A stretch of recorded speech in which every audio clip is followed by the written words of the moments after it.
This is Audible. Hopeless Bromantics.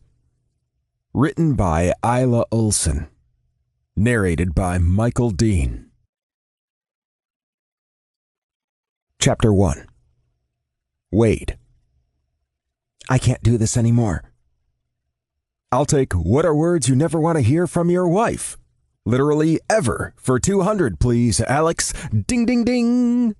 And in case you're wondering, which I'm sure you're not, the thing she couldn't do anymore wasn't tap dancing or hiking or baking a lasagna. It was our marriage.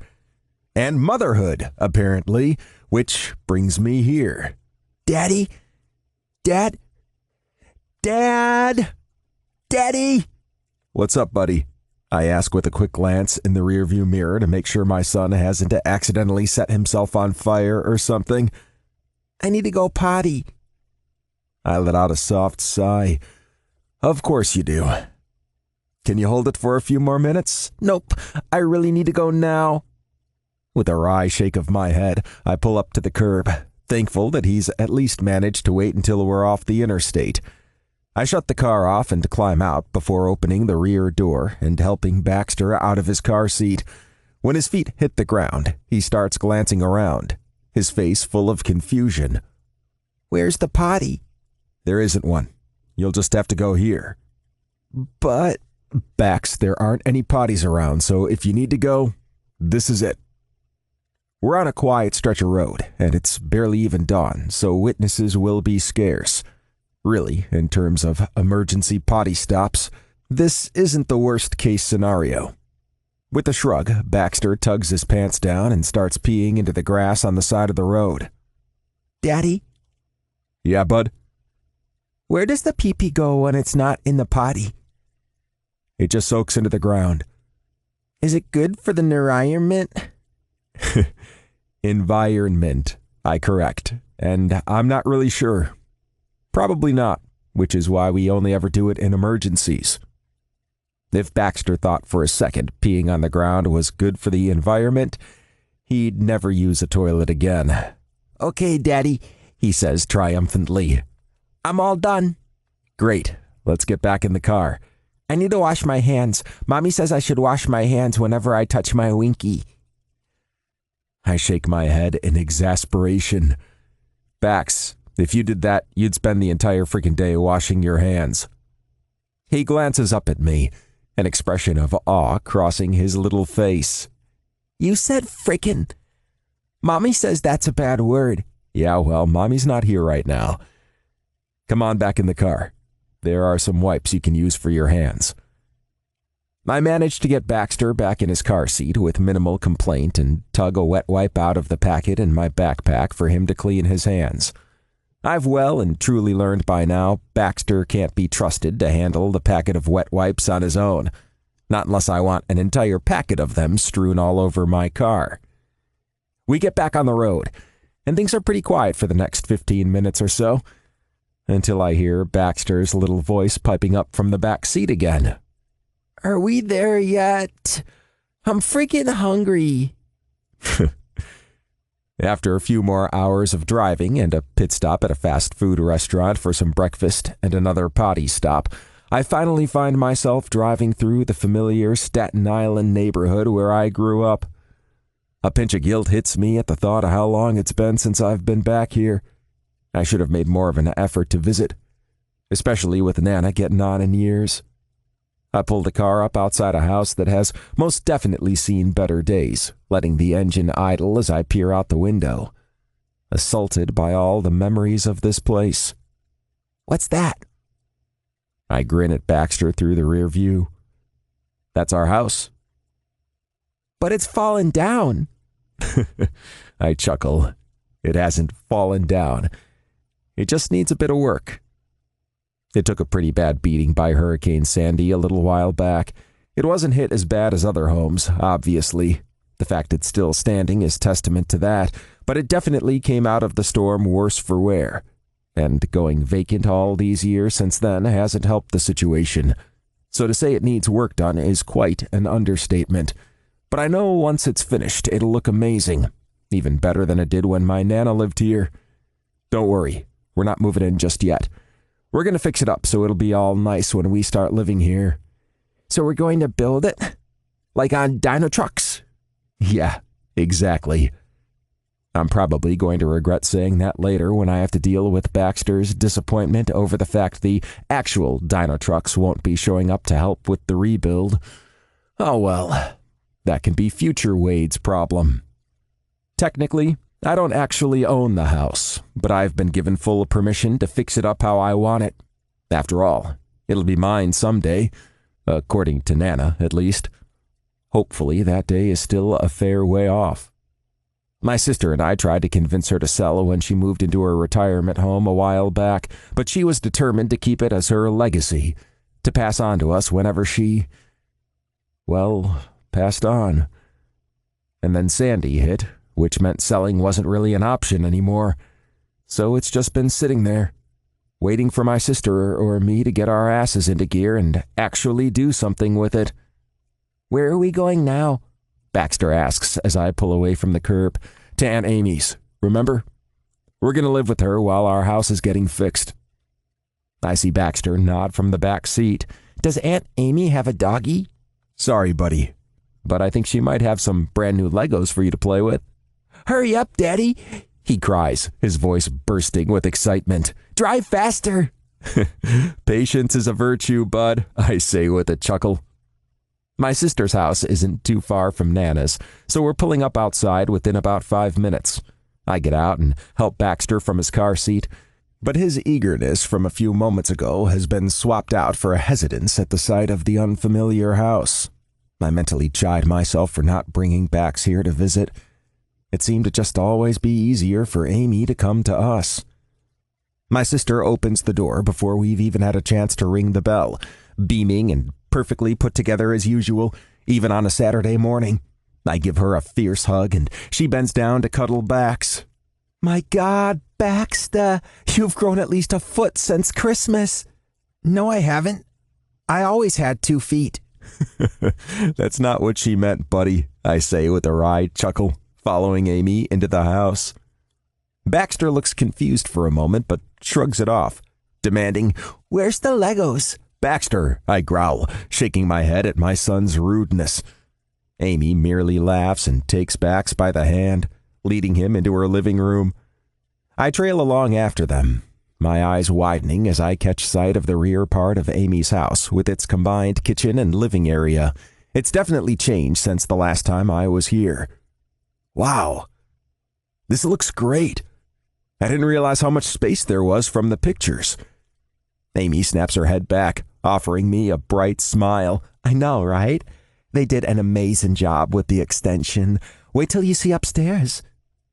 "Who did you use again?" I ask, my hand gliding gently over the white stone countertop as I take in all the pristine finishes, the hardwood floors, the large picture windows looking onto the little yard. It really has been beautifully done. Before Amy can respond, her attention is stolen by Baxter, who's managed to locate the Legos. "Wow, dinosaurs and fire trucks." He starts jumping up and down, clutching a box of Legos under each arm. "How about you choose one to play with now, and we put the other one away for another time?" Amy reasons. Bax stops jumping and fixes Amy with a determined look I know well. "I think I can handle both. I'm a bit of a multitasker." "It's multitasker," I correct. "And Aunt Amy's right. Just choose one." "But I can't decide," Baxter whines. I sigh. Every time. You've got 5 seconds to choose, or it's no Legos at all. 1, 2... "Dinosaurs!" Baxter shouts, shoving the box of fire trucks Legos back at Amy. Amy helps Baxter open the box, and then leaves him to settle on the floor playing. "You'd better put that up somewhere high," I say with a nod to the other box of Legos in her hand. "There should be a space in the cabinet above the fridge." She hands the box to me, and I turn to stash it in the back of the higher cabinet, far out of Baxter's reach. When I turn back to face Amy, I see she's flipping through a folder full of business cards. "You know they have these things called cell phones now, where you can store all these numbers?" "Everyone loves a comedian," she says without glancing up, her tone dry as sandpaper. "Oh, here we are." She slides out a card and hands it to me. Hammer Time Constructions, I read aloud, letting out a soft breath of laughter at the company's name. They're the contractors who did my extension. You'll want them for Nana's house. I give a nod and move to slip the card into the back pocket of my jeans, but Amy catches me by the wrist before I can. I want that card back. You'll have to save the number in one of those newfangled cell phone things. Dutifully, I save the number into my cell and hand the card back to her so she can store it neatly in her little folder. So, you all set for Monday? Amy asks, returning the folder to its place in one of her kitchen drawers. I rub a hand over my tired face, letting out a heavy sigh. Yeah, I just wish we'd managed to sort everything out a couple months earlier. It's a pain in the ass starting so far into the school year, and I hate that Bax is going to be the new kid. I lift my fingers in air quotes. If we'd been here earlier, he'd have been able to start kindergarten on day 1, just like everyone else. Amy shrugs. Kids are resilient, and Bax isn't exactly a shy child. He'll make friends and settle in before you know it. And it's only been, 3 weeks? Trust me, your kids are going to be fine. Kids learn a lot in 3 weeks. In the 5th grade, please. They'll have done their What I Did This Summer essays, and that's about it. If you ask me, you dodged a bullet missing that. I offer her a wry smile. It's a good thing you're a lawyer and not a teacher. She waves me away with a dismissive flip of her hand. What about you? Do you know anything about your class? Except that they all saw their last teacher have a heart attack right in front of them? No, not much. After I'd failed to get the divorce details wrapped up over the summer, I decided it would be best to just suck it up and stay in Pittsburgh for another year. Then Bax and I could move up here early next summer, start the rebuild in July, and both start at new schools on day 1 of the year. But I still had some feelers out here, and when I got a call about this job, it just seemed too good an opportunity to pass up. Amy reaches out to rub my arm in a reassuring gesture. You'll be fine. Just don't forget to call the contractor. You want to make sure all the external stuff is done before the weather turns. Chapter 2. Brendan. You almost done there, Brendan? Yeah, nearly. I call out in response to my mom's question. I set the final plank in place and retrieve my nail gun to hammer it down. Once I'm done, I stand to admire my work. A new set of steps leading down from my parents' back door into the yard to replace the old ones that have been rotting away for years. Do you think you'll have time to paint them? Mom asks. I want them looking all nice for when Blake gets here. I roll my eyes, relieved Mom can't see my face because she'd give me a tongue lashing. Firstly, we're not painting them. We'll do a nice outdoor finish instead. It's not the 80s anymore, Mom. But no, there's no way I can have it done and dry by the time people get here. So unless you want people treading timber staining through the house, I'll have to come back tomorrow. Mom sighs. No, it's all right. I turn my head to glance at her. Why does it matter what Blake thinks anyway? He's been here hundreds of times. Yes, but never as a prospective son-in-law, she says with a hopeful sigh, excitement dancing in her eyes. My brows shoot up. Mom, they've only been dating a few weeks. Don't you think you're getting a bit ahead of yourself? I know true love when I see it, she says wistfully. Owen and Blake are meant for each other. And here, all these years, I thought it would be Shay and Blake if Blake ever decided to swing that way. So, by that logic, you don't know true love when you see it? She places her hands firmly on her hips and casts me a reproving look. Don't get smart with me, Brendan Thomas. Now please, clean all this mess up and go change your shirt before the visitors get here. I can't resist smirking at her. Yes, ma'am. She lets out a soft huff and then turns to walk away, calling out as she goes, And thank you for mending the steps, dear. I shake my head in wry amusement and bend to gather up my tools and a few bits of debris we missed when clearing away the old steps. In case you don't already know, Blake is my oldest brother, Shay's best friend.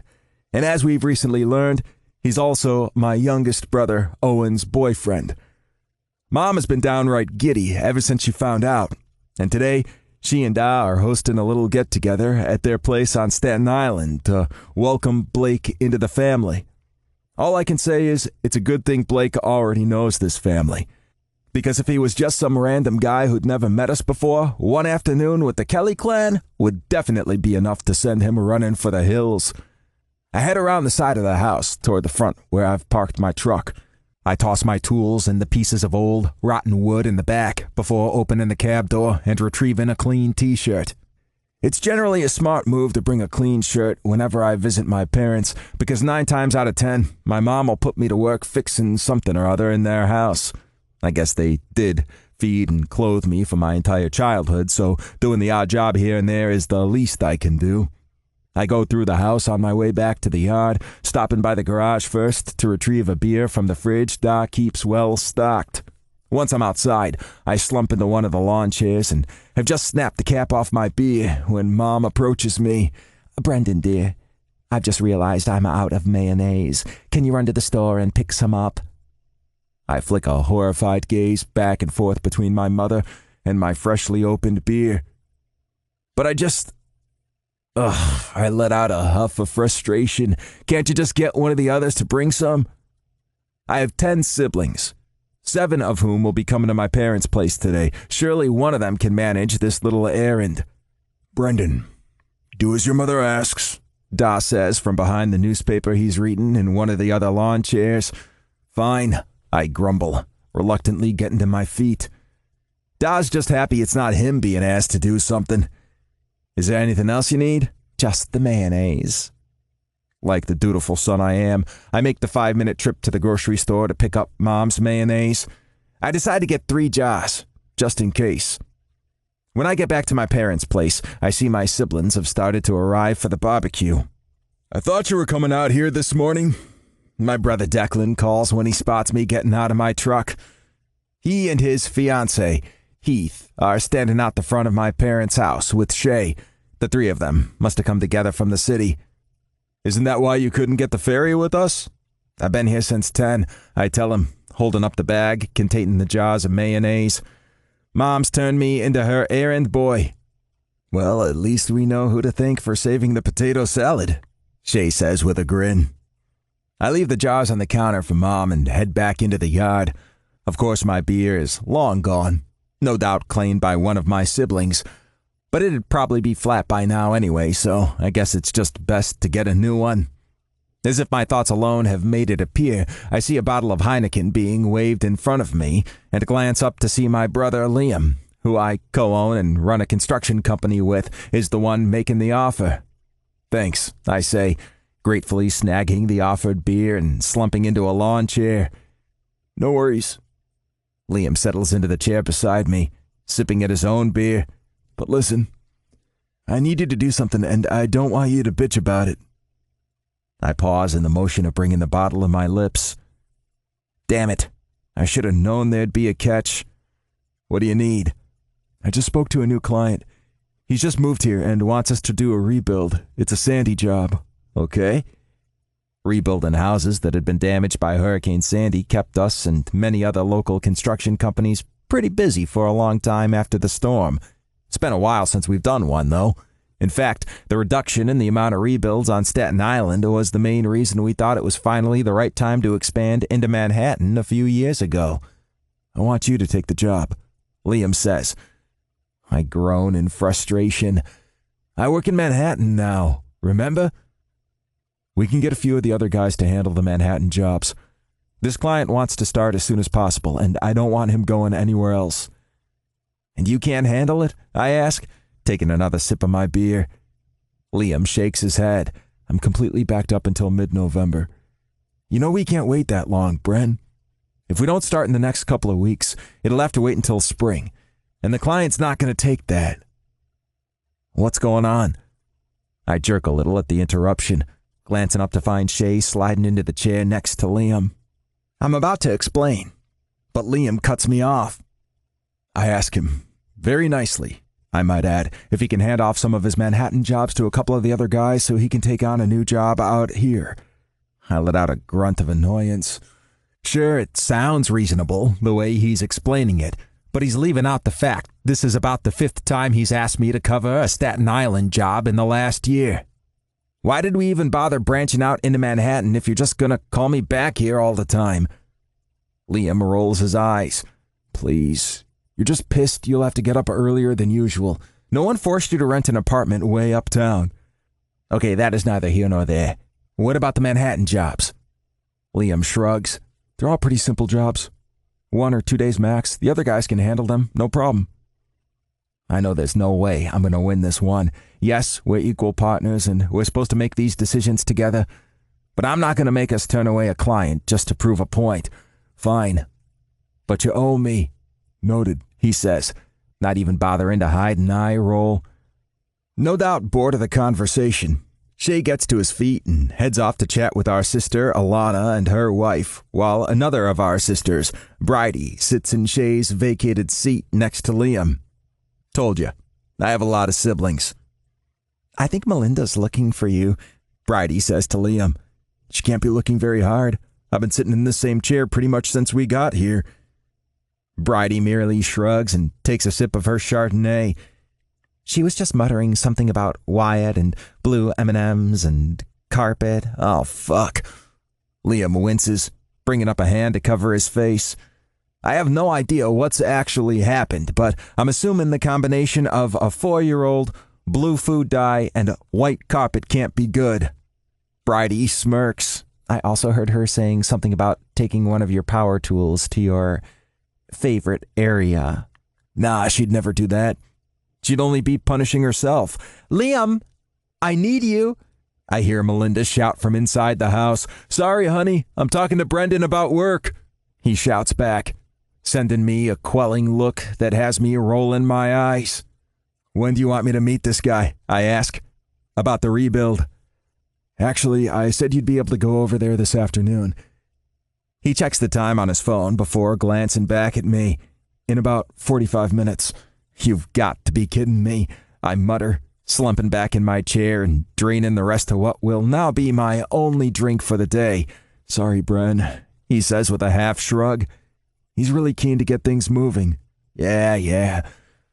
I turn back toward the house and raise my voice. Hey, Melinda, we're done talking about work. Liam can help you now. Well played, asshole. With a grumbled string of curses, Liam gets to his feet and heads inside to help his wife. When Liam sends me the address for the house I'm going to be working on, I'm surprised to see it's in the same neighborhood as my parents' place. It's actually on a street I'm pretty familiar with because my best friend in high school lived there. As I make the drive over, I spare a thought for what Wade might be up to these days. We lost touch a while back, after Wade went off to college.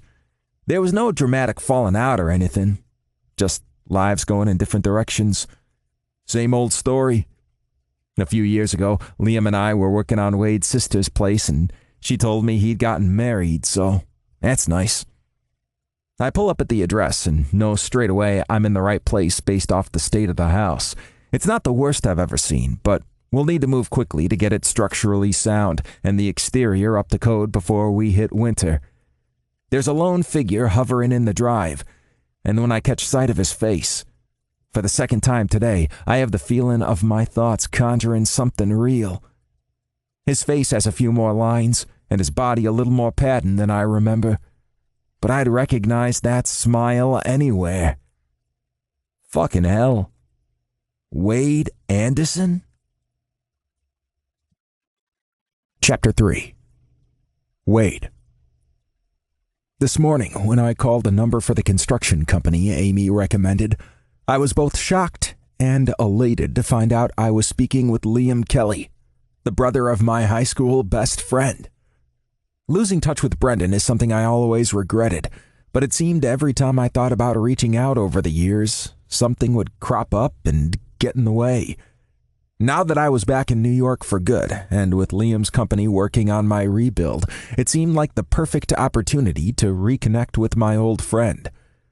But what I wasn't expecting was Brendan himself to show up for this meeting at the house, and by the look on his face, he hadn't been expecting me either. B? Holy shit!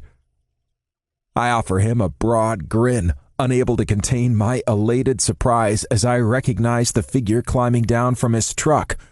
When Liam said he'd send one of his guys over here to take a look, he didn't mention anything about you. Brendan's smile slips from his face. One of his guys? That's what he said? Dude, I'm the fucking co-owner of the company. I let out a soft chuckle. Yeah, he failed to mention that. And he failed to mention to me you were the client, Brendan says with an exasperated shake of his head. It's all so achingly familiar. Brendan loves all his many siblings to death, but they also aggravate the hell out of him. It's nice to see that hasn't changed after all these years. Jeez. This is so weird, he says, running a hand through his dark hair. I was literally just thinking about you. My brows shoot up. You were? He nods. Yeah, I recognize the street. But that makes sense now that I think about it. This was your Nana's place, right? Is, I correct with a nod of my head. She's still kicking. She's just in a retirement home now. Oh, that's good to hear. I always liked it, he says with a fond smile. Taking a few steps down the drive, he studies the house with what is clearly a professional eye. Well, it's definitely not the worst I've ever seen. The roof's going to need a lot of work, and I can see some loose bricks and cracks in the walls even from back here. He glances up at me. Have you had an inspection yet? I nod. Yeah, my sister organized a guy to come last week. I've got the form here if you want to take a look. You want to go grab something to eat and talk about it there? I need to come back out here to do a job at my parents' place tomorrow, so I can come here and do a proper walkthrough and look around then. Right now, though, I'm fucking starving. I chuckle. Sounds like a plan. Where do you want to go? You just moved back, right? Have you been to Kim's yet? I offer a bright smile. Now, how'd I know you were going to suggest that? Kim's is a diner Brendan and I used to frequent back in high school, and it has some of the best burgers you could possibly find in this borough. Or at least it did. It's been a long time since I've eaten there, so who knows if something's changed. We take our separate cars and arrive out front within moments of each other. Go in and grab a booth, I say to Brendan as we near the door. I'm just going to call my sister and check how my son's doing. Brendan heads inside, and I make a quick call to Amy, who assures me Baxter is behaving himself and happily doing some coloring.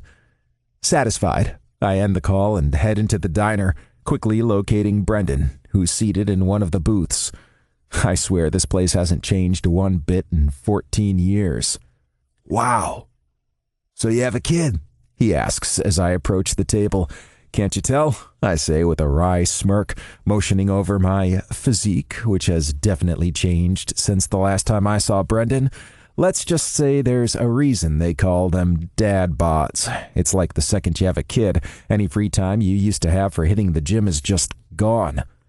Swallowed up by a never-ending cycle of diaper changes and feeding and cleaning up messes and driving them around to various things because somehow your 3-year-old has a more active social life than you do. I still try to eat healthy and keep active, but weight training and daily gym sessions are a thing of the past. Nah, man, you're looking great, he says with a smile. I see you finally managed to grow some facial hair. I chuckle and slide into the booth seat opposite him, running a hand over the stubble on my jaw. Yeah, I may have had a bit of a baby face back in high school. A server comes to take our order, and I smile as I hear Brendan rattle off the exact same order he always got when we used to come here: cheeseburger, curly fries, pickle on the side, and a chocolate milkshake. I guess some things just don't change. So how old is your son? Brendan asks once the servers left us to go put in our order. Baxter, he's 5. Ah, cool. Well, my nephew Wyatt, that's one of Liam's kids, is 4 if he's ever looking for a play date nearby. Thanks, I'll keep that in mind. So, are you married? Divorced. Brendan winces as if the word is painful to him. Ah, shit, man, I'm sorry. Was it recent? We've been separated for over a year, but we just finalized everything about a month ago. There's genuine sympathy in his dark brown eyes as he asks, Are you okay?" I let out a sigh. "I don't know. I mean, I'm relieved it's all over, I guess. It wasn't my choice in the beginning, but I know now it's what needed to happen because it just wasn't working anymore. But at the same time, it's kind of hard not to feel a little regret. And that's okay," Brendan says with a slight shrug. "You stood up and vowed to spend the rest of your life with her. Even if divorce was the healthiest, most logical option, it's still okay to grieve for that broken promise."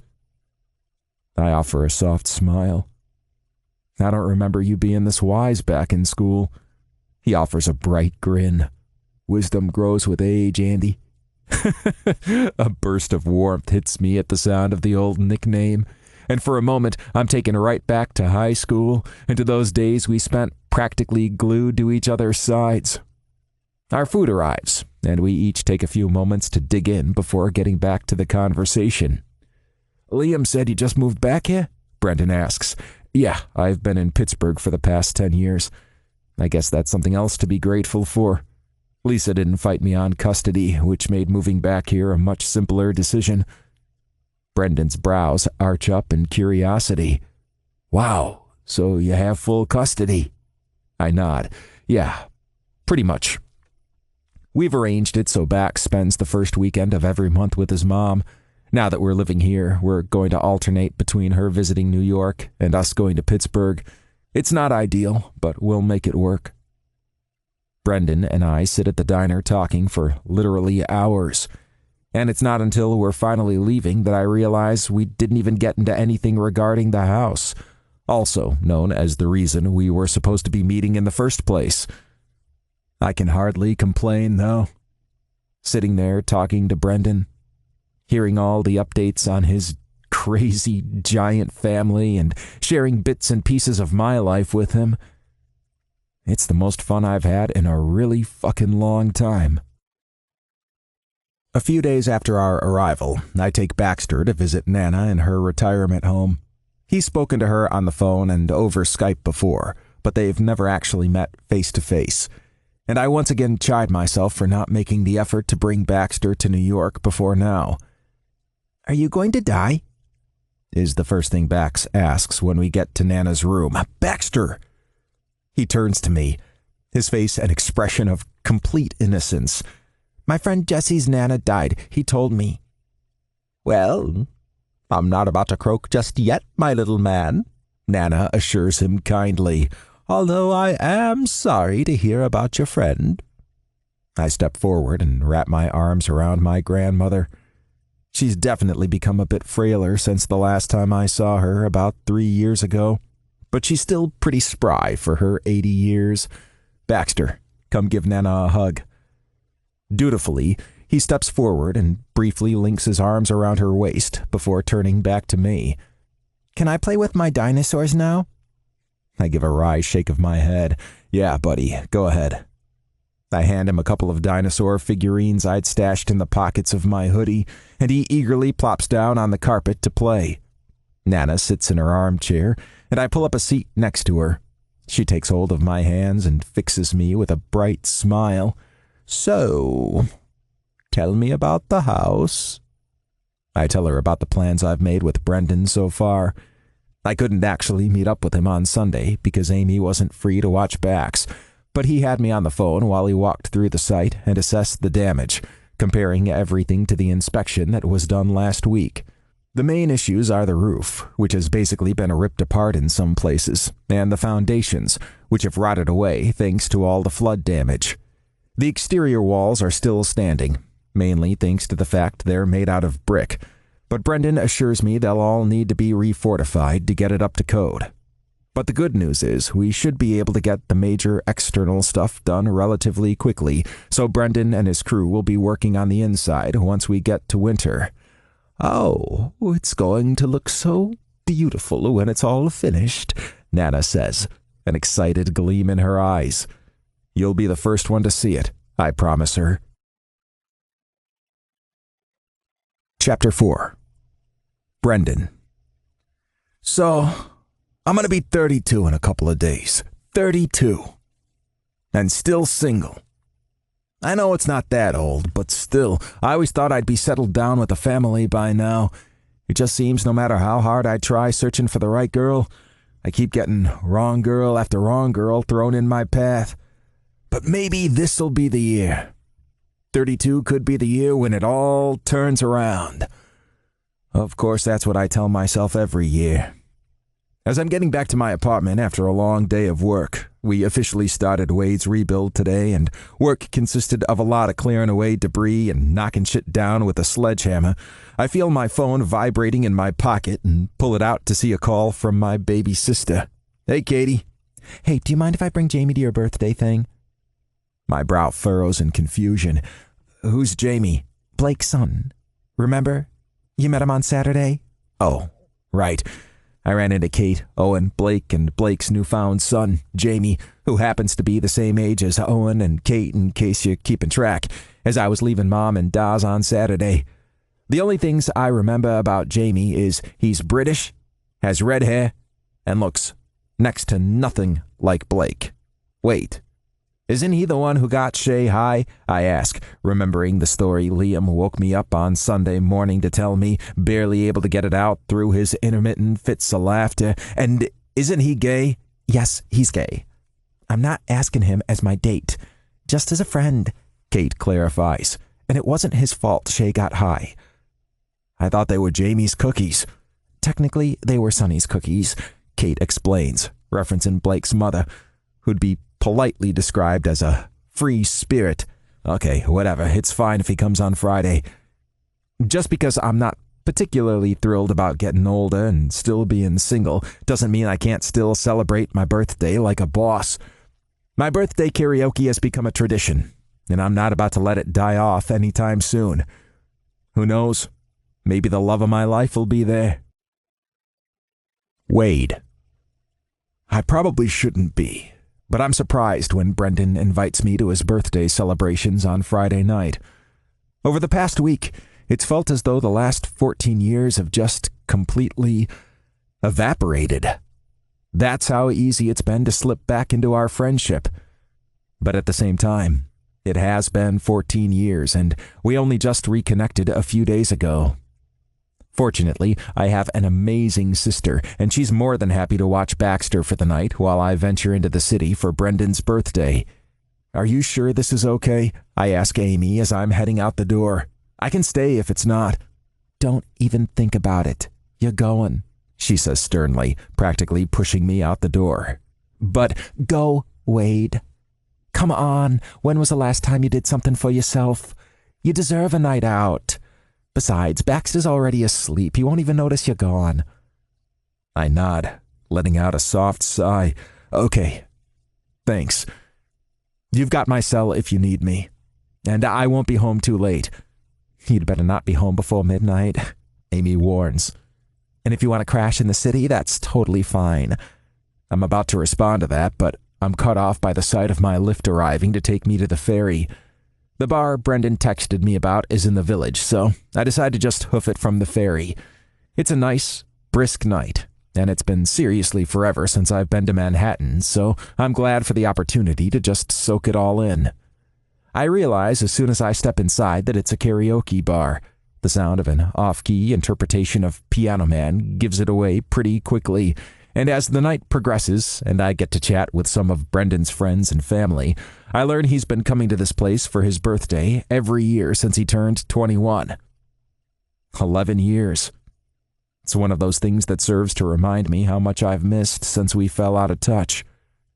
Later in the night, once we've moved on from the karaoke place, I get chatting to Brendan's younger brother, Declan, and his fiancée, Heath. Brendan says you've recently gone through a divorce, Declan asks. I'm sorry, man, that's tough. It is what it is, I tell him, a little sadness creeping into my tone. But ultimately, I think it's better for my son to have parents who are apart but happy, rather than together but miserable. Both Declan and Heath nod in agreement. Actually, I have to admit I was a little surprised when I learned Brendan's still single. I mean, I know he's only 32, but even back in high school, he seemed pretty set on doing the whole wife and kids and white picket fence thing. Declan and Heath exchange amused glances before Declan says, "Oh, I'm pretty sure he still wants all that, but he's been a little unlucky in love, has our Brendan." "Let's see," Heath says, a thoughtful expression crossing his face. "There was Steph. She was the one with the cats. One of them bit him, and he got rabies."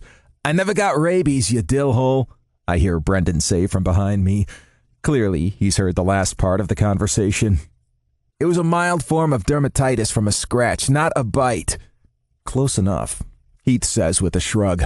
"What about Lulu?" Declan asks, a broad grin stretched across his face. "She got him arrested doing that mass rabbit breakout, and then it turned out the rabbits weren't actually being experimented on." Oh, what about Delia?" Heath asks, barely able to contain his excitement. To my left, Brendan is covering his face with his hand, but I can still see his cheeks flaming. "What happened with Delia?" I ask, unable to help myself. "Delia was all ready to be the future Mrs. Brendan Kelly," Declan says, a teasing glint in his eye. "She had the dress and everything. Problem was, they'd only been on one date," Heath clarifies. "It wasn't even a particularly good date," Brendan says. "And then she just started showing up everywhere and introducing herself as my fiancé. It was crazy." I give a wry shake of my head. Jesus, where do you find these women? Brendan shrugs. "I don't know. I feel like they find me." Chapter 5. Brendan. "So, your profile said you like bargain hunting," I ask. "Is that kind of like what they do on Thrift Hunters?" The woman sitting at the table opposite me, a dental hygienist named Cynthia, according to her dating profile, blinks in confusion for a few moments before her cherry red lips break into a wide smile. "Oh, that must have been a dictation, boo-boo. It's supposed to say I like big game hunting." "Big game? Does that mean like deer?" She lets out a condescending laugh. "Oh, no. Bigger than that. We do trips to Africa, sometimes India. Mainly we're hunting tigers." "Oh, my eyes dart awkwardly around the busy restaurant as I try to think of how the hell to respond to that. Eventually, logic wins out. "Isn't that illegal?" She shrugs one shoulder, a chagrined expression touching her face. "Well, it's a little frowned upon, perhaps." "Yeah, pretty sure it's illegal." She sighs. "You know, you really shouldn't judge something until you try it for yourself." She leans forward and runs her fingers up the stem of her wine glass in the way women do when they're trying to be seductive. "Have you ever eaten tiger meat, Brendan? Or chimpanzee?" "Oh." I blink at her a few times. No, I haven't." "Again, illegal. Chimp meat is actually a delicacy in parts of Africa." I run a hand through my hair, trying to figure out how this date went so wrong. It started off reasonably positively. The fact she actually looks like the girl in the pictures on her profile was a good start, and she seemed like a nice, friendly person when we sat down and she started gushing over the entree selection, complimenting me on my choice of restaurant. But then, bam! We hit a pothole, and now we're on the road to Crazy Town. "Isn't that how HIV started?" I ask, not really able to think of anything else to say. "From hunting chimps?" Her jaw tenses, as if I'd said something to personally offend her. "That's a myth. AIDS is God's way of punishing the more promiscuous among us." "Okay, that's about my limit," I say, pushing my chair out and standing. I'm not even attempting to be polite anymore. She blinks up at me, as if she's surprised I don't want to stay and continue this riveting discussion. "You're leaving? We haven't even ordered our entrees. Cynthia, we clearly have different life philosophies. There's no future here." "We could at least have some fun," she says with what I'm assuming is supposed to be a flirtatious smile. "You're really hot." After what she just said about so-called promiscuous people, someone's a fan of irony. Yeah, no thanks. I turn from the table, but swing back to face her as a thought occurs to me. You might want to correct your profile to avoid this situation in the future. Once I'm out of the restaurant and soaking in the fresh, late September air, I pull out my phone and send a text to Wade. Me. What is wrong with people? It's weird, but the second I see Wade's name pop up with a reply, I start to feel better. You'd think after 14 years of estrangement things wouldn't be this easy, but they are. It's like we're back in high school again, and that time apart just never even happened. Wade Anderson. I take it the date didn't go well? Me. She hunts tigers and thinks AIDS is God's way of punishing promiscuous people. Angry emoji. Wade Anderson. WTF. How does she explain all those kids who have it in Africa? Me. I don't know. I didn't ask. I had to extricate myself from the situation ASAP. There were too many sharp objects around, and I'm too young and pretty for prison. Wade Anderson. Smart decision. So you headed home now? Me. Yeah, I need to shower until Christmas to wash the stink of this date off. Wade Anderson. Well, it could be worse. At least you're not spending your Saturday dealing with actual shit. Wade Anderson. Photo. Oh, it's a photo of a bathtub with what is unmistakably a big fat turd floating in the shallow water. Me. What the hell happened? Wade Anderson. Baxter needed a poop while he was in the bath and decided getting out and making the 2-foot journey to the toilet would be too much trouble. Me. Wow. Parenting sounds so awesome.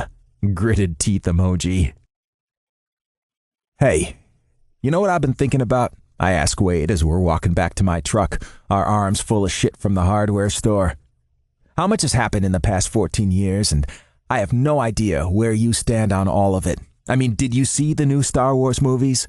Do you like the MCU? What's your opinion on the last season of Game of Thrones? Wade chuckles, his sea green eyes lit with amusement.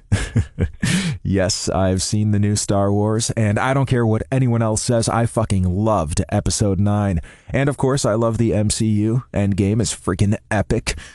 I can't comment on Game of Thrones, though. I've never seen it. I stagger backward and almost get tangled in the lead of the poodle trotting behind us.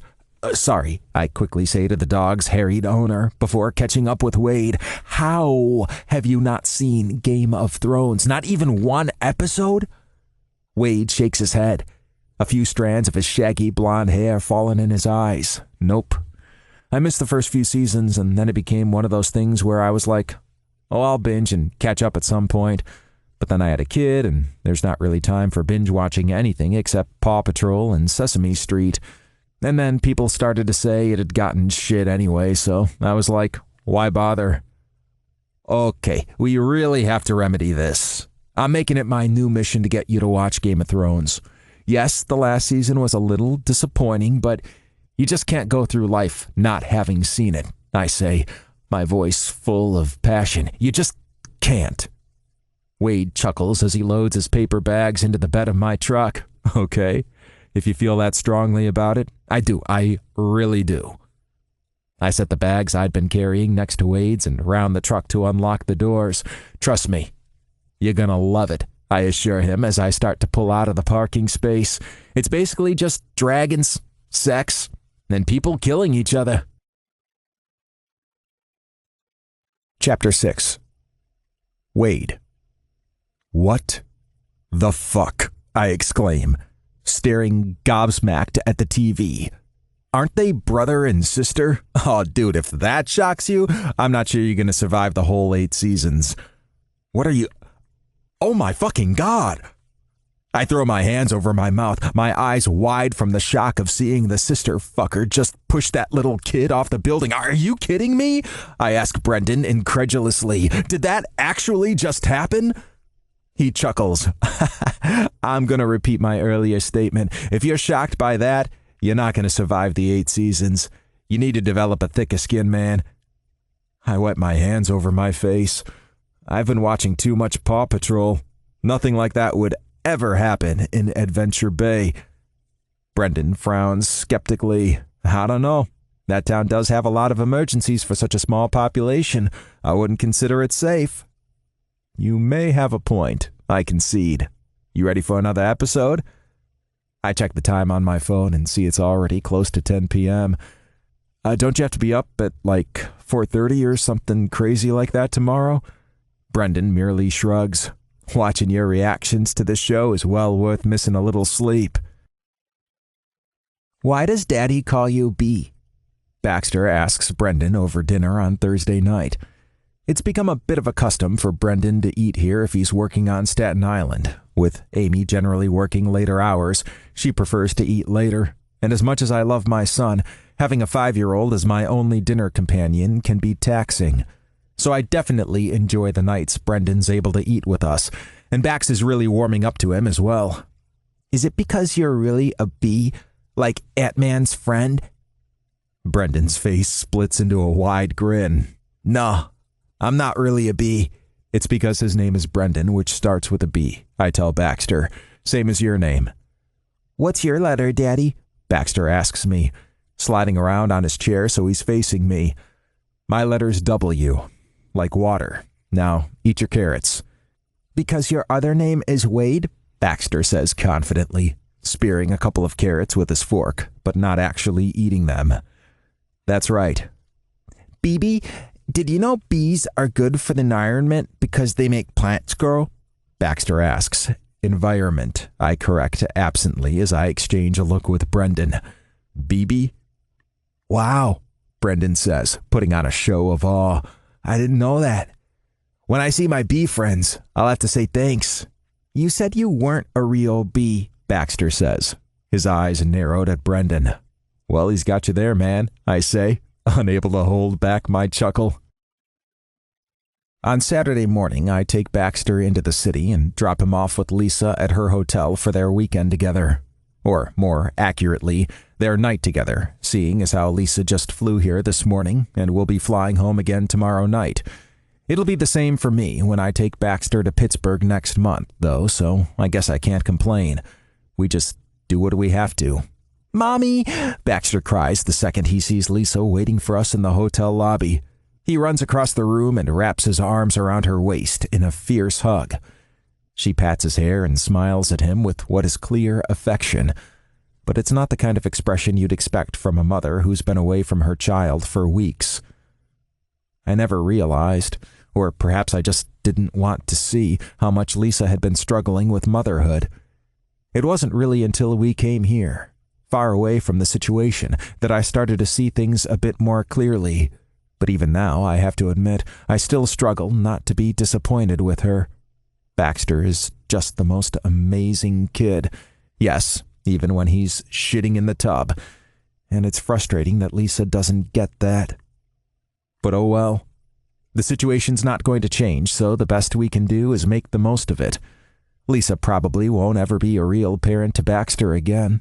But this arrangement we have at least allows them to spend some time together and do some fun things.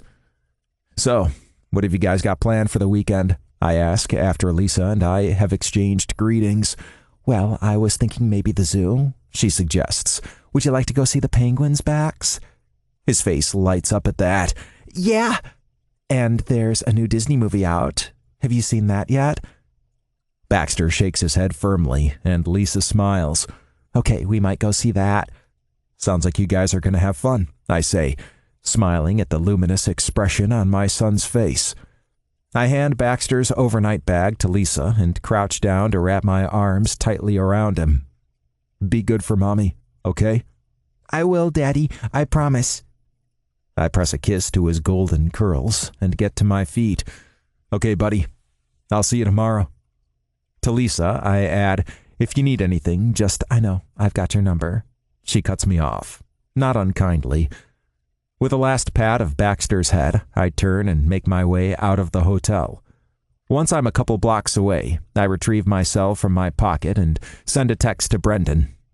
Me, just dropped Bax off with Lisa, so I'm kid-free tonight. What's the plan? Me, or do you have another date? He didn't mention having a date lined up for this weekend, but I didn't think to ask. Brendan Kelly. After last week's disaster, no thanks. I'm taking a break from online dating for a while. Me. So, what do you want to do? Game of Thrones marathon? Brendan Kelly. Nah, Let's go out and have some fun.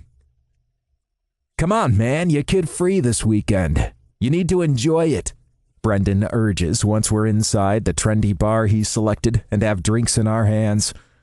I let out a puttering laugh and bring my beer to my lips. I know, I don't know. I can't shake the feeling I'm going to get a call from Lisa telling me something's gone wrong and I have to come get Bax. Brendan's brows shoot up. Is that likely? I offer a one-shouldered shrug and take another sip. It's possible. This is the first time she's had him on her own for the whole weekend in a while. She might get overwhelmed. She is his mother, Brendan points out before turning to say something to the bartender behind us, who's happy to only see him once a month. He claps a commiserating hand over my shoulder. Okay, I'll level with you. The situation with your ex sucks, but you're not going to ruin your night by worrying about it. I'm not going to let you. Okay? Now drink up. He hands me a shot of something dark that I think must be Patron based on its scent. You don't have a kid to worry about tomorrow, and that makes this your one chance this month to get faced. I chuckle, lifting the shot to my lips, but not drinking just yet. And what's your excuse for getting faced? Do I need one? He says brightly, downing the shot. I follow suit, chasing it with the remainder of my beer. A number of shots and several beers later, I'm well on my way to Drunkville, and Brendan is faring no better. We're not quite at the falling down, slurring words, unable to function properly at all stage of drunkenness yet, but the decision-making areas of our brains have definitely been affected, which is probably how we end up where we end up. I'm really flattered, but I'm just here to have some fun with my buddy. Brendan throws an arm casually over my shoulders, completely rebuffing the gorgeous girl who we've been chatting with for the past 15 minutes when she suggests he take her home. I'm about to tell him he should just leave me and go have some fun when the girl leans over to say something in Brendan's ear. Whatever it is, it has his expression morphing into one of complete stupefaction. Just think about it, okay? She says loud enough for me to hear. She drags her eyes hungrily over Brendan and then, to my complete surprise, gives me the same desirous look. Come find me once you decide, she says, throwing a flirtatious smile over her shoulder as she walks away, hips swaying. What is it? What'd she say to you? I ask Brendan. He takes a long sip of his beer before answering. She said she wants both of us.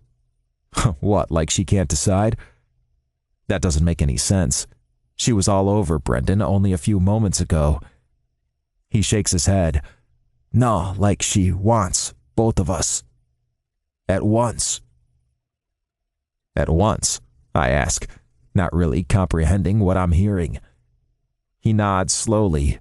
She used the words, through both doors.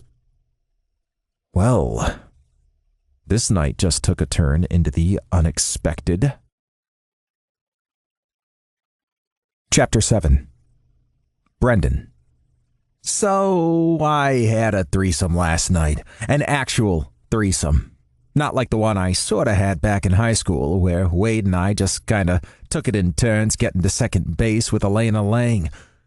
I lie back against my pillow, running a hand over my sleepy face as I mentally run through the recap of what happened. Last night was, let's call it, interesting. It started out pretty fucking awkward. Not because any of us were uncomfortable or hesitant about what we were doing, but because working out the mechanics was more complicated than I would have expected. They always skip that part in porn, and evidently this was a first for both Wade and me, so we were both a little out of our depth. Fortunately, the girl, Christy, knew exactly what she wanted and wasn't shy about speaking up, so I ended up on my back with Christy riding me while Wade took her from behind. I could barely even see Wade. My vision was full of Christy's incredible body, her tits bouncing as she rode me, her chestnut hair flowing around her shoulders. It was a stunning sight. But even with all that, it was impossible to forget Wade was there, because I could feel him everywhere. It's not like I didn't know going in we'd be able to feel each other, but damn. I didn't realize it'd be like that. Our cocks were constantly rubbing against each other, and I swear, at times it felt like there was barely anything between them. And then there was the way our balls occasionally slapped together, and the feel of his thick thighs grazing mine. It was so fucking intense, even though I was staring straight at her. I found I had to constantly run my hands over Christy's body just to make sure she was actually there, and if I'm being really honest, there were times I found myself wishing she wasn't. No fucking clue what to make of that. I slid my hand under the covers and into my briefs, taking my dick in hand. The half-chub I woke up with has reached full mast after my mental replay of last night, and I decide this might be a good opportunity to sort a few things out. Okay, so I liked feeling Wade's cock rubbing against mine during the threesome. Does that mean I'm attracted to him? I give myself another stroke before dropping my hand to my side and settling back against the mattress. Closing my eyes, I try to picture Wade's cock. I let out an awkward little chuckle because this is seriously not something I ever imagined I'd find myself doing, but whatever. I have to know. I have to strain my memory a bit because my gaze didn't linger over Wade's cock last night. Why would it have when there was a naked girl right in front of me? But I managed to bring up a hazy recollection. Uncut, decent-sized, neatly maintained, not crooked or anything. Objectively speaking, it was a nice dick. A dick a guy could be proud of. But it's not something that has my mouth watering or my heart pounding, and considering the way my own cock has deflated, it's pretty clear now thinking about my buddy's dick just doesn't do it for me. Last night must have just been a fluke. But as I'm hit with the memories again, the feel of his cock, the brush of his thighs, and yeah, the sounds he made when he came, I find myself getting rock hard all over again. I lift the covers and peer down at the unmistakable tent in my briefs. Okay, seriously, what the hell? Still a little confused, I decide to drag myself out of bed and get some breakfast. When I open my bedroom door, the first thing I see is Wade sitting at my kitchen counter eating a bowl of cereal. For a second, I think it's my brain doing some weird hallucination thing, because I was just thinking about him. But then, I remember he crashed here last night instead of trekking back to Staten Island. "Morning," I say, striding into the kitchen. "Hey, hope you don't mind me helping myself to some cereal." I smile at him. "It's fine. You went for the Cheerios. Now, if you'd taken my Frosted Flakes, we'd have a problem." I retrieve a bowl from under the counter and grab my box of Frosted Flakes from the pantry. "I'd totally forgotten about your weird sugary cereal obsession," Wade says with a wry chuckle. "It's no weirder than your obsession with vanilla ice cream," I counter, scrunching my face up in distaste. "The most boring of all the ice cream flavors." "Nothing wrong with a classic," Wade says, reaching for his glass of orange juice. "So, what do you got on today?" "I want to try rubbing cocks together." Wade starts choking on a mouthful of juice and has to thump a fist against his chest a few times before he can talk. You... what? Is that like a weird construction term or something?" "No." For the record, I didn't plan to make that suggestion. It just kind of blurted out of me. Now it's out there, though. I decide it's best to steer into the skid. I lean forward and rest my forearms on the counter. Last night, it was like we were practically grinding against each other. Felt pretty awesome, yeah? Wade lets out a soft chuckle. "Of course it did. We were DPing a ridiculously hot girl." "Well, I want to know if it'd still feel awesome without the girl." Wade's brows shoot up. "You mean just the two of us?" I shrug. "I think it's worth finding out. Just think about it. Grinding his cock with another guy's is like the one thing a straight guy can't do. Straight guys generally prefer their cocks to be the only one in the equation." Wade points out. "Yeah, but why does it have to be like that?" I ask. "Why can't two bros who aren't attracted to each other get off together? It'd be like extended masturbation. Extended masturbation, he asks, one brow arched. I nod. Think about it, Andy. We could revolutionize the bromance with this. He chuckles. You really want to try this, don't you? Only if you're okay with it. He hesitates for a moment before his mouth quirks up in a smile.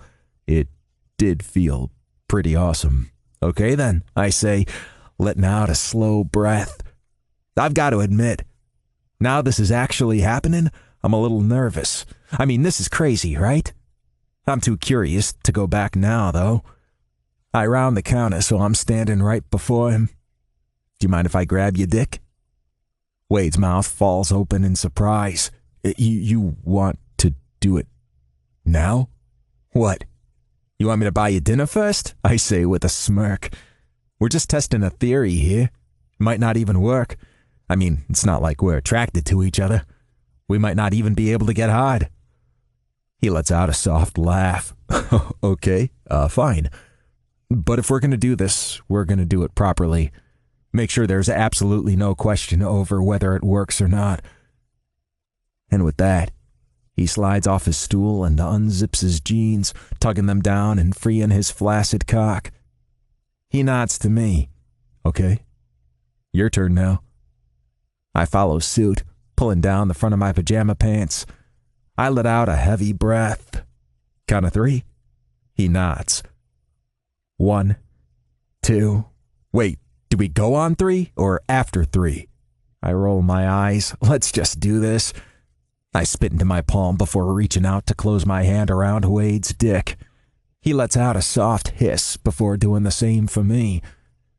Between the feel of Wade's hand stroking me, the memory still swirling from last night, and the jolt to my ego I'm getting from the way Wade's dick is responding to my touch, it takes less time than I expected for my cock to swell. It's not instantaneous, but it's pretty quick all the same, and before I really have time to process what's happening, I'm hard. And I'm holding a thick, heavy cock in my hand. Okay, so I guess stimulation works, Wade says with a shuddering breath. Wasn't sure if it would. You want to stop now? I take that moment to slide my thumb over the head of his dick, prompting a sharp gasp to leave his lips. You remove your hand and I'll cut it off. I let out a breath of wry laughter and step closer to him, reaching forward to rest my hand on the counter behind him. This okay? You don't need to keep asking if I'm okay, B. I can stop you if you go too far. I don't want you to have to stop me. I want to know you're cool with what we're doing. I am. Here. He places his hand on my waist and tugs me even closer toward him before spitting on his hand and taking both our cocks in his grip.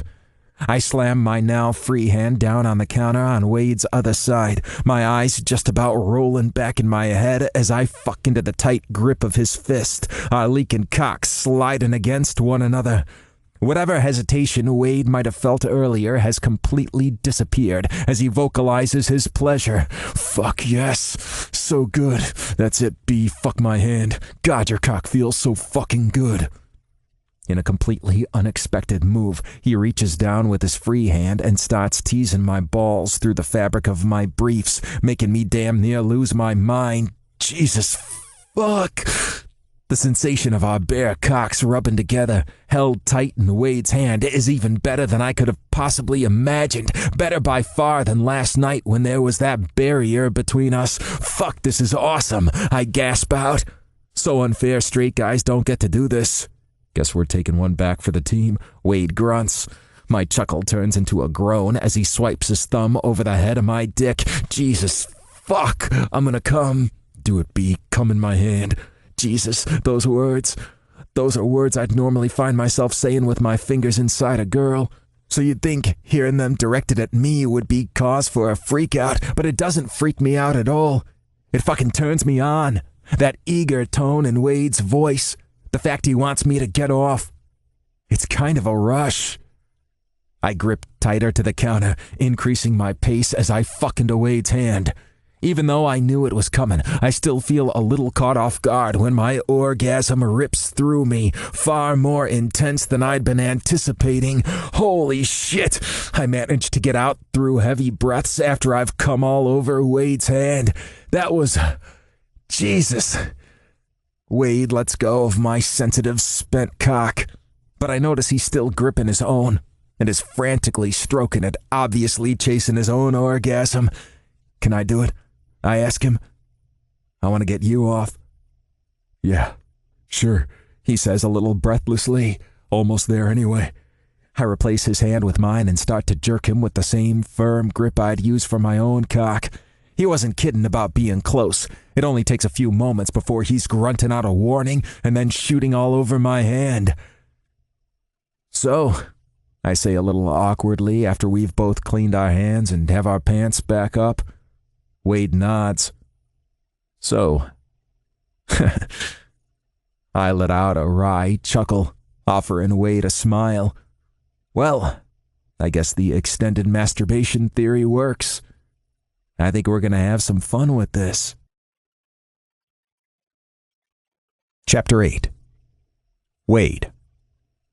As I make my way back to Amy's place, I can't help my brain from whirring at high speed, analyzing every angle of what just happened. It all seemed to make sense at the time, but now I'm not so sure. I'm straight. I've always been straight. But I just got off with another guy, and I fucking loved it. And yeah, when Brendan said he wanted to do it again, it took all of my willpower not to fucking cheer or something, because hell yeah, I want to do that again. But that's weird, right? Don't get me wrong, I have no issue whatsoever with guys being together. I've just never felt any inclination to pursue that avenue myself. But has that all changed now? Am I attracted to Brendan? Does this mean I'm into guys? I scan my eyes around the subway car. There are a handful of guys, but my gaze seems to just automatically gloss over them, instead zeroing in on a pretty girl sitting on the seat opposite me. I notice the way her short skirt hitches up even farther as she crosses one leg over the other, revealing a smooth, tan thigh. I have to force my gaze away so I don't end up being that creepy guy on the subway drooling over a girl's legs, but at least I know I'm definitely still into women. As for whether I'm attracted to Brendan, well, the idea of snatching a glimpse of his bare thigh doesn't seem overly appealing to me, so maybe that's my answer. I shake my head, bringing up a hand to rub over my face. The fact that I'm still a little hungover right now really isn't helping the whole figuring out what the hell is going on in my head situation. When I finally get back to Amy's place, I find the house quiet and empty, and decide to take the opportunity to grab a few hours sleep before I have to get back to the ferry to meet Lisa and Bax. When I get to my room, I tug off my clothes from last night and take a couple aspirin. I'm about to crawl into bed when my phone pings. Brendan Kelly. You're freaking out, aren't you? Me. No. Brendan Kelly. Andy? Me. Okay, fine. Maybe a little. Me. It's a little creepy that you're able to read my mind, BTW. Brendan Kelly. One of my many talents. Wink emoji. I don't think that's supposed to be dirty, but my mind automatically flashes to an hour ago when he was finishing me off with his hand. Ah, who am I kidding? It's Brendan. Of course it was supposed to be dirty. Brendan Kelly. You okay? I smile at that, kicking myself for about the millionth time for letting Brendan slip out of my life. He really is an awesome friend. Me. I'm fine. Promise. Maybe just a little confused, trying to wrap my head around it all. Brendan Kelly. Got it. Me. I'm gonna try to grab a nap before I need to get Bax. TTYL. A nap definitely does wonders for my hangover, although I can't deny I'm still a little confused over this morning's turn of events. I put it out of my mind for the time being as I switch back into dad mode, and it's not until we're eating dinner that I think about it again. Daddy, your phone had a message, Baxter says upon hearing the text alert from where my cell sits on the end of the counter. Before I can tell him to leave it, He climbs off his chair and heads over to the counter to retrieve my phone and hand it to me. Here you go, Daddy. Thanks, buddy. Now come on, finish your spaghetti. He dutifully climbs back onto his chair and starts stabbing at the noodles with his fork. Brendan Kelly.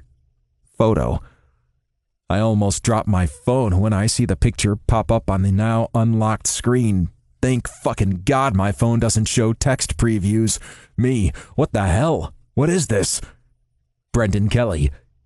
You don't recognize my cock? Should I be offended? Me, why are you sending me a picture of your cock? Brendan Kelly. Whoa, what's with the yelling? I'm trying to help you. Me. How does sending a random dick pic help me? Bax had my phone, BTW. Brendan Kelly. Embarrassed emoji. My bad. Brendan Kelly. You said you were confused, so I thought I'd help you. Does the pic of my cock turn you on? Me. Can I wait until I'm not eating dinner with my son to test whether it does? Once Baxter has been bathed, read 3 stories, and has finally fallen asleep, I head into my bedroom to do the dick pic test. And nothing.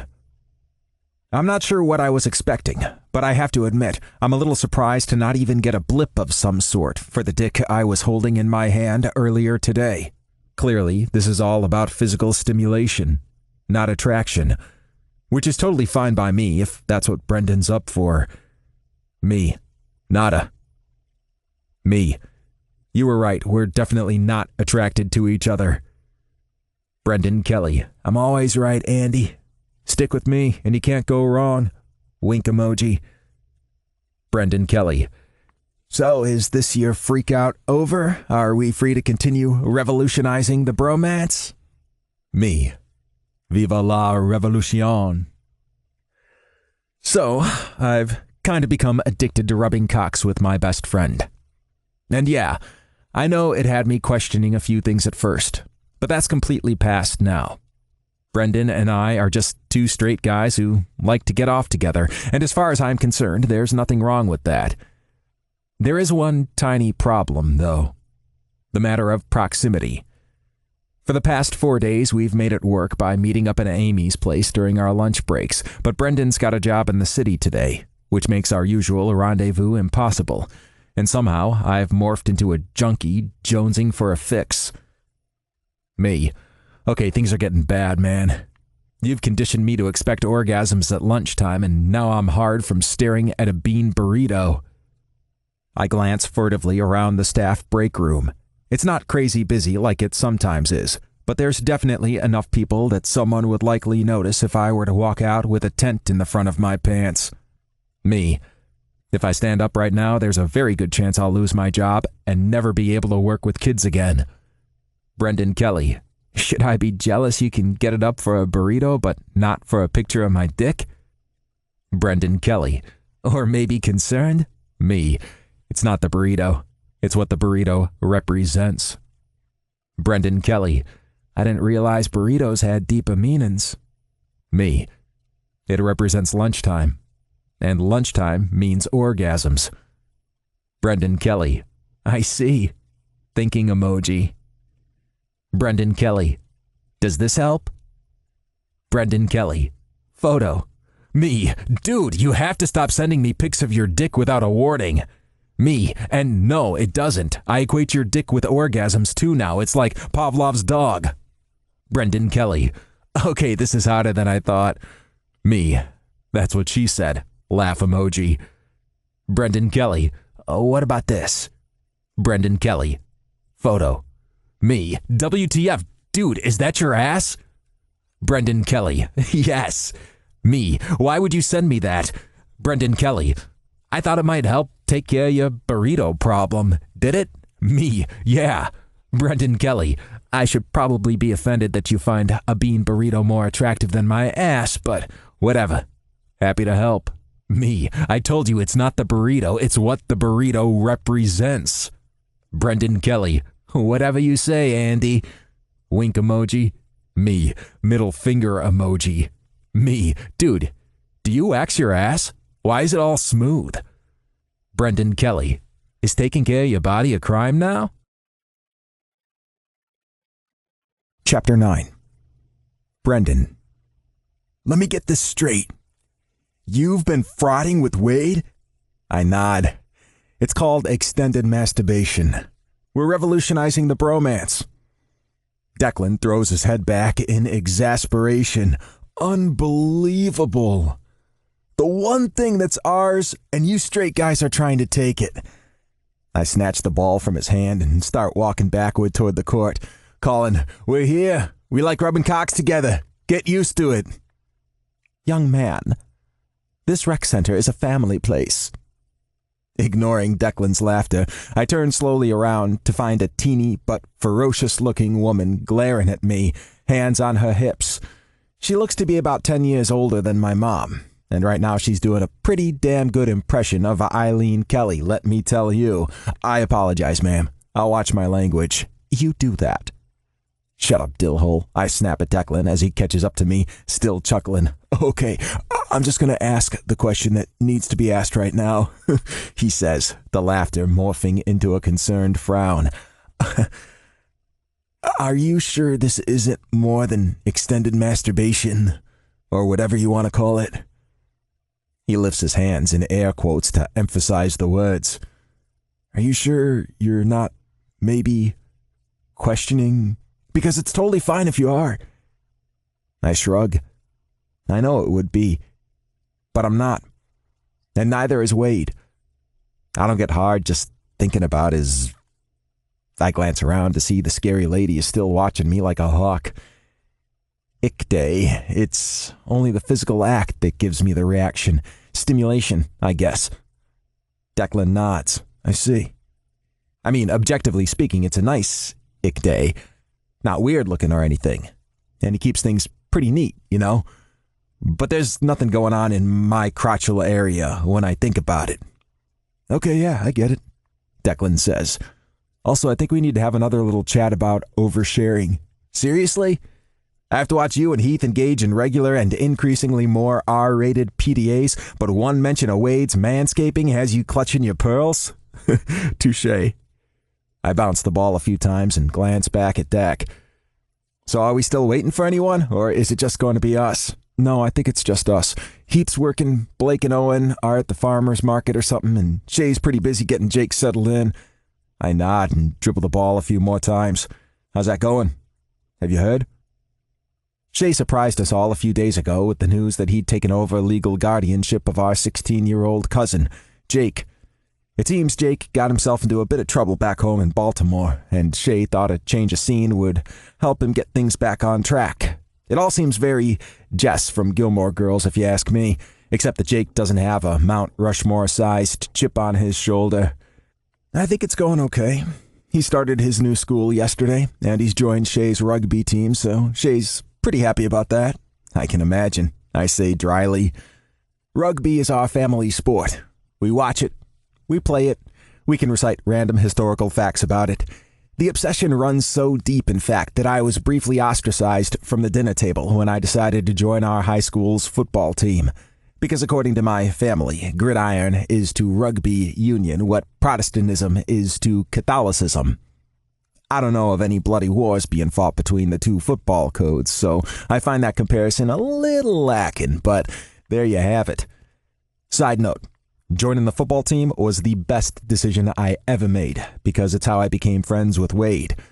But no one in our family is more obsessed with rugby than Shay. Not even Finn, who used to play professionally and is now a coach. Okay, maybe Finn and Shay are about on a level. But my point is, it doesn't surprise me at all that one of Shay's first acts as Jake's guardian is to throw him into a rugby team. Basketball is not really either of our games, so considering Declan and I are the only ones here this morning, we decided to just play a couple games of horse. You know, your logic is flawed, Deck says as we're making our way out of the rec center after calling it a day. What logic? This thing you're doing with Wade. You say it's just this physical, mechanical thing.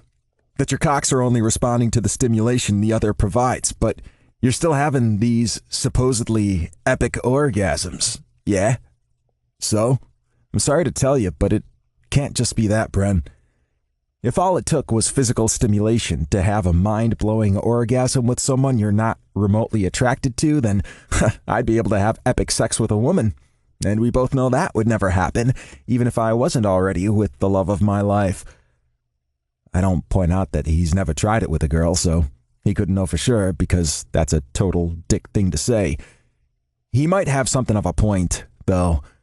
I'm 100% sure this thing with Wade is just a physical reaction, but I also know it's a reaction that's exclusive to him.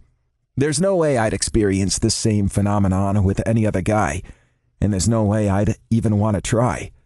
You're never going to guess what turned up on the Kelly gossip mill today, I say to Wade when I stop by Amy's place after work on Wednesday. Hi, BB. Baxter calls from where he's coloring on the kitchen table. Hey, buddy, I say with a smile in his direction. What's the gossip? Wade asks, absently stirring some spaghetti sauce in a pan on the stove. Do you remember Jamie, the little red-haired British guy who was at my birthday? He and Kate sang a Spice Girls song together. Wade's expression turns thoughtful. Yeah. Vaguely. Isn't he Blake's son or something? Yeah, that's the one. Well, it turns out he and Shay have been secretly hooking up for like the past month or something. Wade lets out a rumble of laughter. You're shitting me. I shake my head. Nope. And now Jamie's gone back to England, and it seems Shay's a bit of a mess. Wow. That's crazy. Yeah.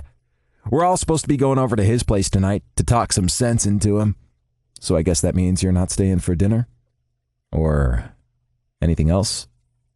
I shake my head sadly. Nope. Sorry. I just stopped by on my way home. Despite my words, I feel my feet step closer to Wade, as if I'm being pulled in by some kind of gravitational force. He must feel it as well, because he moves toward me at the same time. But then his elbow knocks the wooden spoon he'd been using to stir the sauce, and a huge glob of it flicks up to splatter all over his t-shirt. Damn it. Wade's face screws up in annoyance as he glances down at his formerly white t-shirt that's now covered in red sauce. I should probably wash this now. Do you mind holding on the fort while I change? He asks me. Not at all. Are you staying for dinner, BB? Baxter asks in a hopeful voice after Wade has disappeared upstairs. I shake my head sadly. I'm sorry, buddy. I need to go see my brother. He's being a bit of a dill hole at the moment, so I need to help talk some sense into him. Is a dill hole the same as a dildo? My eyes widen, and I glance around, trying to see if Wade's on his way back yet. No. Not exactly. Oh, what's a dildo, then? My mommy says Daddy loves his dildo. She said, what? I can't help blurting out, totally forgetting I'm supposed to be leaving this conversation for Wade to handle when he gets back from changing. Baxter nods. Yup. Mommy says Daddy loves his dildo even more than her, and that's why they got divorced. Oh my fucking God. Even if that's true, that is so not the reason for the divorce. And also, who the hell says that to a 5-year-old? So what is it, BB? Baxter asks eagerly. Shit. I frantically scan my eyes around the room, just desperate for this conversation to be over. My gaze lands on Baxter's backpack, sitting next to the counter, and for some reason, my brain prompts me to tell him, it's another word for backpack. Baxter looks at me curiously for a moment and then nods his acceptance of my explanation. By the time Wade gets back to the kitchen, Bax is happily coloring again, and there's no more talk of dildos. Chapter 10. Wade. Daddy, we have to go back, Baxter cries from the back seat as we're halfway to the Kellys for a family get-together Brendan's invited us to. I forgot my dildo. The car jerks as I slam the brakes. Thank fuck there's no one driving behind me, or I'd have been rear-ended for sure.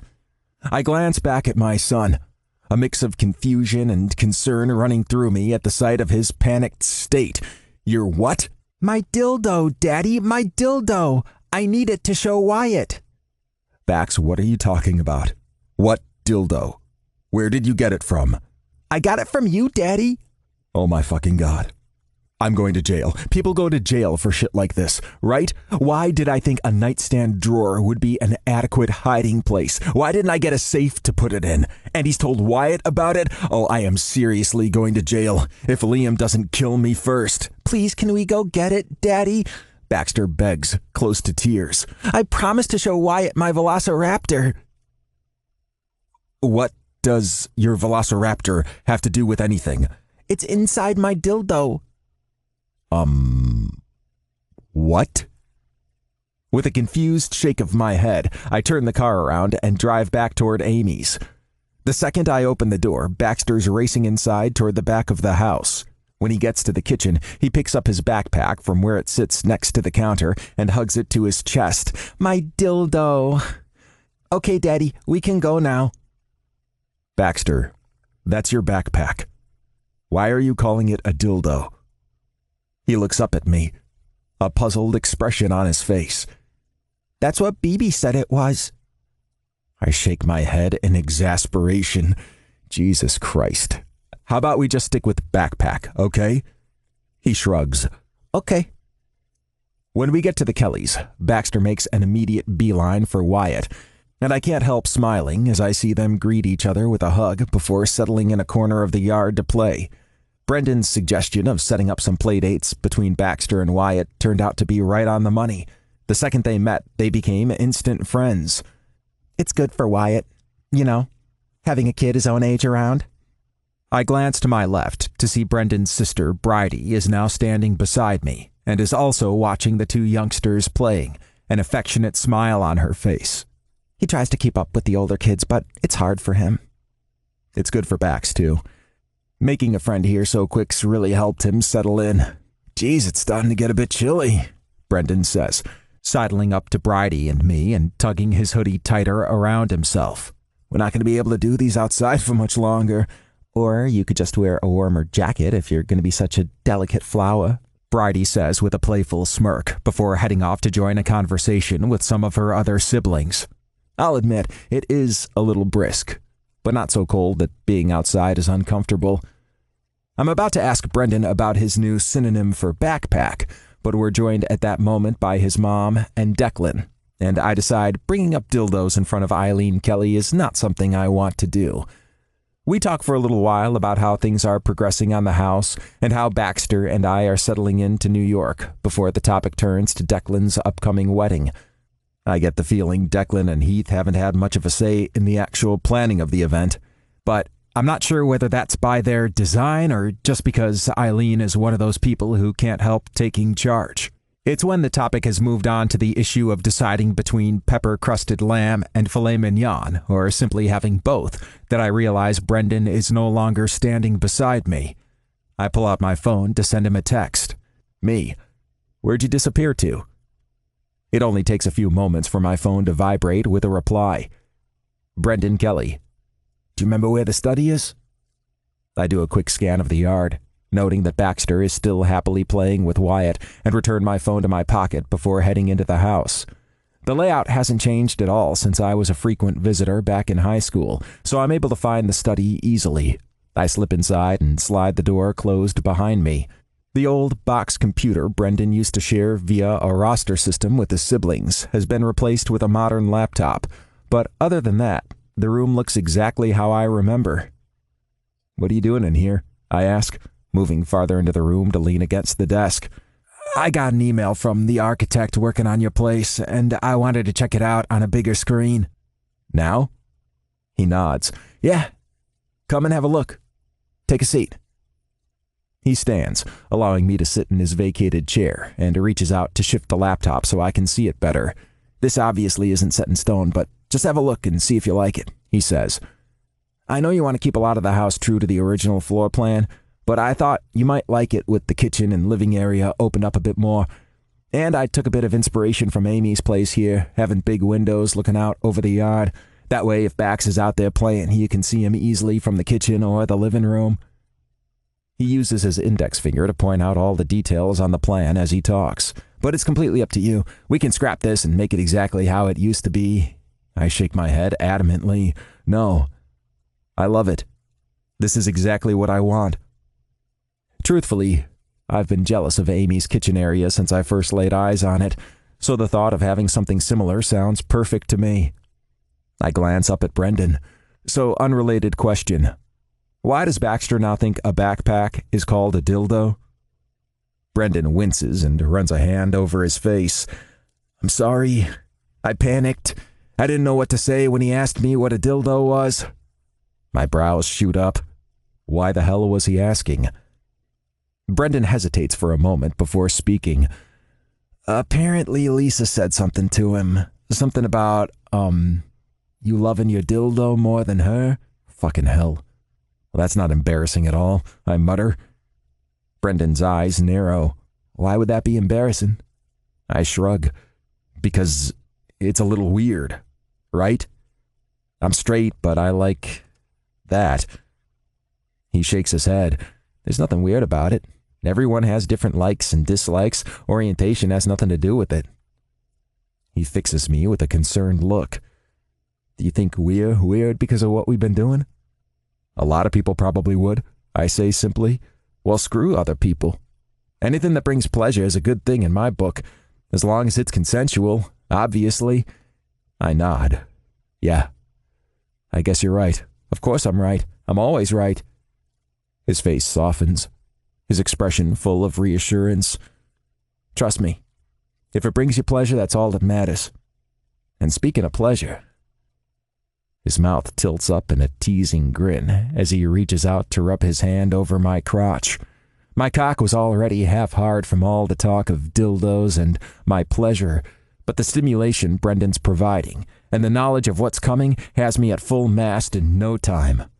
I let out a soft hiss as he tugs down my zipper and frees my cock, running his hands over the hard length. Jesus B. I reach for his jeans and tug down the fly, and the next thing I know, he's climbing onto the chair, straddling my thighs and digging his fingers hard into my shoulders as he grinds his thick, throbbing cock against mine. My hands find their way to his ass, first over the fabric of his jeans before delving inside to palm his heated skin. He lets out a soft groan as my fingers tease his crease, giving me the confidence to ask for what I want. Can I finger you? If you think I'll like it. Just tell me to stop if you don't. And with that, I slick up a finger with my saliva before pushing it gently into his tight hole, fucking in and out as we continue to grind together. Andy, fuck. This okay? I murmur. Yes, he manages to gasp out. Jesus, I fucking love the noises you make, B. I tell him. Love getting you off. Love that it's me. Me too, he grunts, thrusting against me even harder. How we haven't broken this chair by now, I have no idea. Fuck, I'm gonna come. Same. With one arm held tight around my neck, Brendan reaches down with his other hand to take both of our cocks and jerk them together. We come within seconds of each other, both breathing heavily, our bodies trembling from the explosive orgasm. His hand shaking slightly, Brendan manages to reach behind him to grab a handful of tissues from the box of Kleenex sitting on the desk and uses them to clean up. I want to see it, he says, still not bothering to move from my lap just yet. You want to see what? You with the dildo. Seriously? You want to see that? Uh-huh. I want to check out my competition. I let out a soft chuckle. B, there is no competition. No dildo has ever given me an orgasm like that. Chapter 11. Brendan. Wade Anderson. So fucking hard just thinking about last night. My mouth goes dry, and I feel blood rushing to my cock at the sight of those words popping up on my phone. I quickly glance up to find Declan, Shay, and Blake are all distracted with their conversation before tapping a reply to Wade. Me. What are you going to do about it? Wade Anderson. Well, I can't do what I really want with you in the city. Sad emoji. Wade Anderson. So I guess I'll just have to use my hand. Me. My cock is jealous of your hand. I glance back up to find Declan is now looking at me, one eyebrow arched knowingly. I let out a soft sigh and slide my phone back in my pocket. Okay, so maybe this thing with Wade is becoming a bit less mechanical than when it started out. It's definitely still a physical thing, but I can't deny that things seem to be getting more and more intense, and I'm getting more and more addicted. Last night was particularly explosive. Amy was out for the night, and Wade and I decided to watch some Game of Thrones after Baxter went to bed. We didn't end up watching much of the episode, though, because jerking each other off quickly morphed into me basically riding Wade right there on the couch. It was so reckless. Amy could have come home at any moment, or Baxter could have come out of his room needing something, but we couldn't bring ourselves to care. It was just too good. Too hot. Just like Wade, thinking about it has me getting rock hard. But unlike him, I'm not exactly in a position to do anything about it. Being in a crowded pizza parlor with two of my brothers and a potential future brother-in-law right now. My phone buzzes in my pocket again, and I pull it out, checking the text. Wade Anderson. Photo. Fucking hell. The picture is taken from about chest height and shows him lying on his bed, his sweats tugged down and his hand wrapped around his very hard cock. A month ago, a picture like this would have been an instant boner killer, because I'm sorry, but cocks just aren't my thing. But this isn't just any cock. It's Wade's, and it's hard for me, and that makes it hot as fucking hell. Me. The next one I want to see is your stomach covered in cream. Someone's sending him titty pictures. It's the only explanation, I hear Shay say. Why would you say that? Declan asks him. Because the only time I'm staring that hard at my phone is when Jamie's sending me dirty shit. Dude, that's my son, Blake chides. Earth to Brendan, Shay shouts in my ear, apparently choosing to ignore Blake. Ow! I put a hand to my ear, glaring at my oldest brother. That was unnecessary. You zombied out on us, Shay says with a shrug. I was listening the whole time. So, you've been sexting with Jamie? Yes, please, let's talk about this some more, Blake says in a dry tone. Jamie and I are just friends now, Shay says. I let out a huff of disbelief. Friends who sexed, right? From across the table, Declan once again fixes me with that knowing look, but I just roll my eyes. My situation is entirely different from Shay's. Shay and Jamie are both gay. They're just too stubborn to admit they have real feelings for each other. Hey, buddy, what are you building there? I ask Baxter, watching him sprawled on the living room carpet, playing with his Legos. It's a glacier, he says, pointing to the big, flattish sort of blob he's made out of yellow Legos. And it's melting. See, these bits have fallen off. He motions to a few random pieces of Legos scattered around the blob, and I realize glacier is Baxter for glacier. And when it melts all away, everyone in the world will die. My brows shoot up in alarm. Well, that's a little bleak. And frighteningly accurate. Hey, Bax, why don't you start packing up? Wade calls from the kitchen, where he's finishing up with the dishes. It's time to get ready for bed. Aw, do I have to, Daddy? Baxter pouts. Yup, it's getting late. Reluctantly, Baxter picks himself up off the floor and starts packing up the Legos. Slowly. Excruciatingly slowly. As if he knows the longer it takes him to tidy up, the longer it'll be before bedtime. Smart kid. Eventually, I've had enough. I get up from the couch and help with the cleanup. But, BB, I was tidying up, he protests. Well, now I'm helping, I say simply. And how about this? The person who tidies up the fastest gets a prize at the end. Baxter's eyes, the exact same sea green color as Wade's, I realize, widen in anticipation. What kind of prize? I shrug one shoulder. I guess you'll find out if you win. But I've got to tell you, I'm an excellent tidier, so I'm going to be hard to beat. You're on, BB, he exclaims before rushing around the living room in a blur as he quickly packs all his toys and the Legos away. He doesn't even seem to notice I'm no longer helping. I win, he cries once everything's packed away where it's supposed to be, jumping up and down triumphantly. What's my prize, BB? Oh, shit. I was supposed to think of a prize. I cast a glance in Wade's direction, but he merely smirks, as if reading my mind. Digging a hand into my pocket, I fish around for anything that might pass as a prize before pulling out a crumpled $1 bill and handing it to Baxter. Here you go, buddy. He takes the bill with a look of awe before turning to Wade. "It's money, Daddy! The prize was money!" "Go put it in your money box so you don't lose it," Wade tells him.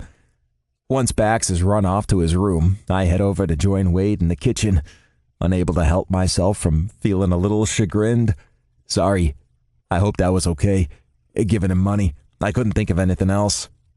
Wade smiles, shaking his head. "It's fine." He's gonna get a bit of a shock when he realizes he doesn't get paid every time he cleans up his toys, though. He's a really good kid, I tell Wade, and I can hear the affection in my own voice. He is. I got pretty lucky there. Chapter 12. Wade. "Daddy," Baxter says in a hesitant voice that immediately has my senses on alert. "I need to go potty." No.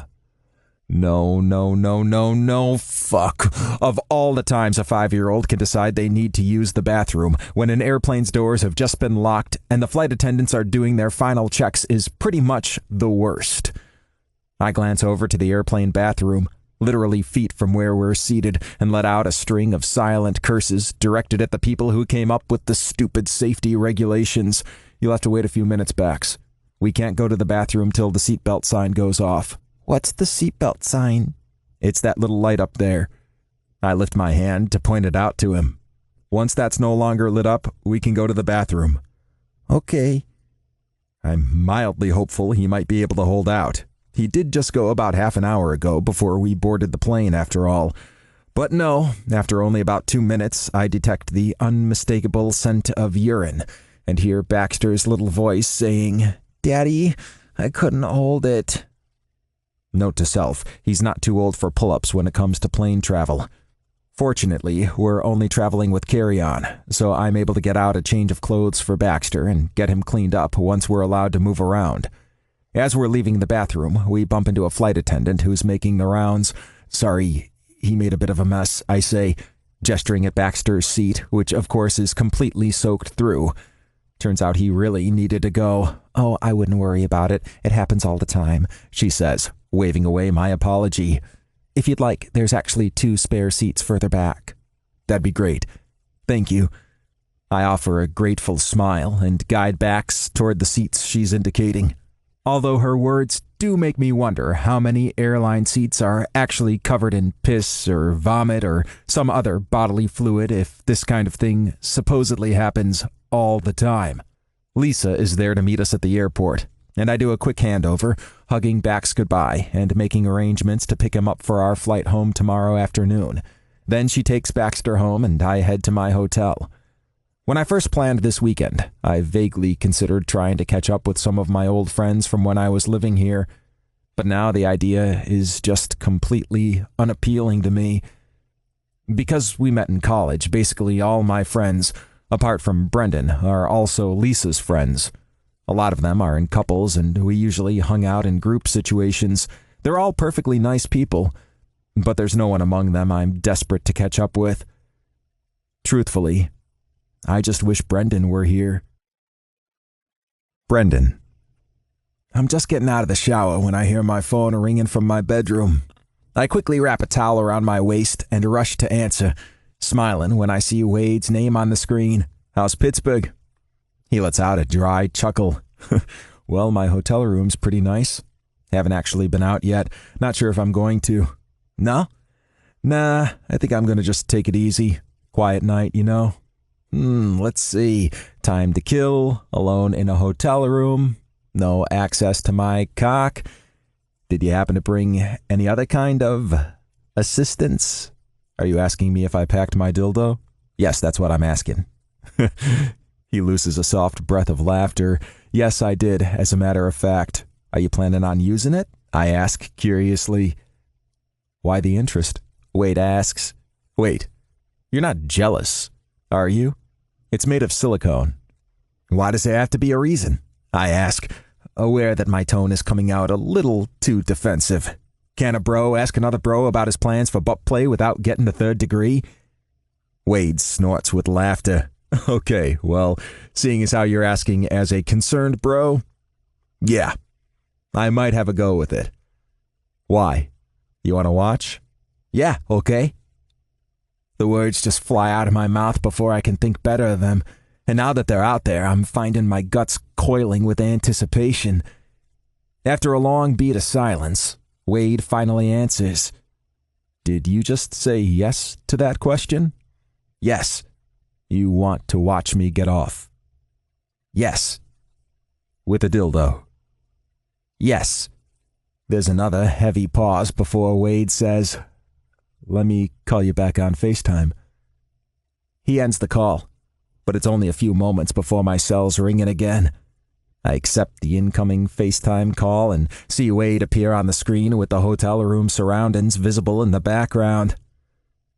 How are you on FaceTime right now? I ask him. Your phone is about 1 trillion years old. I'm using my iPad. Ha! Well, that makes more sense. You sure you want to see this? He asks, a soft smirk in place. Not entirely, but let's just go with yes. Show me the dildo. The picture jerks around a bit as Wade reaches for something, and then he holds up a black dildo for me to see. Wow. I blink at the screen a few times, just taking it in. It's not nearly as big as either of our actual cocks, but still. Wow. Okay, I really need to see this now. Wade lets out a soft chuckle. All right. You know I'm going to have to get naked for this, right? I roll my eyes. How many times have I made you come now? I think I can handle you naked, Andy. Okay. Hang on. The picture on the screen starts moving again. When it stops, I see Wade backing away from it, scooting across the hotel room's bed. Can you see me? Yeah, I've got a view of the whole bed, so we're good to go. Just a sec. Wade bounds off the bed and disappears from view. I can hear the snick of a door opening, and can only assume he's hanging the Do Not Disturb sign outside.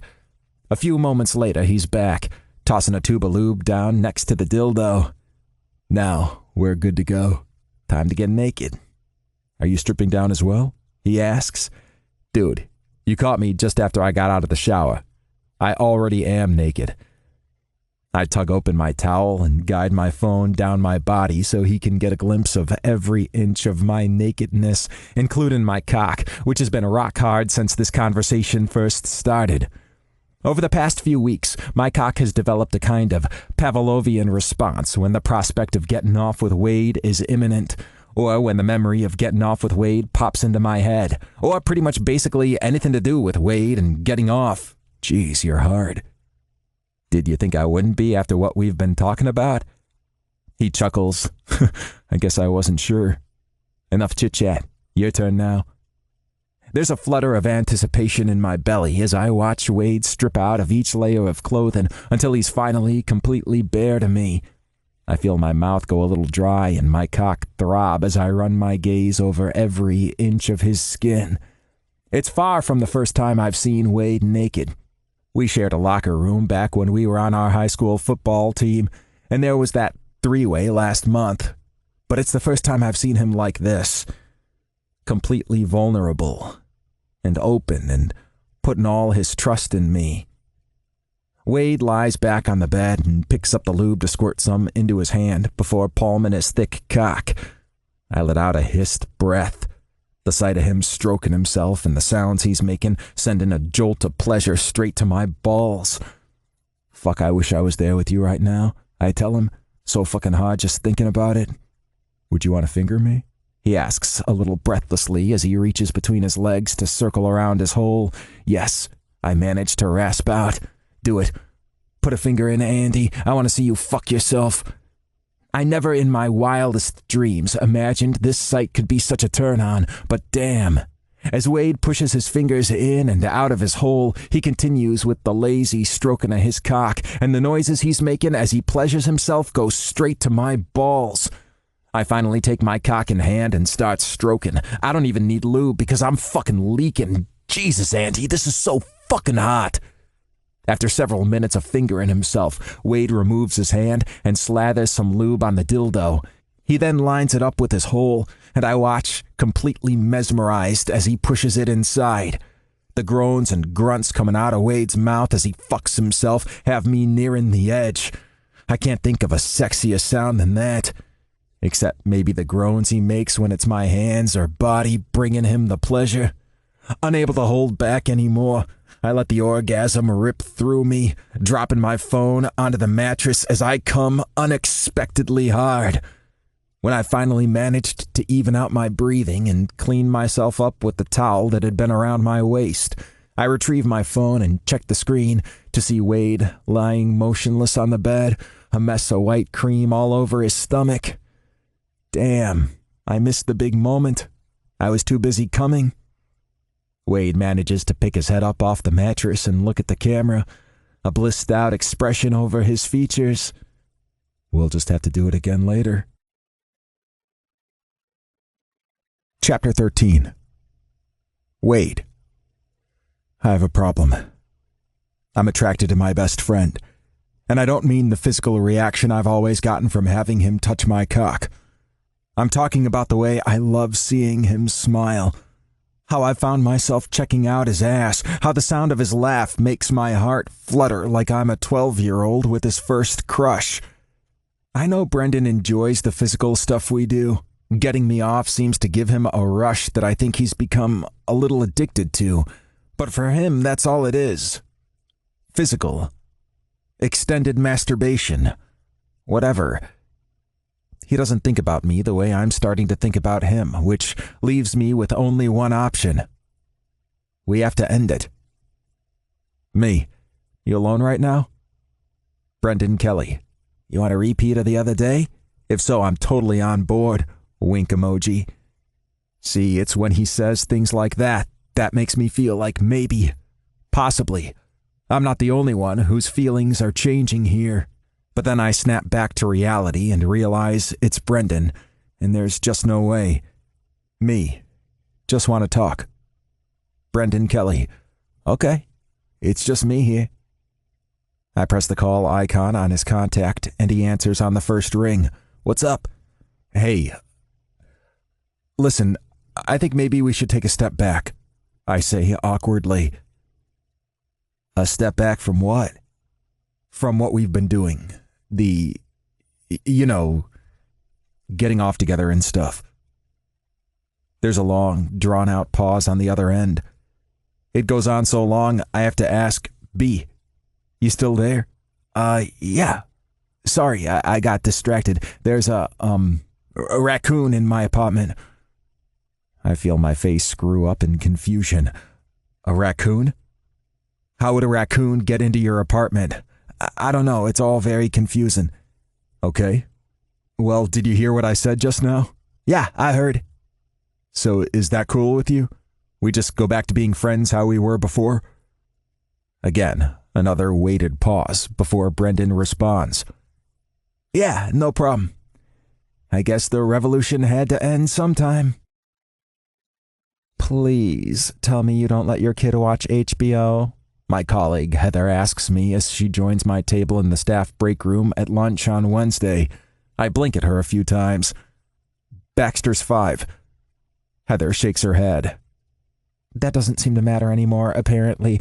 I just had a kid ask me when we were going to talk about the squid attack on New York.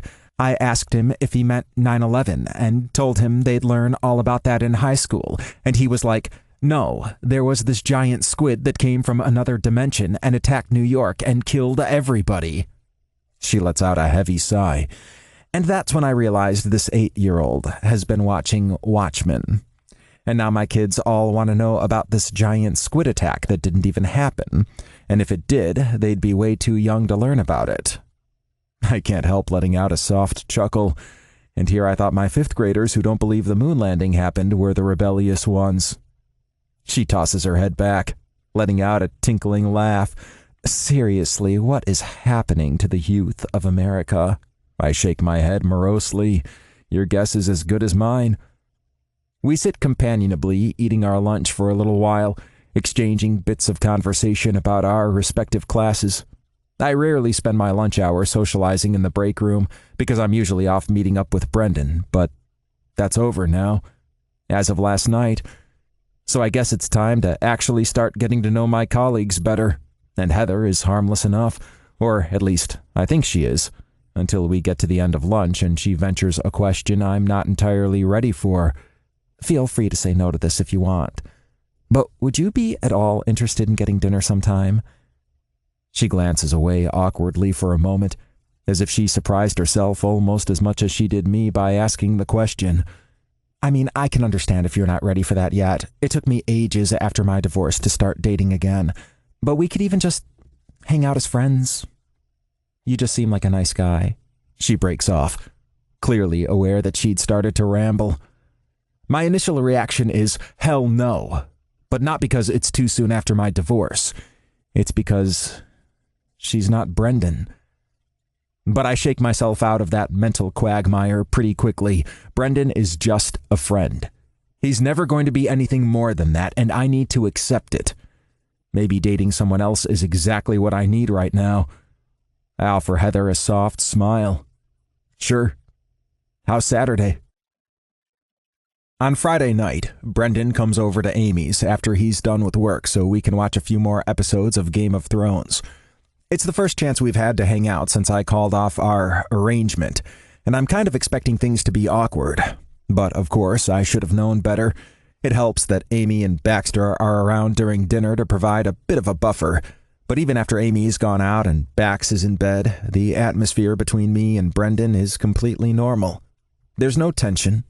No awkwardness, just the same casual friendship we've always had. And I'm not sure whether to be relieved or disappointed. Hey, Shay's got this big rugby thing happening tomorrow, and depending on how his team does, they'll either be doing celebration drinks or commiseration drinks somewhere in the city later on. You want to come? Brendan asks me as we're settling in with some popcorn in front of the TV. I wince, knowing I'm going to have to fess up about my plans for tomorrow night. I'm not sure why I've been reluctant to tell him about my date. It just hasn't really felt right for some reason. Actually, I can't make tomorrow night. I have a date. Brendan's mouth parts in surprise, and his face seems to pale slightly, but he quickly gathers himself. Oh, okay. Well, that's cool. Who's the date with? A woman I work with. Her name's Heather. She teaches 3rd grade. Heather? Brendan asks, his eyebrows creeping up. As in, what's your damage? I can't help the soft laugh that escapes my lips. I hadn't thought of that, but yeah, I guess so. Okay, well, that's cool, he says again. I'm sure you'll have a great time. He gets to his feet and starts toward the kitchen, muttering something under his breath that sounds suspiciously like, well, fuck me gently with a chainsaw. He returns a few moments later with 2 beers in hand and passes one to me. What about tomorrow morning, then? I can show you the progress we've made on the house. The little guy can come too if he wants. Amy's taking Bax into the city tomorrow to visit the Natural History Museum, but yeah, sure. Sounds great. Chapter 14. Brendan. I have a problem. The website for Wade's school doesn't have a list of faculty members, so I can't find this Heather woman's last name. And if I don't know her last name, how am I supposed to stalk her online and find out if she's good enough for Wade? The second he mentioned he has a date tomorrow night, I was overcome with a gut-churning feeling of dread, and I can only assume it's my previously untapped psychic senses telling me this woman is obviously a serial killer. I just need proof. Fortunately, I have someone on the inside of the school system who might be able to help me. My older brother Finn's a high school rugby coach, so I decided to give him a call. What's up, little brother? Are there any national teacher database registry things you have access to? Why? Finn asks, his voice full of suspicion. I need info on a 3rd grade teacher at a school on Staten Island. There's a beat of silence. Then Finn asks, doesn't Wade teach at a school on Staten Island? Yeah, but I can't ask him. And why's that? Because he's going on a date with her. I hear Finn letting out an exasperated groan on the other end and rush to explain myself. I'm just looking out for him. What if she turns out to be a complete psycho? She's an elementary school teacher. She can't be that much of a psycho, Finn says reasonably. Besides, she's not the one who wants to recruit the FBI to do a background check on their buddy's date. Do you know anyone in the FBI? I ask hopefully. Brendan, Finn says sternly, get a fucking grip. Even if I could help you, which I can't, there's no way I'd be willing to enable this weird stalker thing you have going on. I'm not stalking. I'm gathering intel. This woman could be a serial killer who's killed her past 5 boyfriends, or a con artist who swindles men out of money. I need to protect Wade. Really? Finn asks in a skeptical tone. Because it sounds like you're just freaking out because you're jealous. What? Why would I be jealous? I don't know, maybe subconsciously you're worried if Wade moves on, he won't need you anymore? Finn suggests. But if you were really his friend, you'd want him to be happy. I do want him to be happy, I protest. I just want to be the one making that happen. Okay, maybe I'm a little jealous. I end the call with my brother and slump back against my couch, scrubbing a hand through my hair as a heavy sigh escapes me. Ever since that call from Wade on Tuesday night, I've been a fucking mess. It took everything in me to act all normal tonight while I was hanging out with him at Amy's, and when he told me about his date, all I wanted to do was scream. I don't have the energy to psychoanalyze why the hell I'm feeling like this. I just know I don't want to be. Wow, everything's coming along great, Wade says, his head twisting and turning in all directions as I walk him through the house, showing him the progress that's been made. We're working on a few rooms at a time, so at the moment, the inside of the house is a bit of a mismatch of bits of the old house, bits of timber framing, and bits of unfinished drywall. I wouldn't normally take a client through at this stage of the project, not unless they were one of those clients who insisted on being involved in every single step of the process. But I wanted an excuse to spend time with Wade today, and frankly, I kind of wanted to show off a little. Sue me. It's getting there, I say proudly. Here, let me show you my favorite bit. There's no glass yet, but you can get the idea.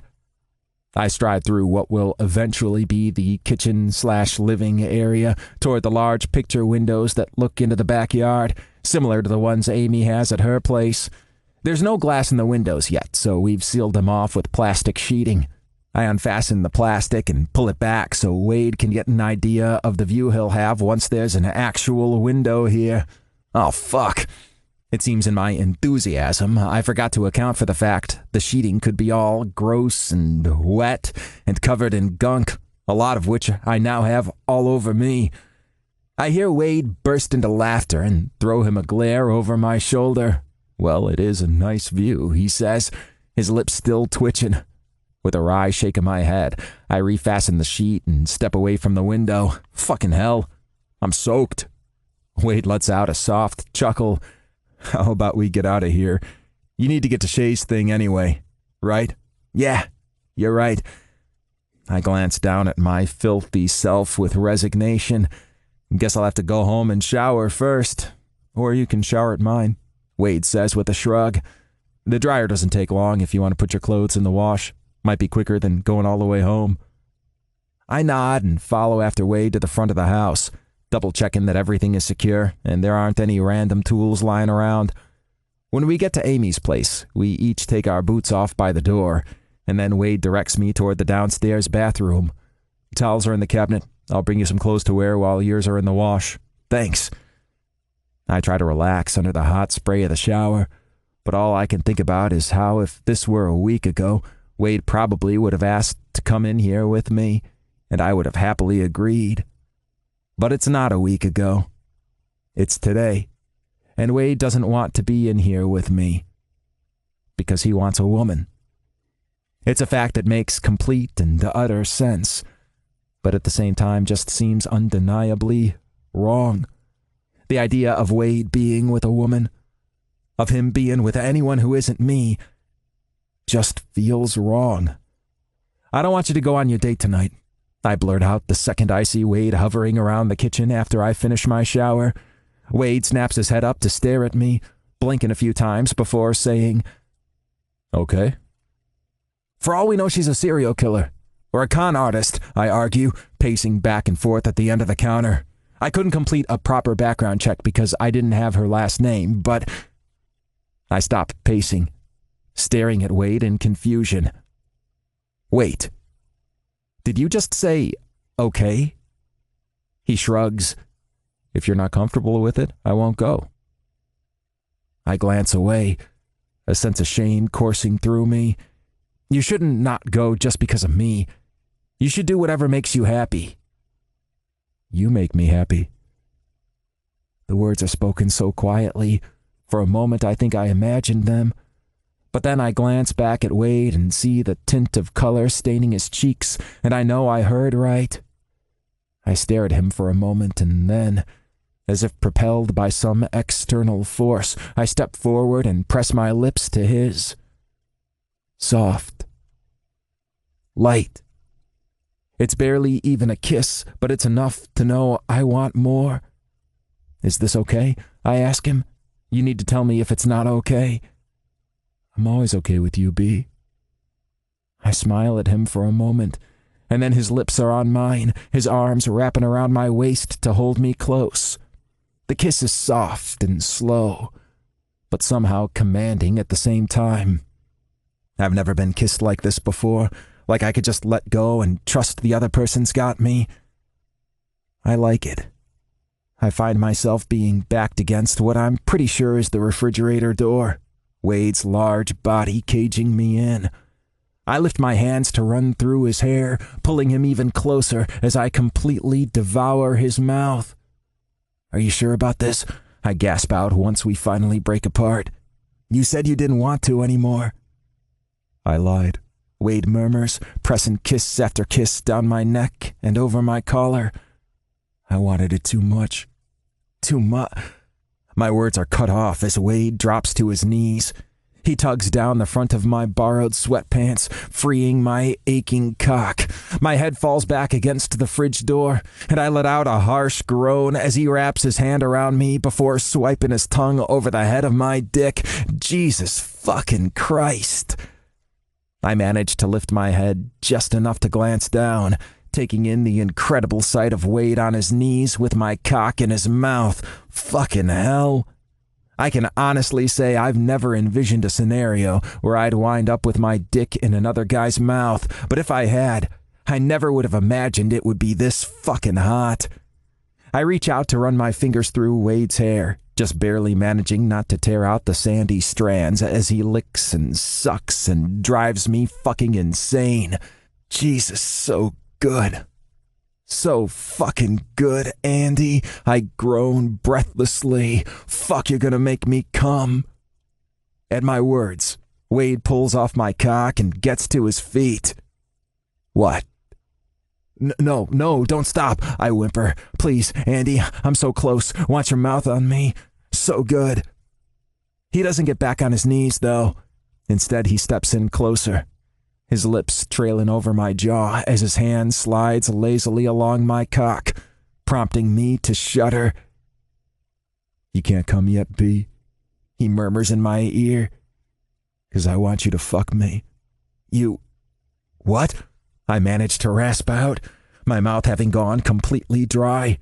I want you inside me, he says, closing his hand more firmly around my cock and pulling a harsh groan from my lips.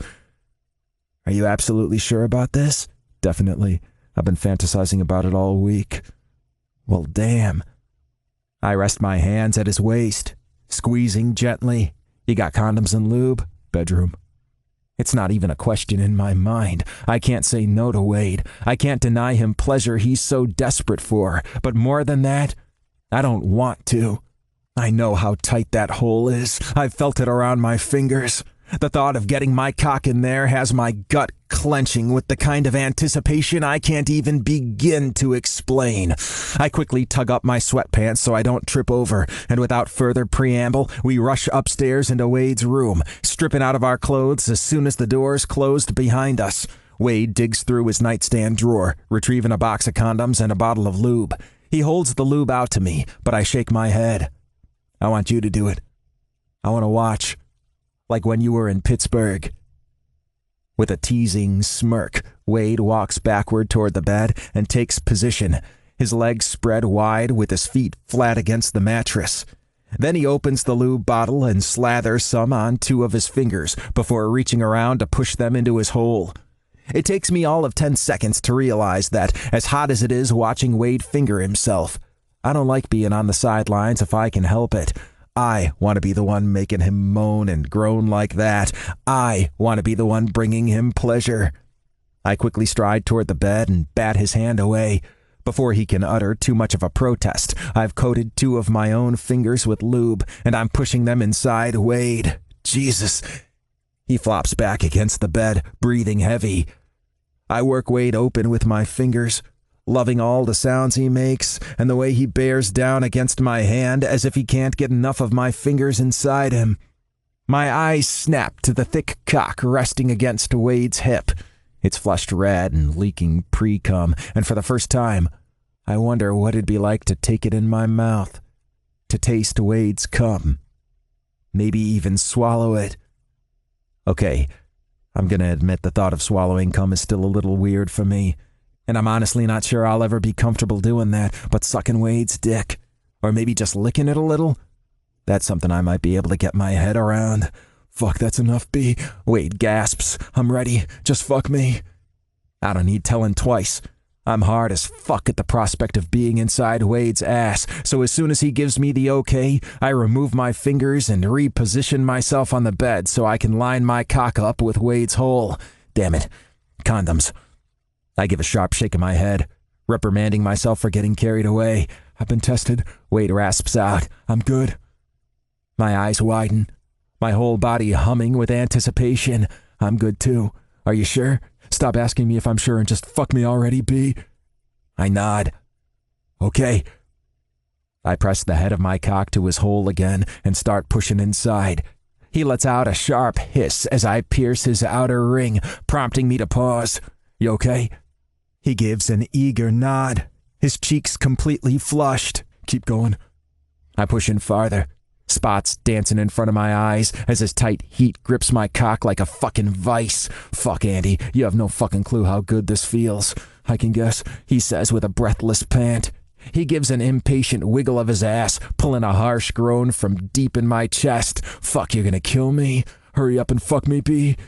With that encouragement, I give up on going slow, pushing in the rest of the way in one hard thrust. His legs come up to wrap around my thighs, his hands gripping tight to my shoulders as he takes me eagerly inside him, groaning and begging for more. Harder. Deeper. I glance down the length of Wade's body, fascinated by the way his thick cock bounces against his stomach as I thrust in and out of him. It didn't lose any of its heft as I pushed inside, making it crystal clear he actually enjoys this, having a cock fill up his ass. I already knew he enjoyed anal penetration with sex toys, so I'm not sure why I'm surprised. I guess there was a part of me that worried it might be different with an actual cock, attached to a man's body, and I'm glad to see it's not. At least, not with me. Chapter 15. Wade. The second Brendan admitted he didn't want me to go on my date, it was like a dam burst, and I just couldn't hold back what I'd been feeling anymore. There was a huge part of me that worried I went too far when I asked him to fuck me. I still had no clue whether he felt anything more than an inexplicable physical reaction to me, and I knew if we took that step, and I found out later he's not really attracted to me, it'd probably kill me. But I went for it anyway. And right now, feeling his thick cock filling me up and moving inside me, I'm finding it hard to feel any kind of regret. Jesus, fuck, Andy, Brendan gasps out as he snaps his hips. So goddamn fucking tight, man, so fucking perfect. I can do nothing but groan and beg and plead for more as he pumps in and out, every thrust bringing me closer and closer to the edge. I'm no stranger to ass play. I've been fingered, used butt plugs, and I've fucked myself with a dildo countless times. But none of that even remotely compares to the sensation of feeling another man buried inside me, feeling his heavy body moving on top of me, his balls slapping against my ass, his hot breath mingling with mine. And I love it. I love that it's Brendan. Without even really thinking about it, I slide my hands up into Brendan's hair and pull his mouth down against mine, It took all of 2 seconds for me to become completely addicted to kissing him, so that could wind up being a problem down the road. Fortunately, he doesn't protest or pull away. He returns the kiss. And this time, it's not slow and soft. It's fierce and desperate and demanding. "Fuck, Andy, I'm about to come," he rasps, dragging his lips from mine. "Do it, B. Come in my ass." His forehead drops to press against my shoulder, and I feel his body tense up as he reaches his climax, filling my ass with hot cum. He's motionless on top of me for a moment, gathering his breath, and then he pulls out and crawls down the length of my body. I realize what he's planning a second before it happens. "B, you don't have..." The words die on my lips the moment Brendan wraps his mouth around my cock, his tongue swirling over the head and driving me insane. It's not an expert technique by any means, but it's a hot, wet mouth on my dick, and it's all I need to get me to the edge. "Fuck, B, I'm coming." He quickly pulls off my cock and starts stroking me, and it takes all of 2 seconds for the orgasm to rip through me, my cum shooting out to cover Brendan's hand and my stomach. "You sucked my cock," I say, a little dazedly. "Yeah, it was harder than I thought," he says as he crawls up to lie next to me. "Definitely have newfound respect for all the girls who've sucked mine over the years." I chuckle and roll over so I'm facing him. "There's been a lot of them, huh?" The corner of his mouth quirks up. "There's been a few. None of them were as good as that BJ in the kitchen, though." I let out a breath of wry laughter. "I doubt that." He props himself up and leans over to press his mouth to mine. "Everything's better with you, Andy." The words send a burst of warmth running through me, and I reach up to pull him closer and deepen the kiss. But still, there's that little nagging voice in the back of my mind telling me there's some stuff we have to sort through before things go further. "Wait, B." He looks down at me, dark eyes full of concern as he clearly reads my hesitation. "What is it?" "I need to tell you something before anything else happens." Letting out a heavy breath, Brendan pushes away from me and takes up a sitting position on the bed. "You still want to go on that date, don't you?" I sit up also, not paying too much attention to the cum now drying on my stomach and in my ass. "What? No, that's not..." I break off with a sharp shake of my head. I'd completely forgotten I even had a date scheduled for tonight. The second Brendan said he didn't want me to go, there wasn't even a question in my mind. Brendan glances back at me, the expression on his face one of palpable relief. It's that expression that gives me the courage to admit what I've been feeling. I draw in a heavy breath and let it out slowly, my eyes fixed down at the mattress as I talk. "I know this is supposed to be just a physical thing, but recently I've been feeling an attraction to you. A really fucking strong attraction. And that's why I broke things off. Because things had gone beyond the physical for me, and I know that's not what you wanted. And I knew that's not what you wanted." There's a beat of silence before Brendan says dryly, "Well, I guess we know mind reading isn't your superpower. What?" He lets out a sigh, fixing me with a steady look. "I'm so frickin' attracted to you. I don't think I even realized that's what it was until just before when we were kissing, but fuck, Andy." He presses his forehead to mine, his warm breath against my skin, a steady reassurance. "It makes no fucking sense, but it is what it is. I want you. In every possible way." I don't have any words that could possibly match those, so instead I press my lips to his and kiss him. It's gentle at first, but it doesn't take long to grow deep and devouring, fueled by my desperate relief. "What time are Bax and Amy getting home?" Brendan asks, breaking the kiss. "Huh?" I'm completely thrown by the question for a moment before remembering I have a son and a sister and that they're currently in the city visiting the Natural History Museum. "Oh, Right. I'm not sure. I guess it depends on whether Bax is behaving himself or being a brat. Do you think we have time for a quick shower? Brendan asks, pressing a kiss to my shoulder. You're all sticky, and I want to clean you up. I let out a soft chuckle. I'm sure we can squeeze it in. That's what he said. Brendan teases before climbing off the bed and holding a hand out to help me up. The shower is not even remotely quick, not with all the making out and touching and getting each other off again. But we nevertheless manage to finish it up before Amy and Baxter get home from the city. The second Baxter sees Brendan standing in the kitchen, he lets out a squeal of "BB" before rushing over and wrapping his little arms around Brendan's legs. Hey, buddy, how's the museum? Brendan asks with an affectionate smile, gently breaking Baxter's hold of his legs and crouching down so they're at eye level. Baxter's face lights up in excitement. I saw real dinosaur bones and a woolly mammoth. And did you know the Ice Age came and killed everybody? Brendan chuckles. I don't think it killed everybody, but it killed a lot of people. What's that smile? Amy asks. Huh? I glance up to find my sister eyeing me curiously.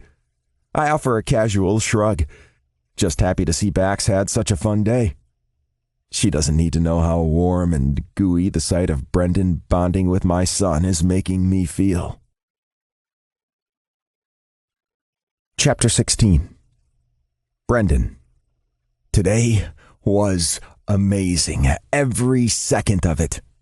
Wade and I are on the same page in terms of our attraction to each other, and we want to keep seeing where this goes. It's definitely a far cry from what I'd envisioned for the day when I woke up this morning.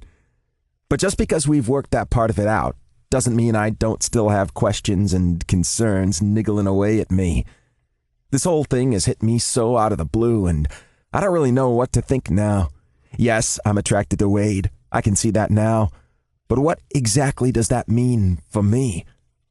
I decide it might be time I get some advice from an objective outsider, so when I get home, I call my oldest brother. Well, look who it is, Shay says in lieu of a greeting. If you're planning to grovel for missing today, you can start with apology pancakes and work from there. Today. Oh, right, the rugby thing. Whoops. Sorry, bro, getting late instead. Oh, shit, right, yeah, the rugby tournament. I pause for a moment, trying to think how to possibly explain what's going on. I must hesitate for too long, though, because Shay's tone changes from teasing to concerned. Everything okay, B? Yeah, it's just, would it... Do you, no. Brendan, use your words. I feel like I'm talking to Wyatt. Damn it. This is stupid. Why am I trying to talk to Shay about this anyway? He's always known he's gay. Sorry, I just... You know what?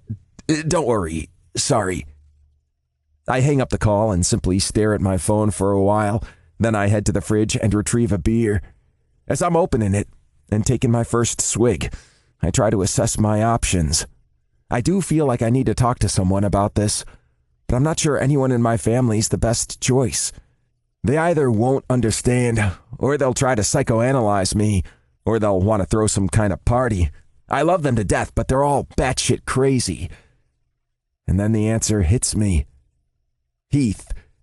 He's not exactly what I'd call level-headed, but at least he might understand a little of what's happening with me, having only realized he's into guys himself about a year ago. I tread over to the sofa and send a text. Me. Hey man, you free to catch up tomorrow? Heath Kaplan. Yeah, I think I can swing it. I'd planned to spend tomorrow doing some bits and pieces at Wade's place. The upside being, I'll be conveniently located just a few minutes' drive from his sister's. Me. Any chance you can meet me at a job site on Staten Island? Just you, though. Not Deck. Heath Kaplan. Is this some kind of pre-bachelor party thing? Should I bring a change of underwear? Me. Nope. Just need to talk. The next day, I head out to Wade's place and get to work. I need to lay some structural flooring in the rooms that are still just timber frames. We'll be putting in the insulation tomorrow, and I don't want to waste time in the morning getting this done. I've already done one room, and am cutting the boards for the other room to size when Heath shows up. Okay, if this is one of those chats where you grill me about my intentions with your brother, I'd really rather you put the power saw down first.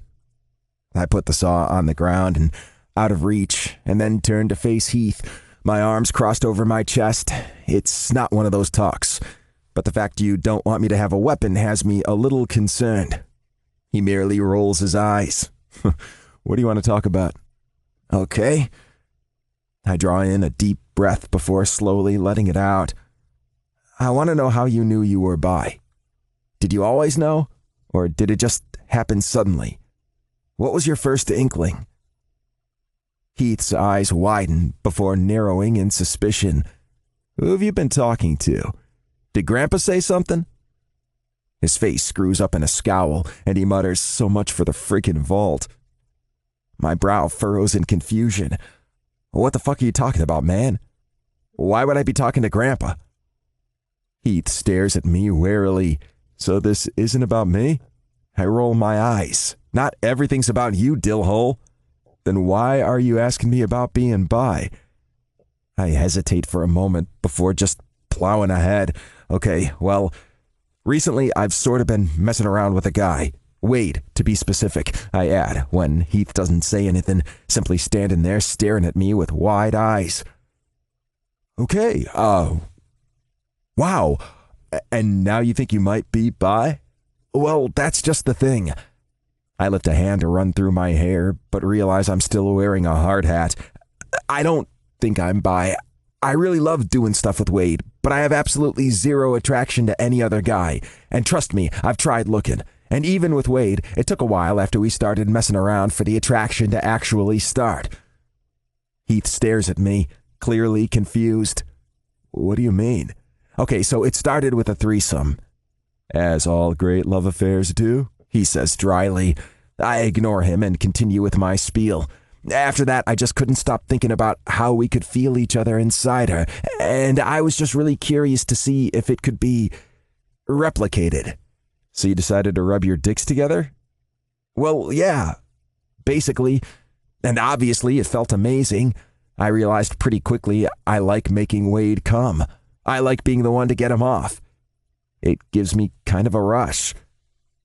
Heath nods thoughtfully. And you like it when he's getting you off? I scoff. Dude, who doesn't like getting off? No, I mean, you like it when it's him specifically. You're not just going through the motions and thinking of someone else? I shake my head. No, I like it when it's him. Only want him, I admit to myself. Honestly, the thought of being with anyone else, male or female, is completely unsettling to me right now. I don't want to feel anyone else's hands on me, anyone else's lips, anyone else's body. Only Wade. Okay, so you're a guy who happens to have feelings for another guy. That's all there is to it. I hold my hands up, palms out. Whoa, wait a minute. I never said I had feelings. Heath shrugs. Fine, a guy who's attracted to another guy. Although it does sound like you have feelings, pretty big feelings. But my point is, if you don't want to label it, if you don't feel like you fit under any of those letters of the rainbow alphabet, that's okay. You don't have to put yourself into a box. It's not a requirement. I nod slowly, letting his words soak in. Okay, that makes sense. Can you do me a favor and not tell Deck about this? I ask. I just don't want to go through the whole "I told you so" thing. Heath shakes his head. No can do. Deck and I don't have secrets. He didn't tell you about this, I point out. A sheepish expression crosses Heath's face. Actually, he did. I was just playing dumb so you'd give me more info. My mouth hangs open in horror. What? Dude, that's a total dick move, you know? Yeah, I'm sorry, man. How about a peace offering? What kind of peace offering? I ask, my eyes narrowed skeptically. Since you trusted me and Deck with this, I'm going to let you into our circle of trust. But you have to swear you won't ever repeat what I'm about to tell you, on pain of death. Pain of death, really? Heath nods solemnly. Absolutely. I let out a wry breath of laughter. Fine, I swear. Okay, then, here's the thing. I didn't come out to Declan last year like everyone thinks I did, and we didn't start hooking up back in May like everyone thinks we did. The truth is, I may have possibly embellished some details of our relationship when we bumped into my ex one day. I arch an eyebrow. Embellished. Heath runs a hand over his jaw. I told her we were dating when in actual fact we weren't even close. I still thought I was straight at the time. My jaw is pretty much on the floor now because I have a feeling I know where this is going. Of course, then Allison outed me on Facebook, and I didn't really have much of a choice but to pretend to be bi and dating Declan. So that whole time, you guys were just faking? I ask, my eyes narrowed. Are you still faking? Is this wedding even real? Heath rolls his eyes. The faking thing lasted for like a week.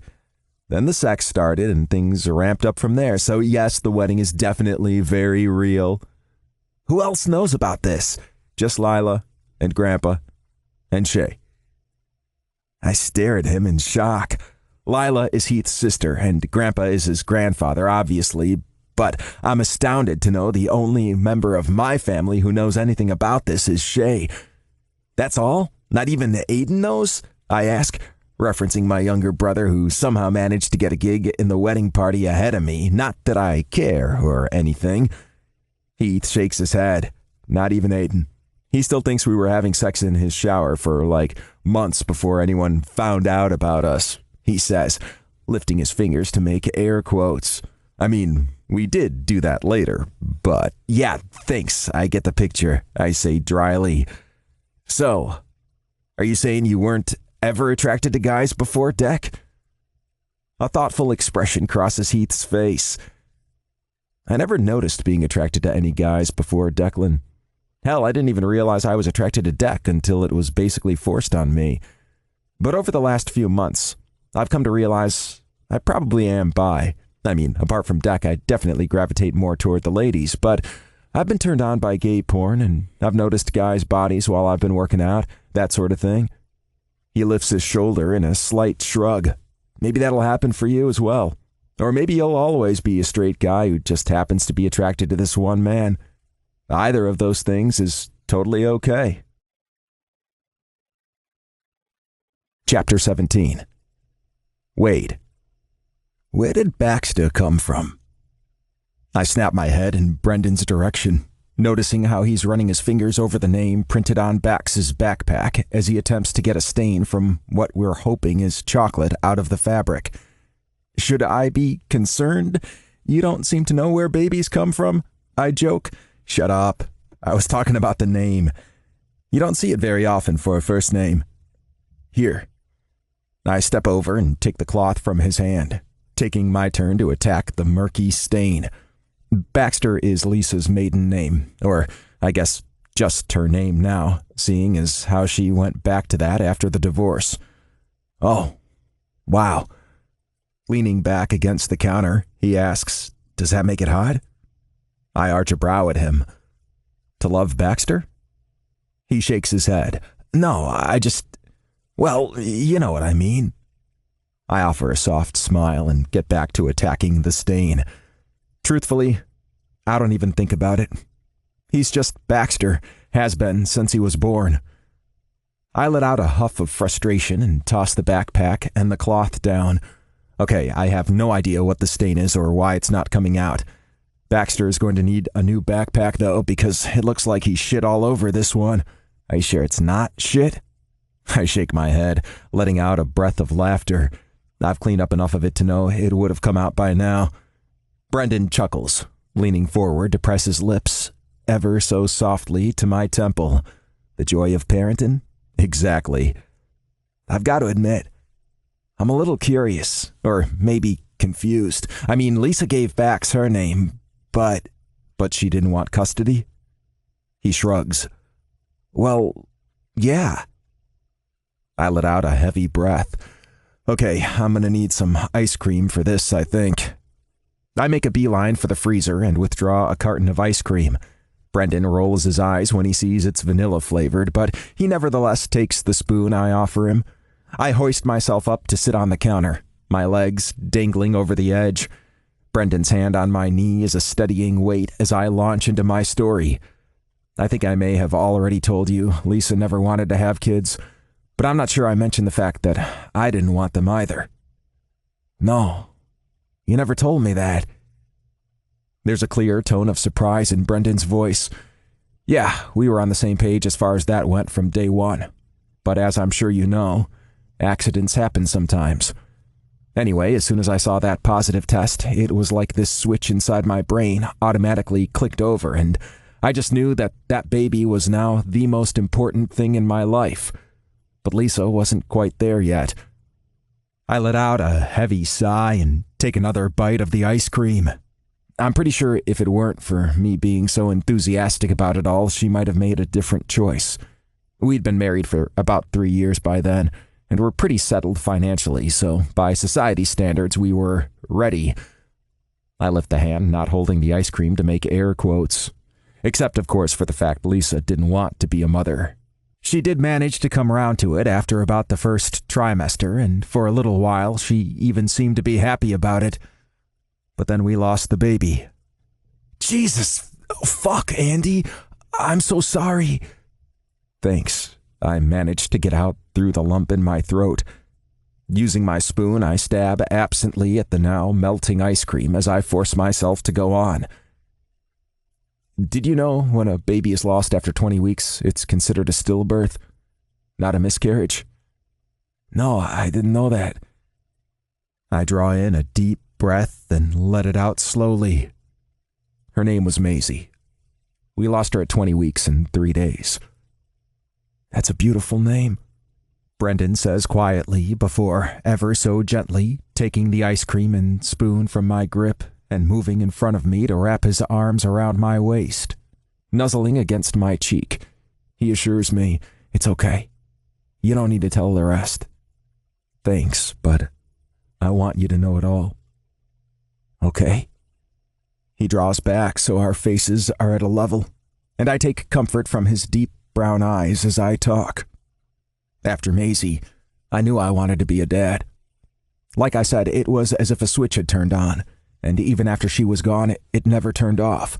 And it was the same for Lisa, or at least, that's what I thought at the time. I thought she'd adjusted to the idea of being a mom, and it was something she wanted now. That's what she would tell me, and I believed her. So about a year later, after we'd had time to grieve, we started trying for another baby, and that's how we got Bax. And he's named for Lisa's father, just FYI. Because you were asking before.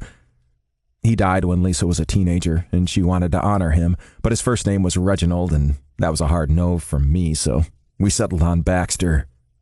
Fair, Brendan says with a nod. Anyway, once Bax was born, I started to realize that Lisa hadn't really changed her mind about wanting to be a mom. She'd been so riddled with guilt over what happened with Maisie, she saw having another baby as a way to absolve herself. But it didn't work. I think if anything, Baxter just serves as a reminder of that guilt, and that's why she has such a hard time connecting with him. I give a slow shake of my head, letting out a long sigh. I can't possibly regret having Baxter, because he's literally the best thing that's ever happened in my life. But at the same time, I wish I could have seen what was really going on with Lisa. I wish I could have helped her deal with it better. You were dealing with your own grief, Brendan points out gently. I shake my head. That's not an excuse. She was my wife, and she was hurting. Badly. And I didn't see it. That's something I'll always regret. He leans forward and gathers me in his arms. I don't hesitate to sink into the embrace, wrapping my arms around his back. I wish I could have been there for you when all this was happening, he murmurs. You're here now. I'm so glad for that, and I'm not going anywhere. He draws back a little so he can press a kiss to my lips. Hope you don't mind that I'm a bit of a clingy bastard. That's totally fine by me, I murmur, returning the kiss. I'll admit, dredging up this painful part of my past wasn't exactly how I was expecting today to go. With Baxter on a playdate with Wyatt and Amy spending her Saturday at work preparing for a trial starting next week, an empty house beckons. But I'm glad Brendan knows this about me now. He's my best friend, and let's face it, much more than that now. I want him to know every part of me. Chapter 18. Brendan. So, you and Jamie are gonna do long distance? I ask Shay, shoving a forkful of syrup-coated pancakes in my mouth. Shit, I can barely even stand living in a different borough to Wade. No way could I handle a different country.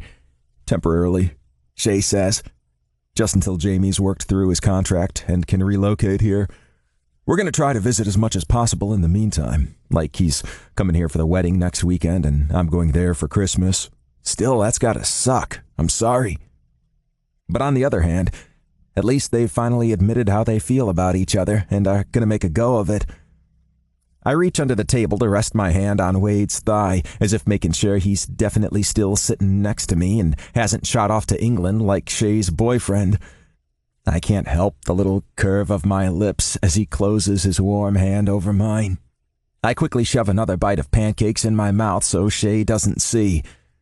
This weekend is Baxter's monthly visit with his mother, and they're in New York this time, so after dropping Bax off at Lisa's hotel, Wade joined Shay and me at this little diner in Midtown where I'm finally treating my brother to the apology pancakes he's been bugging me about ever since I missed his rugby tournament.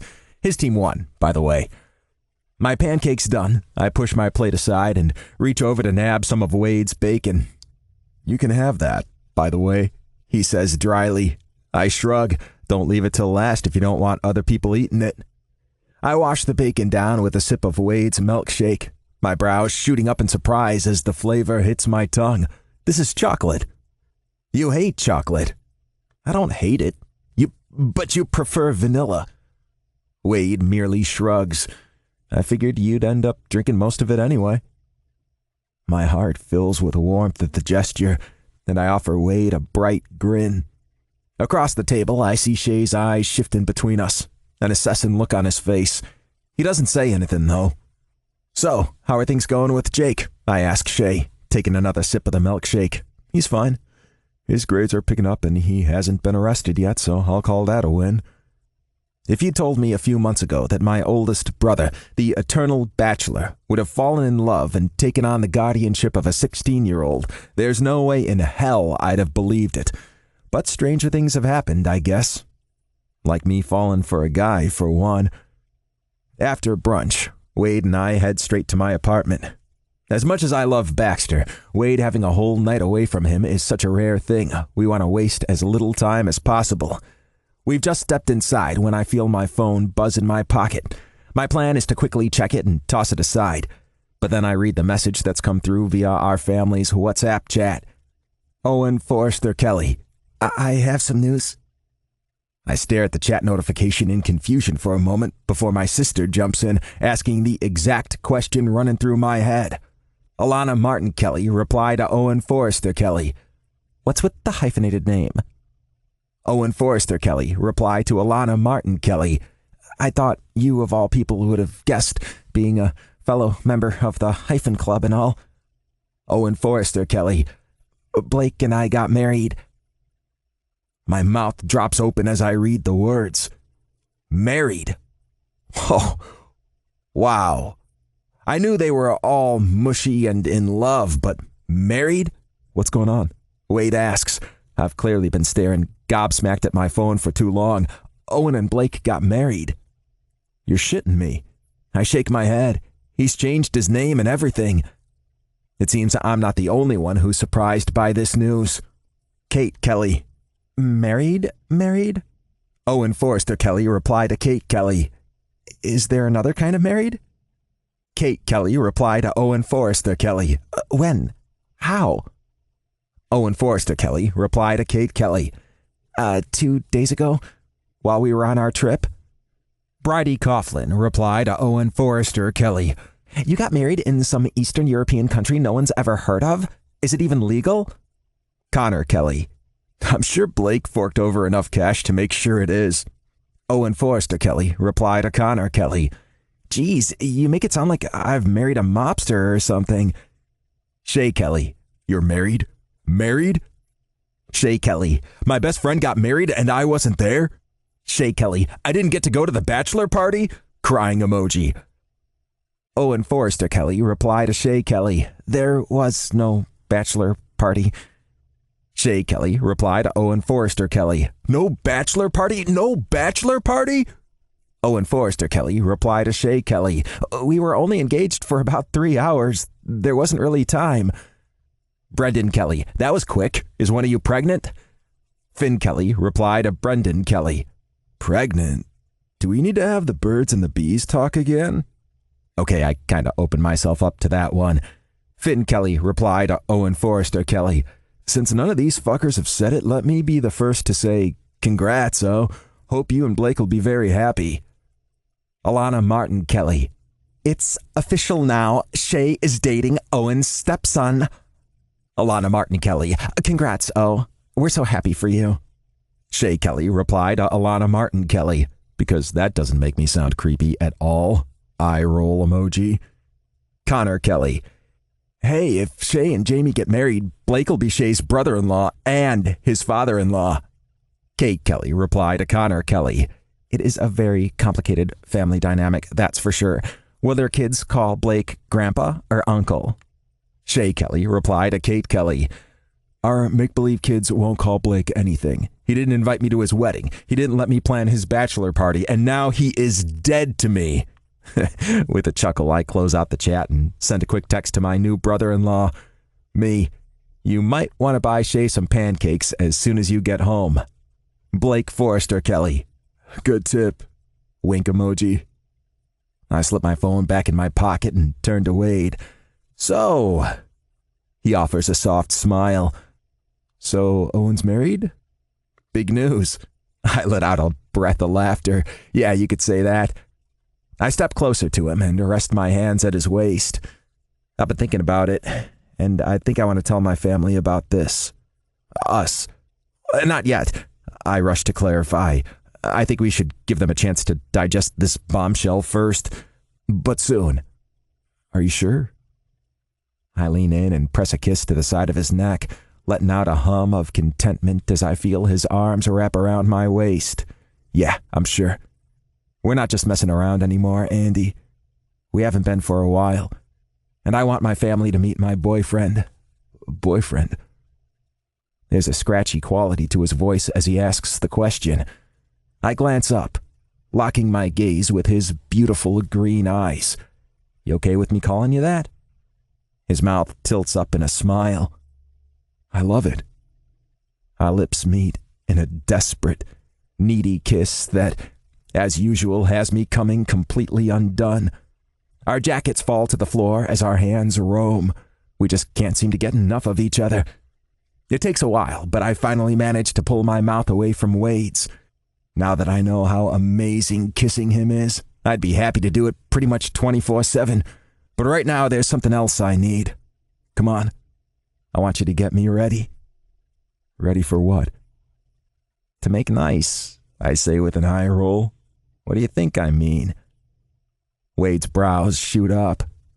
Did you just sass me with a Leanne Rimes song? My mouth falls open in horror. It was the Dixie Chicks. What the hell is wrong with you?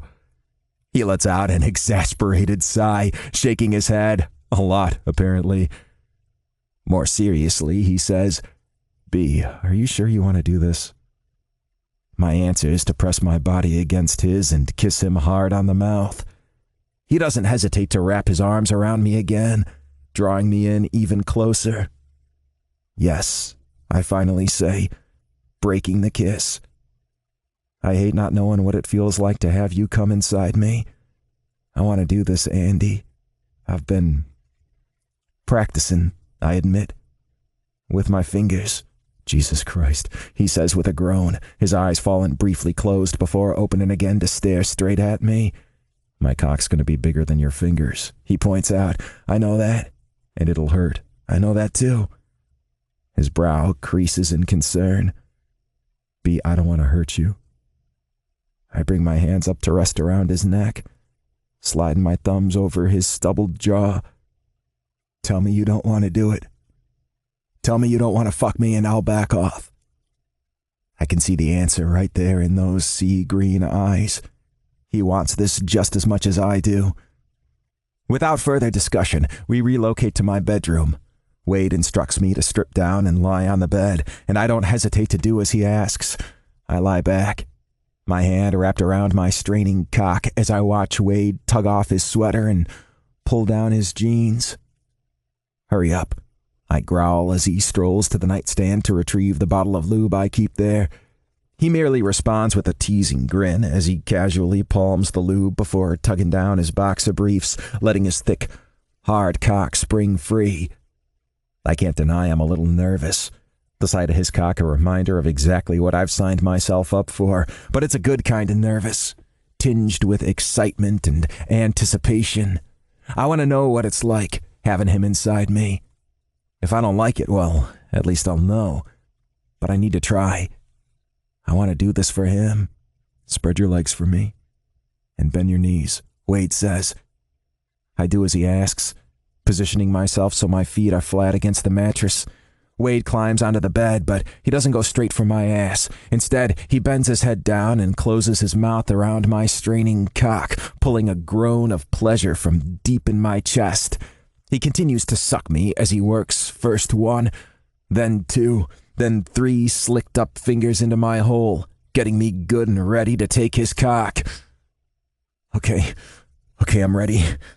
If you don't stop, I'm gonna fucking come, I somehow manage to gasp out. Wade withdraws his fingers and pulls off my cock before shuffling up to hover over me. I think you should ride me, he murmurs.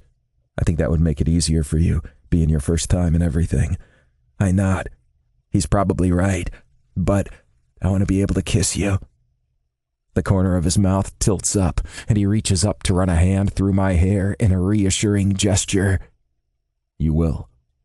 I give another nod, and Wade rolls off me and onto his back. I scramble up so I can straddle him, and he helps me to line the head of his cock up with my hole.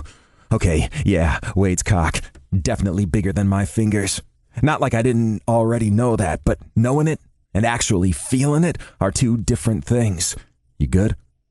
I give a sharp nod, my jaw clenched tight against the sting in my ass as I slowly push down onto Wade's dick. Yeah, just give me a sec. B, you're not enjoying this, he says with a nod to my cock, which is definitely deflated somewhat. We don't have to. I shake my head. I want to. Can you stroke me? He doesn't hesitate to heed my request, closing his hand around my cock and stroking the length until I'm hard again. He continues to jerk me with one hand, his other playing with my balls, and the pleasure of his touch helps my mind to clear and my body to relax so I'm able to ease down onto his cock until he's buried deep inside me. Fuck, this feels weird. My ass is so completely full, and I can feel his cock throbbing inside me. The steady pulse of the blood pumping in Wade's cock is tickling at whatever nerve endings are inside my ass, and before I know it, the discomfort has turned into pleasure, and all I want is to feel that dick moving in me. I lean forward and grip onto the headboard before lifting my ass up and sliding back down, hard. I let out a strangled groan as Wade's cock spears me again. Jesus fuck! You good, B? Wade's voice is tight with what is no doubt the effort not to thrust. My response is to once again lift my ass up and fuck back down, this time swiveling my hips around. Obviously unable to hold back any longer, Wade snaps his hips up to meet my downward push. Jesus Christ! Chapter 19. Wade. All the times I imagined being inside Brendan, I never could have dreamed it would feel this incredible. My cock is completely enveloped by his tight heat, and the way he's moving up and down and swiveling around is causing my head to just about explode. I'm completely mesmerized by the sight of him. He's just so fucking sexy. His eyes are closed, features relaxed into an expression of pure bliss. His skin is slicked with sweat, his muscles flexing and straining as he rides my cock. His own dick is hard and seeping with pre-cum, bouncing against his abs with every movement of our hips. I know when he first started taking me, he found it incredibly uncomfortable. It was obvious in the way his face screwed up and his cock deflated, but that all seems to have changed now. Now, he's absolutely loving it. Brendan opens his eyes and catches my gaze. It's a look that's full of an emotion that I know must be reflected in my own eyes. These past few months have unlocked something I can't even begin to explain, and as far as I'm concerned, I shouldn't have to. But whatever it is, I know he's in this with me. I may have had some doubts a little while ago, but I know now this is far from one-sided. I let out a groan of appreciation as he takes his cock in hand, leisurely stroking it, while those dark, lust-filled eyes remain pinned on my face. "Fuck, you're so gorgeous, B," I tell him, "so fucking hot." His mouth curves up in a sly grin, and he lets go of his cock, leaning forward to scrape his teeth along my neck. "Yeah, I wanted to talk," he murmurs. "So goddamn sexy, Andy." "So that's what it is? You just want me for my awesome dad bod?" He huffs a laugh against my chest, his tongue peeking out to sample my blazing hot skin. "You know it. Can't think of anything else you're good for." I bark a laugh, which turns into an outright moan as he digs his fingers into my torso and pushes back hard on my dick. I get with the plan quickly and increase my tempo to match Brendan's. Our banter done for now, the room is filled with the sounds of skin slapping against skin, our heavy breathing and our groans of pleasure. I tug on Brendan's hair, pulling his mouth toward mine so we can exchange sloppy, breathless kisses. I feel a sharp bite of pain and taste copper as he catches my lip with his teeth, but I just kiss him more fiercely and fuck him harder. "Fuck, I'm gonna come," I somehow manage to growl out. "Fuck yeah, Andy, come in my ass." With one final thrust, my body seizes up, blackness clouding my vision as my climax takes over my body, wave after wave of cum shooting into Brendan's ass. Still in a daze from my orgasm, I feel him move off my dick and shuffle up my body, and then his cock is at my mouth, the head circling my lips. I open my mouth wide to let him in, my tongue immediately darting out to tease the head, savoring the salty taste of him. He feeds me more of his dick, and I accept it eagerly, sucking and licking as he slides in and out, gently fucking my mouth. One of his hands is braced against the headboard, the other holding my head forward so I can take more of him. His eyes are closed, his lips moving with murmured words of appreciation, his face wearing that same blissful expression that I'm becoming completely addicted to. "Fuck, about to come," he warns. He tries to pull away, but I don't let him. Instead, I grip tight to his ass and hold him in place, continuing to suck him down as he reaches his climax. Head thrown back, teeth bared, he comes hot in my mouth, and I swallow every last drop eagerly, relishing the taste of him. He collapses onto the bed beside me, and I instinctively throw my arm around him and snuggle in close. Brendan lets out a contented hum and shifts around so he can rest his head against my chest. "I like this. It feels good," he murmurs. Orgasms tend to have that effect. He lets out a soft chuckle. "That was good too, but I was talking about the cuddling. I used to think it'd be weird. Two dudes cuddling. Like, how do you even work out who's going to be the big spoon and who will be the little spoon if you're around the same size? But it's not weird. It feels right." I press a kiss to his hair and pull him tighter. "Everything feels right with you, B." "Oh, good. You're here." I glance up at Amy, who's just walked into her kitchen with an armful of groceries. Why wouldn't I be? She glances away, her cheeks flaming. I don't know. I wasn't sure when you'd be back from the city." It's not so much her words that confuse me, more the fact she can barely look me in the eye. Shaking my head in bemusement, I help her unpack the groceries before pulling out some pans to get started with dinner. Lisa should be dropping Bax off in about an hour, and I know he'll be wanting to eat the second he gets in the door, so it's best to be prepared. "Listen, I think it's probably a good idea for us to talk before Bax gets home." I sigh. "Look, I'm sorry. I know the rebuild's taking a little longer than we'd hoped, but we shouldn't be in your hair too much longer." Things had actually been moving ahead of plan for a while after we first started, but now that we're having to work with a bunch of subcontractors and their schedules, progress has slowed to a crawl. And I know Amy must be getting a little sick of having us invading her space. That's not actually what I wanted to talk about. She draws in a deep breath, letting it out slowly. It's as if she's trying to gather the fortitude for some big face-off or something. The thing is, well, you know how you refused to replace that shitty phone of yours with a new one? I roll my eyes. It still works, doesn't it?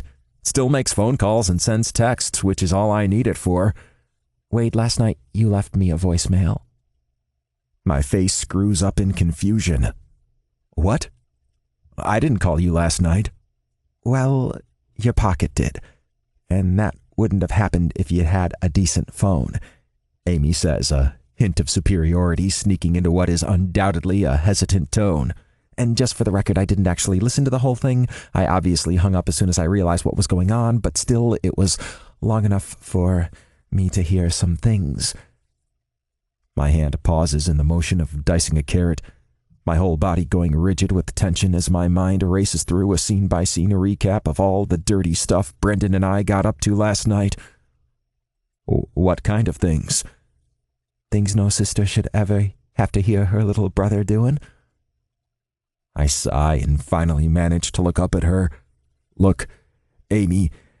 She lifts a palm to cut me off. Let me just talk for a second, okay?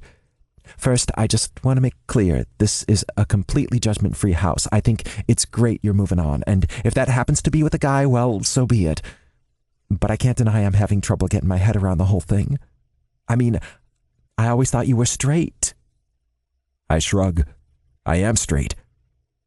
She arches her brows skeptically, and I offer a wry smile. I know it sounds weird, but we're both straight. I honestly can't explain what's going on. Neither of us can. But it's happening, and we want to see where it goes. Okay, she says, though her expression still looks doubtful. I let out a soft sigh and set down the knife. Look, I've never been attracted to another guy. Ever. And I'm not saying that like it would be a bad thing if I were. Honestly, it would make this situation a hell of a lot easier if I could just say, oh yeah, I'm bi. But I just don't feel like I fit that label. And honestly, when this all started with Brendan, it wasn't even about attraction. It was honestly just about getting off. The attraction came later, and then feelings. So you guys just got off together? What, like watching porn or something? I arch a brow. Do you really want the details? Not particularly, but I'm trying to wrap my head around this thing. Okay. It started with a threesome. I'm not going into specifics, but things may have inadvertently, rubbed together during the threesome. Kind of hard to avoid, really, and we both liked it, and we both agreed it wasn't really fair that straight guys should be deprived of the awesomeness of rubbing cocks, because seriously, it is awesome. So we decided to revolutionize the bromance by being two straight guys who got off by rubbing cocks together. Okay, I take it back, I don't want the details. Amy cries, throwing her hands over her ears. Calm down. I'm done talking about cocks, I swear. Great. All I need to do now is figure out a way to erase my memory. Well, you're the one who asked for specifics. I didn't realize you'd be that specific. I roll my eyes. Whatever. Anyway, we did that for a while, but then things just sort of escalated and an attraction developed and then feelings. I've never felt like this about anyone. And I swear to God, if you laugh at me... Why would I laugh at you? Wade, that's awesome. I don't care how it started, or that he's a guy, or that you don't want to label your sexuality. If you're in love, that's all that matters. Love. I'll admit, I haven't thought to put that label on it before now. But that's what it is, isn't it? I'm in love with Brendan. Chapter 20. Brendan. Aileen Kelly. I want everyone downstairs at 12:30 sharp, no exceptions. Liam Kelly replied to Aileen Kelly. What? Why? The ceremony's not until 1:30. Aileen Kelly replied to Liam Kelly. We're having photos done before the ceremony. Kate Kelly replied to Aileen Kelly. 12:30? That's only 45 minutes from now. I haven't done my hair yet. Alana Martin Kelly replied to Kate Kelly. Me neither. Finn Kelly replied to Kate Kelly. Me neither. Kate Kelly replied to Finn Kelly. Middle finger emoji. Liam Kelly, reply to Eileen Kelly. A little warning would have been nice is all I'm saying. Eileen Kelly, reply to Liam Kelly. I told her all last night. Aiden Kelly, reply to Eileen Kelly. You should know better than to tell us stuff when we're drunk, Mom. Shay Kelly. Jamie and I can't make it. We'll be occupied until the ceremony. Eileen Kelly, reply to Shay Kelly. No exceptions. Alana Martin Kelly. I can't find my shoes. Declan Kelly, reply to Alana Martin Kelly. I think you took them off when you and Heath started dancing to the Pointer Sisters last night. Declan Kelly, reply to Eileen Kelly. Do Heath and I need to come down for this? It's kind of a busy day for us. Eileen Kelly, reply to Declan Kelly. No exceptions. Aiden Kelly, reply to Declan Kelly. What the hell are you busy with? Finn Kelly, reply to Aiden Kelly. Probably the same thing Shay and Jamie are busy with. Laugh emoji. Shay Kelly, reply to Finn Kelly. We're busy with travel Scrabble. Wink emoji. Aiden Kelly, reply to Shay Kelly. Is that what the kids are calling it these days? Liam Kelly, reply to Eileen Kelly. Do you want the kids at this thing, Mom? Melinda's going spare trying to get them all ready. Eileen Kelly, reply to Liam Kelly. How many times do I need to say no exceptions? Owen Forrester Kelly. Blake and I are locked out of our room and our suits are inside. He's down at reception sorting out a new key now, so we should be there on time. Declan Kelly, reply to Owen Kelly. How did that happen? Owen Kelly, reply to Declan Kelly. We went for a run. He thought I had the key. I thought he had the key. Alana Martin Kelly, reply to Owen Forrester Kelly. Ugh, so you're all gross and sweaty and locked out? Owen Forrester Kelly, reply to Alana Martin Kelly. Yep. Kate Kelly, reply to Owen Forrester Kelly. Well, I guess you can save time showering together. Laugh emoji. Owen Forrester Kelly, reply to Kate Kelly. Yeah, that won't save time. Okay, I was seriously the only one who remembered about this photo thing today. I give myself a once-over in the hotel room's dressing mirror, and I've got to admit, I look pretty damn good. I can't even remember the last time I wore a tux. Alana and Haley kept things pretty casual for their wedding a few years ago, and I'm not exactly a fancy event sort of guy, but maybe I should wear them more often. I snap a couple of photos in the mirror because I know Wade's going to want to see me all dressed up. Then I open the chat back up. Brendan Kelly, I'm ready. Brendan Kelly, photo. Finn Kelly, reply to Brendan Kelly. Slow clap for Brendan. Brendan Kelly, reply to Finn Kelly, middle finger emoji. Bridie Coughlin, reply to Eileen Kelly. Mom, geez, stop calling my phone. Did you think maybe I'm not participating in this chat because I have a husband and 3 kids to get ready? Finn Kelly, reply to Bridie Coughlin. Mark can't get himself ready? Bridie Coughlin, reply to Finn Kelly. Eye roll emoji. Have you met my husband? Finn Kelly, reply to Bridie Coughlin. Fair. Eileen Kelly. Connor's not answering his phone. I'm worried he's dead in a ditch somewhere. Alana Martin Kelly, reply to Eileen Kelly. Geez, Mom, he's not dead in a ditch. He's probably in the shower or something. Eileen Kelly, reply to Brendan Kelly. Can you go check on him, Brendan? Seeing as though you're ready. Damn it. Why did I have to brag? Brendan Kelly, reply to Eileen Kelly. Yeah, sure. I slip my cell into my pocket, check I have my room key, and then head out of my hotel room. Mom, being the control freak she is, sent us all a list with each other's hotel rooms on it after we checked in yesterday, so it only takes me a moment to look up which room Connor's in and figure out it's on the floor below mine.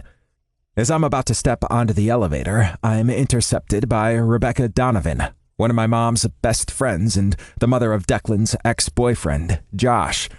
Despite their past, Josh is still close friends with both Declan and Heath. It's one of those things that would probably be weird for other people, but is completely normal for us. Brendan, hey, honey, you haven't seen Josh by any chance, have you? No, I tell her, my brows arched in curiosity. I just left my room. Rebecca lets out a sigh, her mouth turning down at the edges. He's not answering his phone and he doesn't seem to be in his room. I'm getting a little worried. In my head, I'm thinking Josh is a 28-year-old guy that can probably take care of himself and more likely than not slept in someone else's bed last night. But of course I don't say that to his mother. Instead, I just smile and promise to ask around after him. After Rebecca strolls off, I press the button for the elevator again and take it down to the floor below. The layout is exactly the same as the floor I'm staying on, so it's easy enough to find Connor's room. When I get there, I bang on the door, but there's no immediate answer. It's not until I've called out a few times that the door finally swings open. "Dude, what the hell?" I exclaim, eyeing Connor's sweats, bare chest, and messed up hair and beard that all indicate he's just rolled out of bed. "Haven't you seen your phone? Mom wants us all downstairs for photos before the ceremony." I check the time on my cell and look back at him doubtfully. "You have about 25 minutes to get yourself cleaned up and downstairs, unless you want Mom to have a coronary." "You've got to be shitting me," he groans.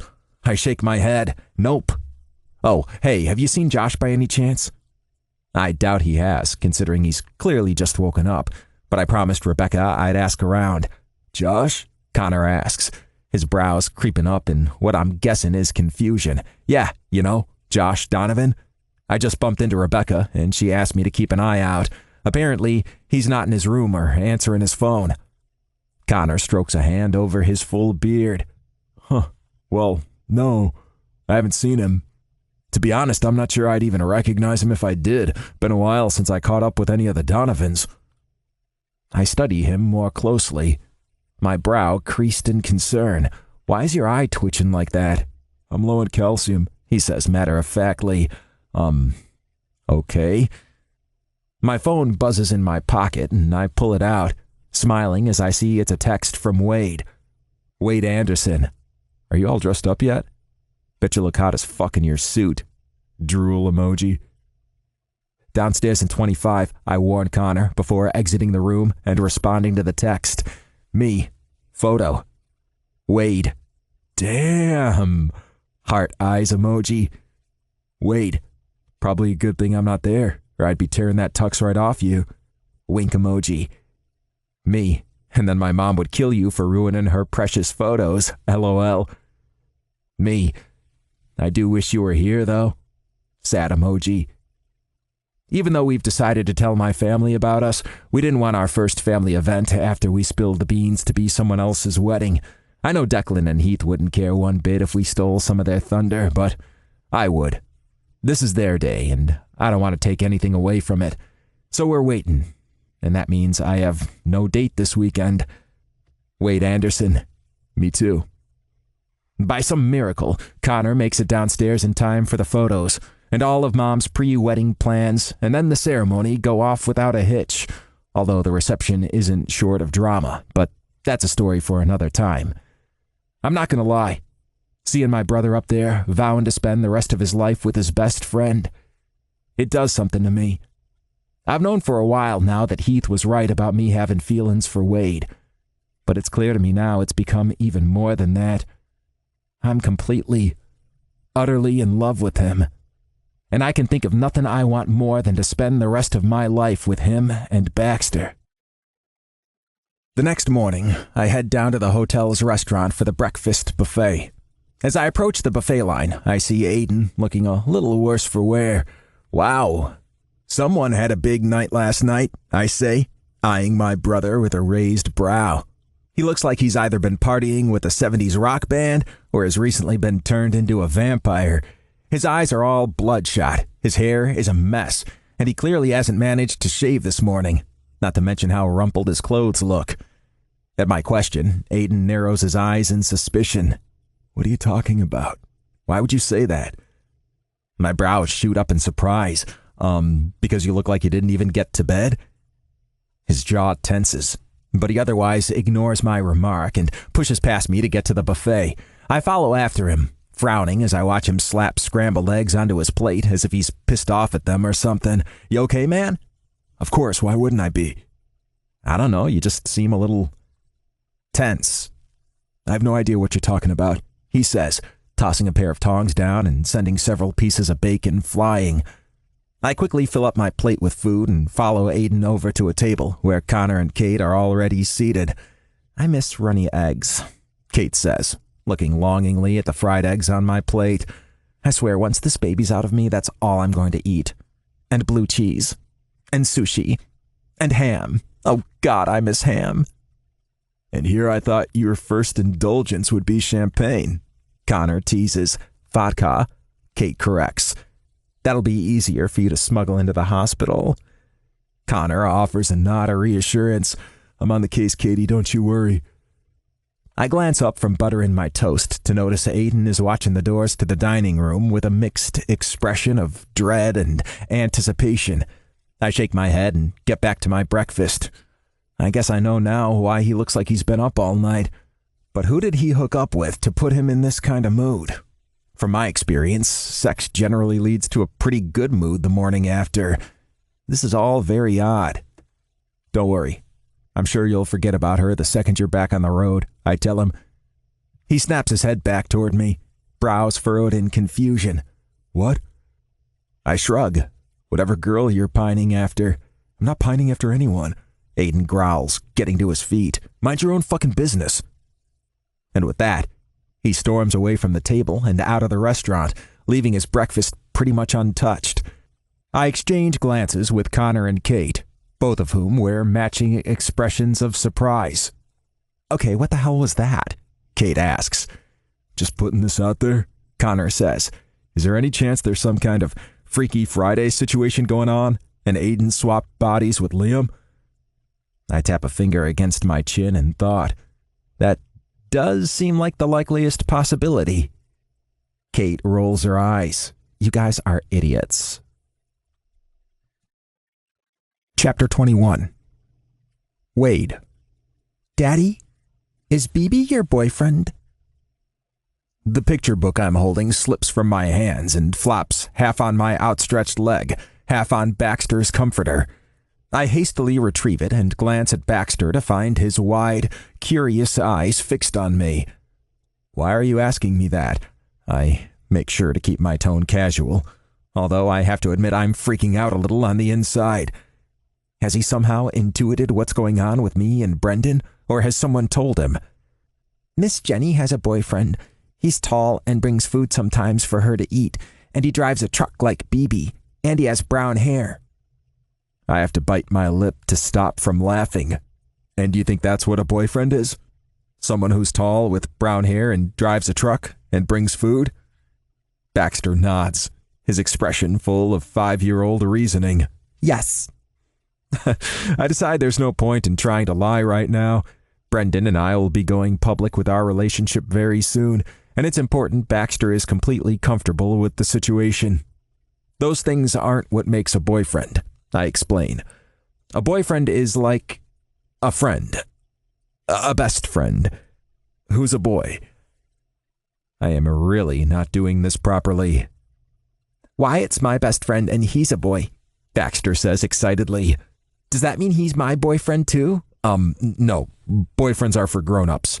And there's a bit more to it. To be proper boyfriends, you need to do things like kiss and hold hands. Do you hold hands with BB? Yes, I do. That means he's your boyfriend. I press a kiss to Baxter's golden curls, smiling affectionately. Yes, he's my boyfriend. If I thought Baxter would be somehow scarred by the knowledge of my having a boyfriend, I was wrong. When Brendan comes by on Sunday afternoon, he's greeted with the same enthusiastic leg tackle he always gets from Baxter, this time with an added squeal of, BB, Daddy says you're his boyfriend. Brendan arches his brows at me, clearly surprised, but I merely shrug. Yep, I'm a lucky man, he says to Baxter. So, how was the wedding? I ask once Baxter's run off to play with his Legos. Brendan chuckles. Eventful. Let's just say truth will out, especially in the Kelly family. I move closer to Brendan, resting my hands on his hips. Speaking of the truth coming out, Baxter knows now and the wedding's over. Brendan nods enthusiastically. We can do it this week. My family's having a Christmas thing next Saturday night. That could be our first couple event. I let out a sigh of disappointment. That does sound awesome, but there's one problem. I have to be in Pittsburgh next week, remember? So Bax can have his early Christmas with Lisa. Ah, shit, I totally forgot about that. I tug him closer toward me and nuzzle against his neck, breathing in his scent. Wish you could come with us. He's quiet for a moment before pulling away slightly and looking me square in the eye. Why don't I? My brows shoot up in surprise. Seriously? You want to come to Pittsburgh?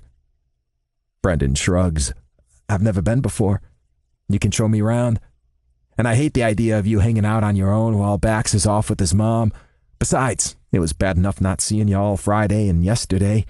I don't want to do that again next weekend. I offer a soft smile. Well, what about your family thing? Brendan merely shrugs. I'm sure they'll survive without me. It'll be tough, but they'll manage. My smile stretches into a broad grin. Okay then. Guess you'd better book yourself a flight. Brendan grins back before leaning in to press his lips to mine. The kiss only lasts a few seconds, though, because a moment later I hear Baxter rushing up to us. Ew!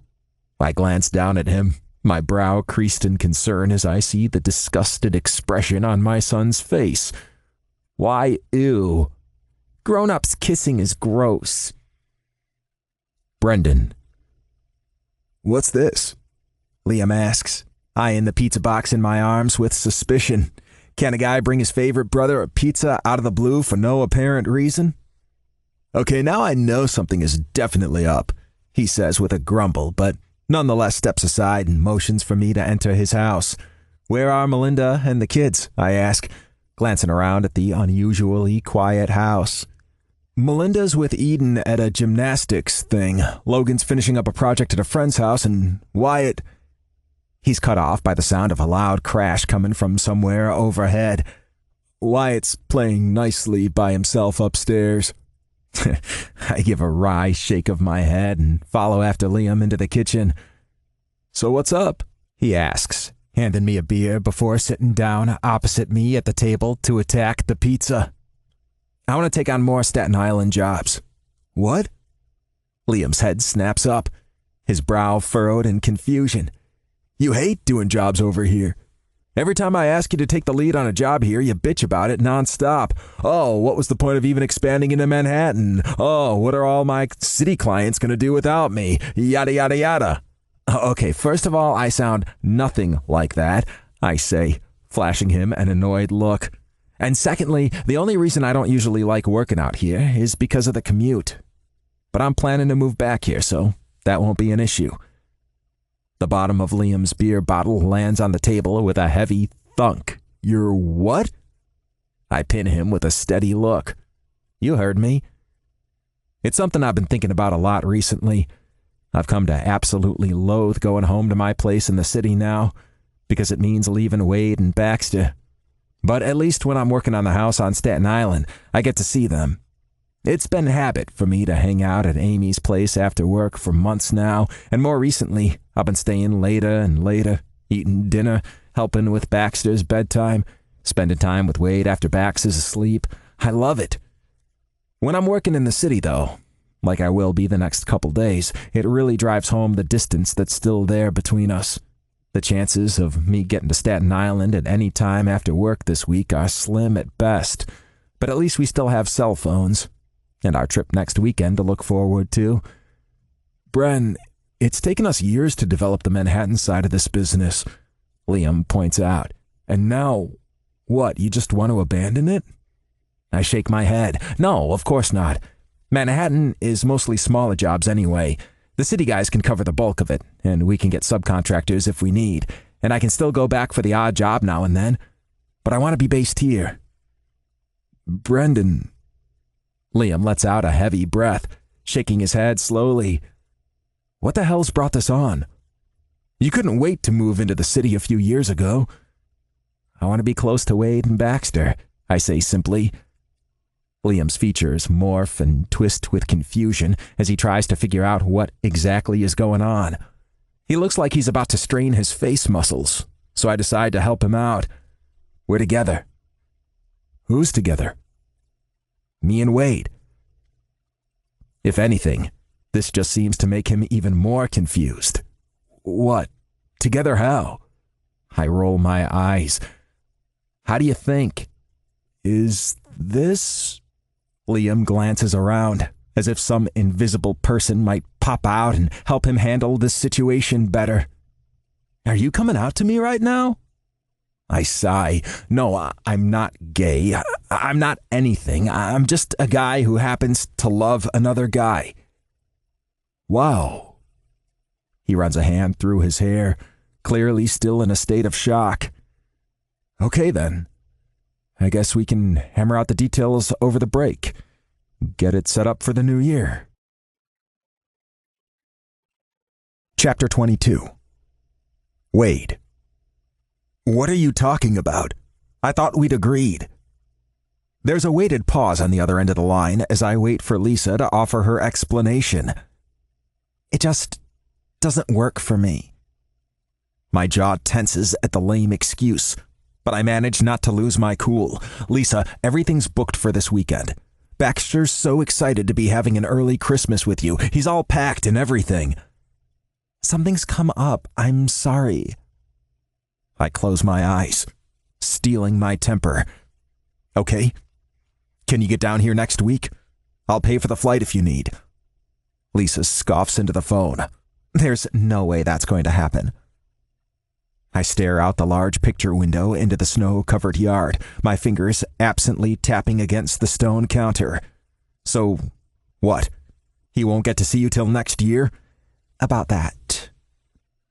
I've decided this whole arrangement just isn't working for me.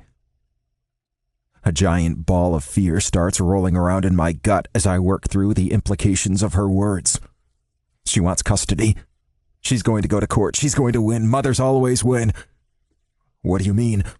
I ask with trepidation. She lets out a heavy sigh.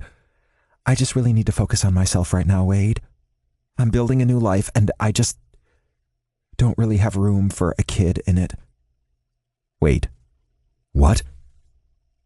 I stand there motionless and silent for a moment, completely stunned. On the one hand, I'm beyond relieved to know she's not trying to take backs.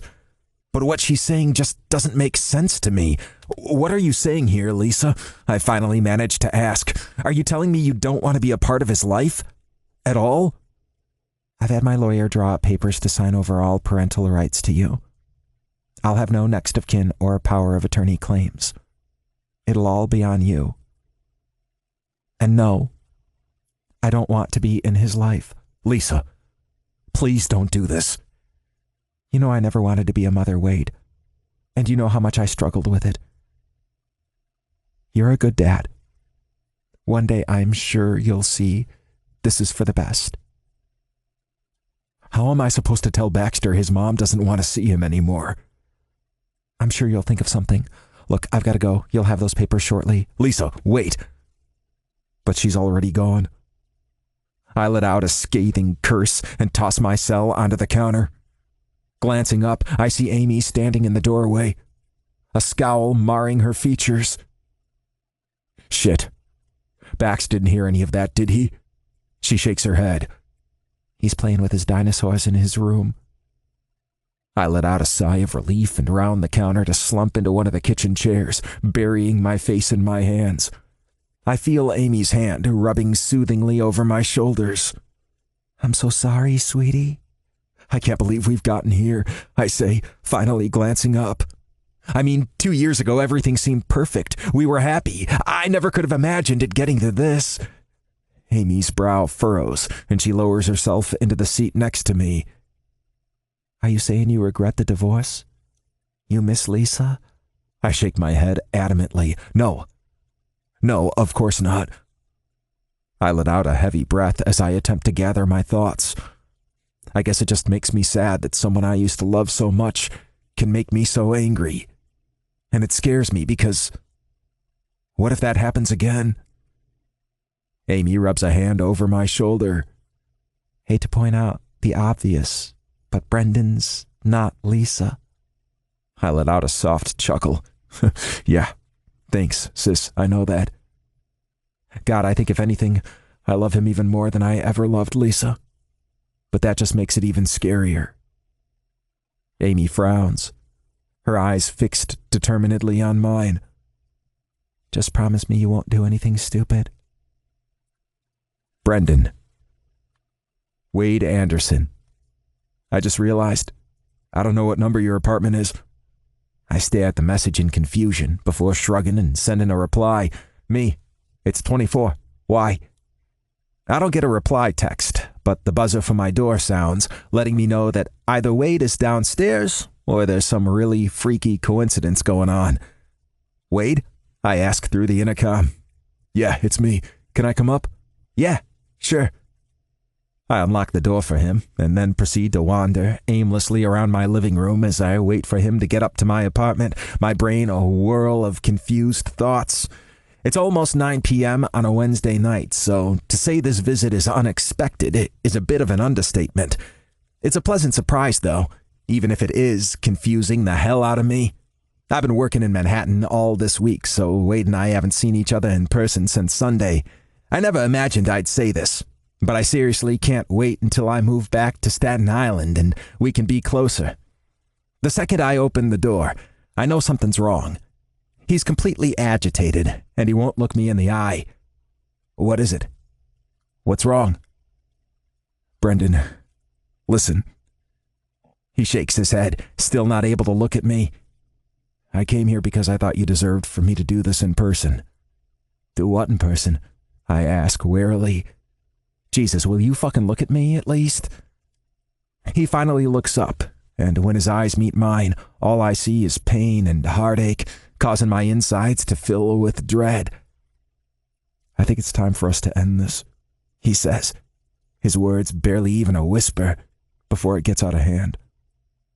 I stare at him, my jaw tight with tension. I seriously can't believe I'm even hearing this. No. Wade's eyes widen in surprise. What do you mean, no? If one person wants to break up, you break up. I shake my head. Not in this case. Brendan, no, I say firmly. Tell me what's happened. Tell me what the fuck's happened in the last... I retrieve my phone from my pocket to check the time of our last text exchange. 4 hours. That's got you going from don't even bother to pack clothes because we're just going to spend the whole weekend naked in the hotel room to it's time for us to end this. He glances away again, a hand coming up to scrub through his hair. I got a call from Lisa. My heart breaks for him and Baxter as he explains what happened on the call. But still, I can't figure out how Lisa's decision to abandon her son has anything to do with Wade and my relationship. I step forward and wrap my arms around his waist, relieved beyond belief when he doesn't push me away. I'm sorry about Lisa. I am. But that has nothing to do with us. He gives a slow shake of his head, his eyes downcast. It does. I need to think of Bax. His life's already been turned upside down once. If this didn't work, that's just an excuse because you're scared. I lift my hands up to wrap around his face, pressing my forehead to his. Wade, listen to me. If I thought this was what you really wanted, I'd accept it. It'd completely destroy me, but I'd accept it. But I know it's not. I can see it. Saying these things is killing you, and hearing them is fucking tearing me apart, so no. I'm not gonna let you do this to us. Not us. What we have is too special. I'm not letting it go. I press a kiss to his lips, taking it as a good sign when he kisses me back. I love you, I murmur. I know, but I gently press my hand to his lips to cut him off. Just shh and let me talk. I stopped caring a long time ago that this makes no fucking sense. I don't give a shit what label people want to give us. I don't care what questions they might have. The only thing that matters to me is you. And Baxter, I love you. And you know how much I care about Bax. If you think I'm just going to walk away and forget about this, you're out of your fucking mind. I brush my thumb gently over his stubbled jaw, my eyes locked with his beautiful green ones. I am in this, Wade. I'm all in, and I will spend every single day for the rest of my fucking life convincing you of that. There's a long, drawn-out pause before finally he whispers, his voice pained. "B, tell me you don't love me," I murmur. "Tell me you don't want a life with me. You don't want to grow old with me. All of it. Tell me that, and I'll walk away. I promise." I can't say that. Just barely managing to hold back the whoop of relief trying to escape, I press my mouth to his in a soft kiss. "Tell me why." There's a long beat of silence. Then finally, Wade whispers, "I love you." I kiss him again. My mouth curved into a smile this time. "Tell me again." "I love you, B." Again. "Fuck, you're a needy bastard." I let out a breath of laughter and closed my mouth over his once again, this time delving my tongue past his lips and tangling it with his, savoring every second of the kiss. All this time, I've been out there dating wrong woman after wrong woman. Turns out what I needed was the right man. "You ready to do this?" Wade asks, eyeing me skeptically. My brows shoot up at his expression. "Dude, I've been ready for ages. You're the one who tried to chicken out, remember?" I'm satisfied when a hint of an embarrassed flush touches his cheeks. He really was being a complete dillhole when he tried to break things off the other night, as if I'd just roll over and let him break up with me. Fair point. Wade concedes. But still, if you don't feel like you're ready just yet. I reach out and snag his hand, tugging him toward me so our faces are only inches apart. "I already told you, Andy. I'm all in." I brush a thumb over his jaw, then lean in to press my mouth to his. "If you keep procrastinating like this, I'm going to start taking it personally." He chuckles softly. "You're right. Sorry." He lets out a heavy breath and starts to step away from me, but I don't let him go, instead pulling his face closer so I can steal a much longer kiss. It's deep and devouring and absolutely perfect, and as usual, I get completely lost in it. That is, until we're interrupted by an all-too-familiar voice. "Are you two lovebirds just going to stand out here on the doorstep sucking face? Or are you going to come inside?" Chapter 23. Wade. Brendan and I break apart at the sound of Liam's interruption. Glancing toward Liam, I see he doesn't seem even remotely surprised at finding his supposedly straight brother making out with another man on the front steps of their parents' house. If anything, he seems mildly exasperated. I arch a curious brow at Brendan, and he lets out a sigh. Okay, so Liam might already know about us. We follow Liam into the house, hand in hand. With the trip to Pittsburgh canceled, we've decided to make the Kelly Christmas party our coming out, even though we're not really coming out thing instead. "Was I supposed to know about this?" Brendan's mom, Eileen, asks, glancing around at her other children for confirmation after hearing our announcement. "I knew," Declan says, raising a hand. "I knew as well," Liam says. "I guessed when Brendan told me he was moving back to Staten Island." One of Brendan's brothers, who I'm guessing must be Connor, based off the full beard I've heard a lot about, says with a knowing smirk. "Baxter told me about half an hour ago," Alana admits. I shake my head in wry amusement at that. I knew sending Bax ahead with Wyatt would be a security risk, but I was hardly going to deprive him of spending the day with his best friend when it was the one thing that helped soften the blow of our canceled trip to Pittsburgh. "Well, I didn't know," Kate says, looking horrified to be left out. "Look how cute they are, all holding hands," Bridie says, with an indulgent smile. "Okay, are you all done now?" Brendan asks, his eyes narrowed at his gathered siblings in irritation. "I guess this explains why you went all crazy jealous stalker when Wade had that date," Finn adds. "You all dillholes," Brendan grumbles, not without affection, before tugging my hand and leading me toward the garage so we can retrieve some drinks. Fuck, I'm sorry about all that. I smile at him, lifting a hand to brush at his cheek. "Don't be. Your family is amazing. I love how much they all care." The only siblings who didn't chime in with a comment were Aiden, Shay, and Owen. And that's most likely because they're not here right now. Owen's working tonight. Shay's in London, and Aiden's apparently stuck in northern Australia because of a cyclone warning. I drop my hand and give Brendan some space to get our drinks. When he hands me mine, I decide to voice the thought that's been running through my mind ever since Connor made his comment. What did Connor mean? He said he guessed when he heard you were moving here.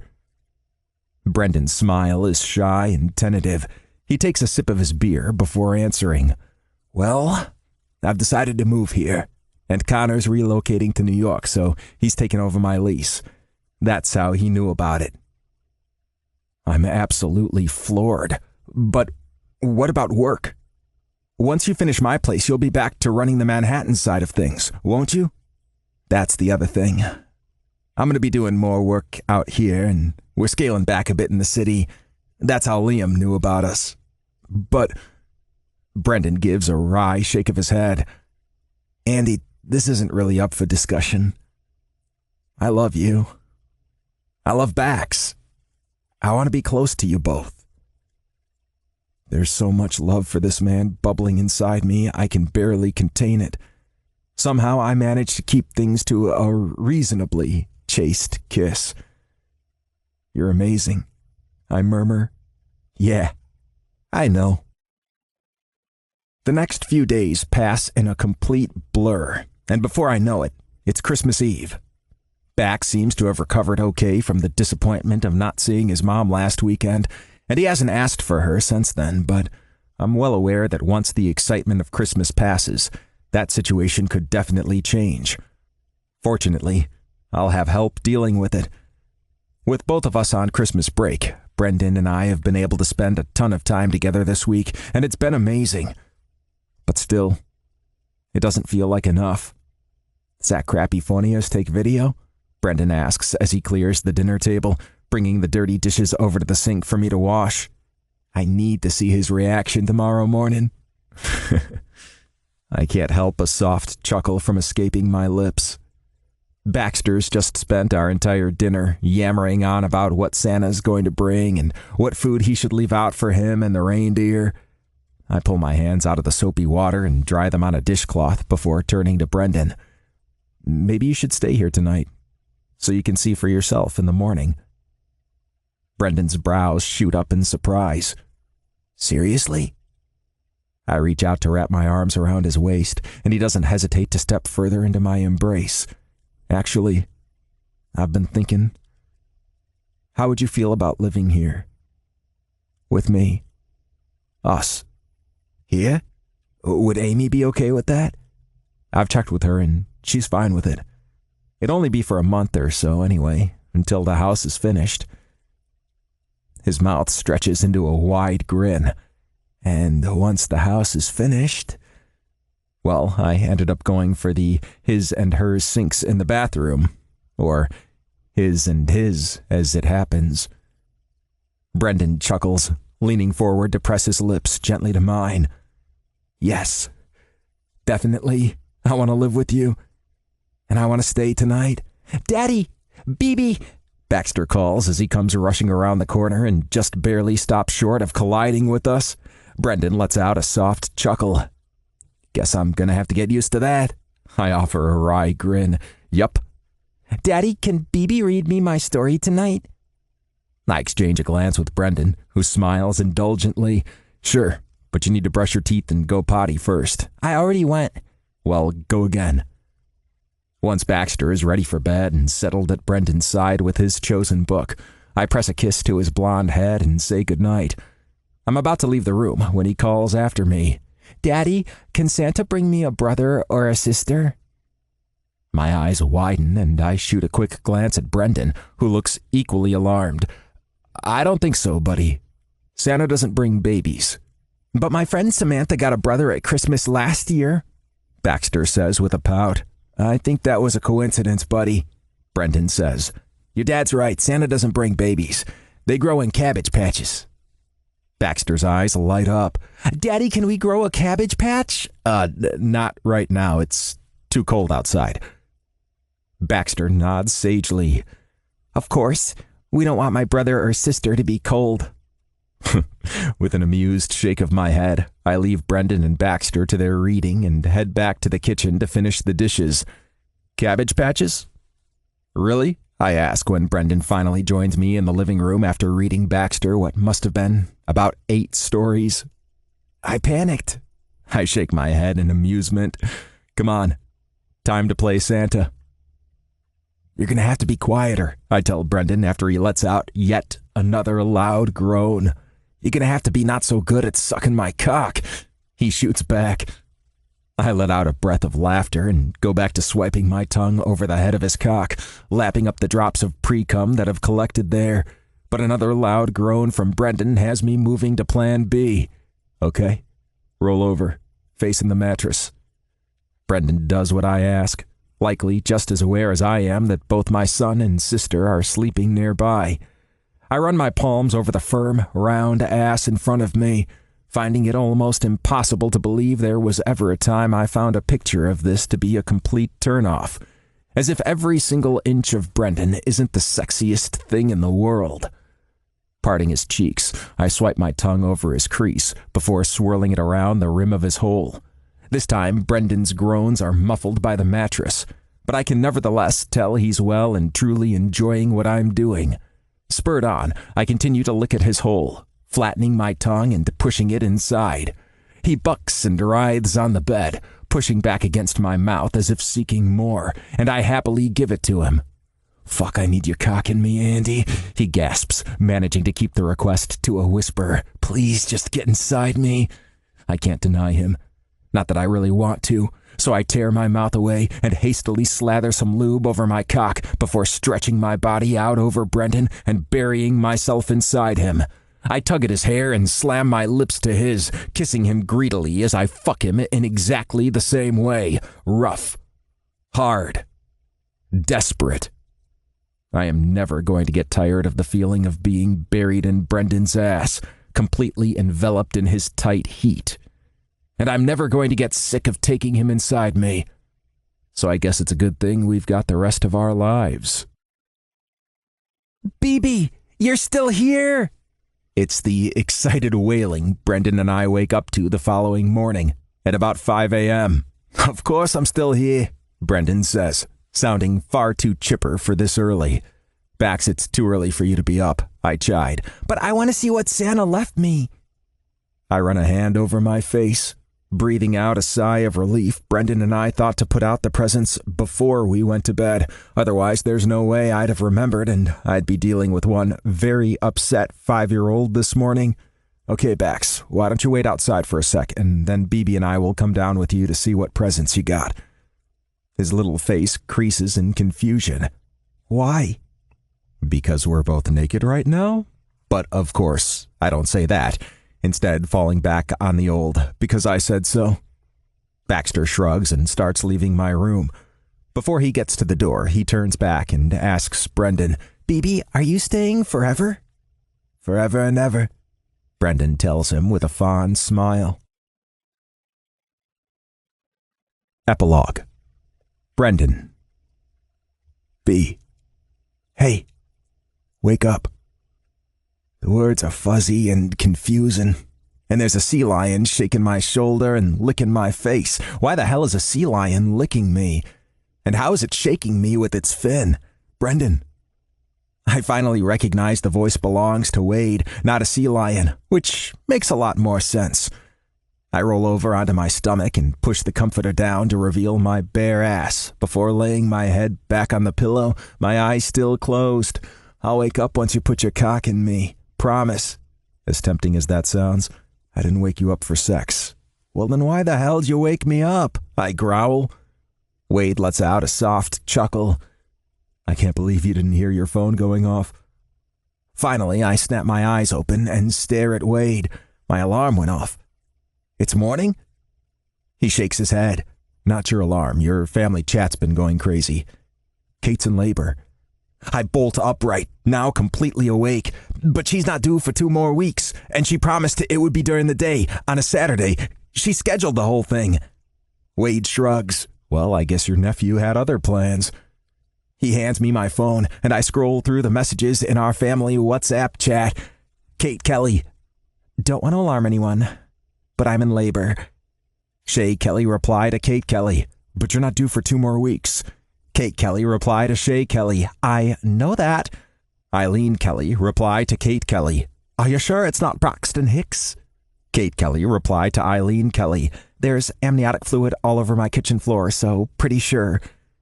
Finn Kelly replied to Kate Kelly. Geez, thanks for that mental picture. Gritted teeth emoji. I'll be there in a few hours. Eileen Kelly replied to Kate Kelly. Are you sure you didn't have an accident? That happens sometimes toward the end. Kate Kelly replied to Eileen Kelly. Mom, FFS, I'm in labor. Eileen Kelly replied to Kate Kelly. But your father and I won't be back from Spain for 2 more days.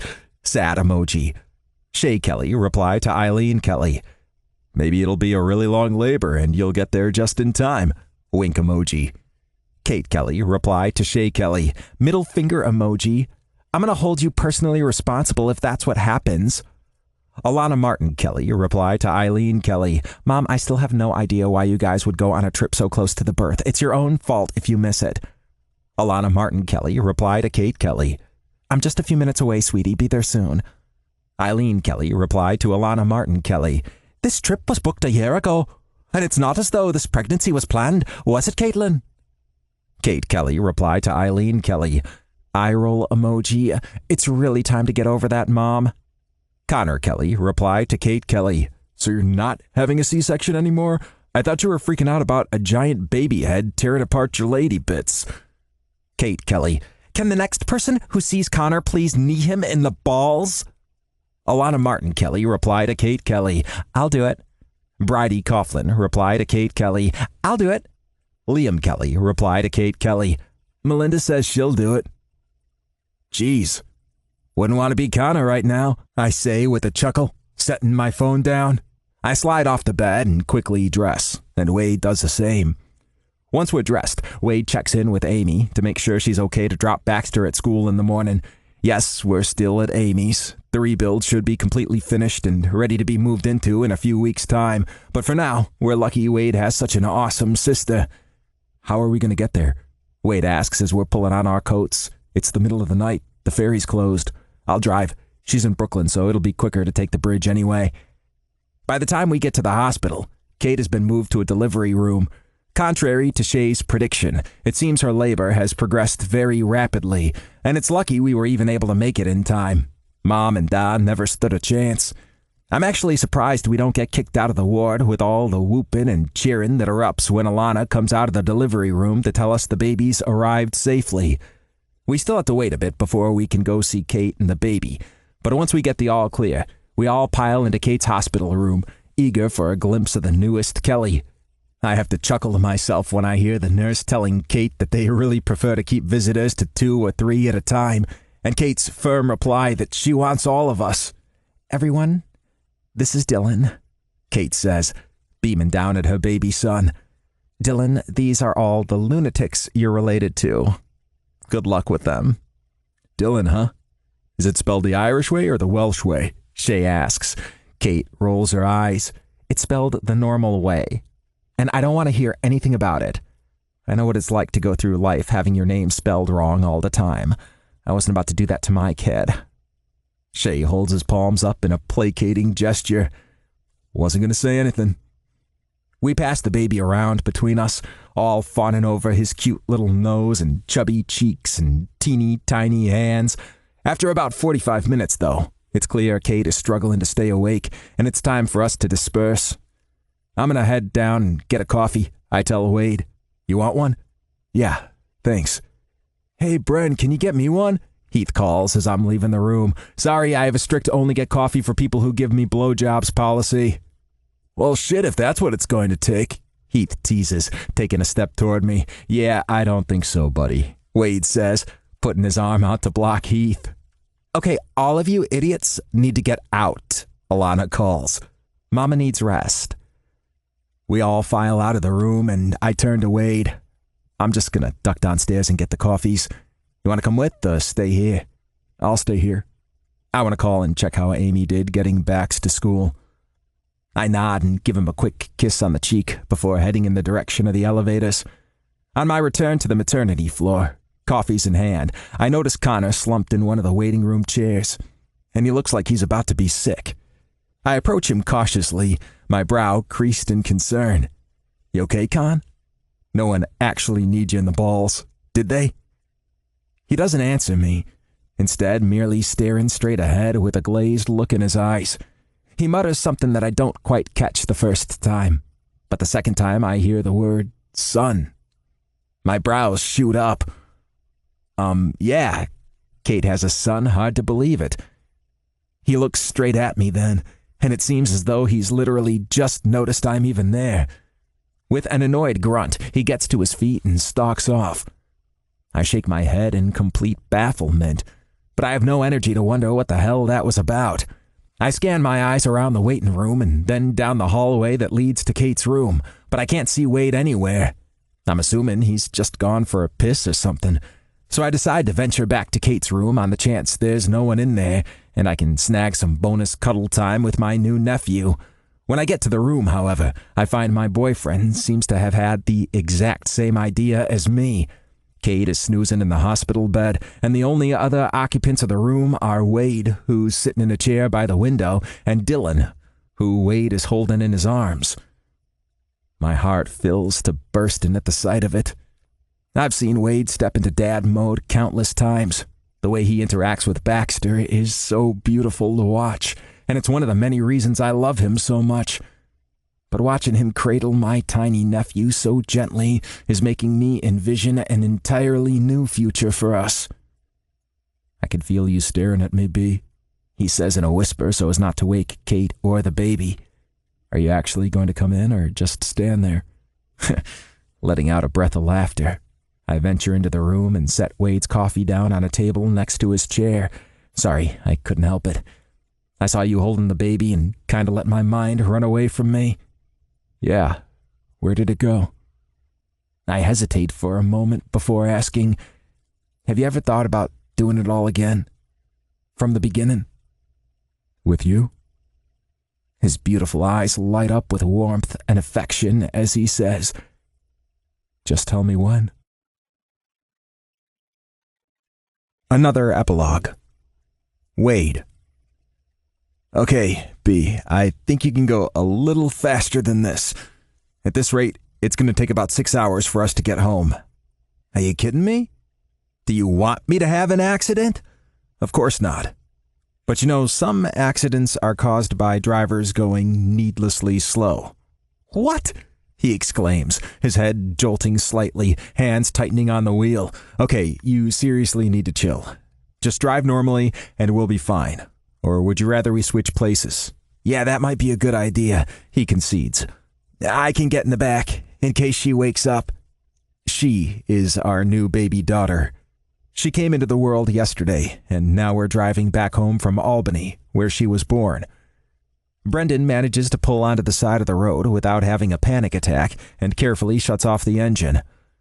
Wait until I'm in the back before you get out, he warns. I don't want us to accidentally get locked out.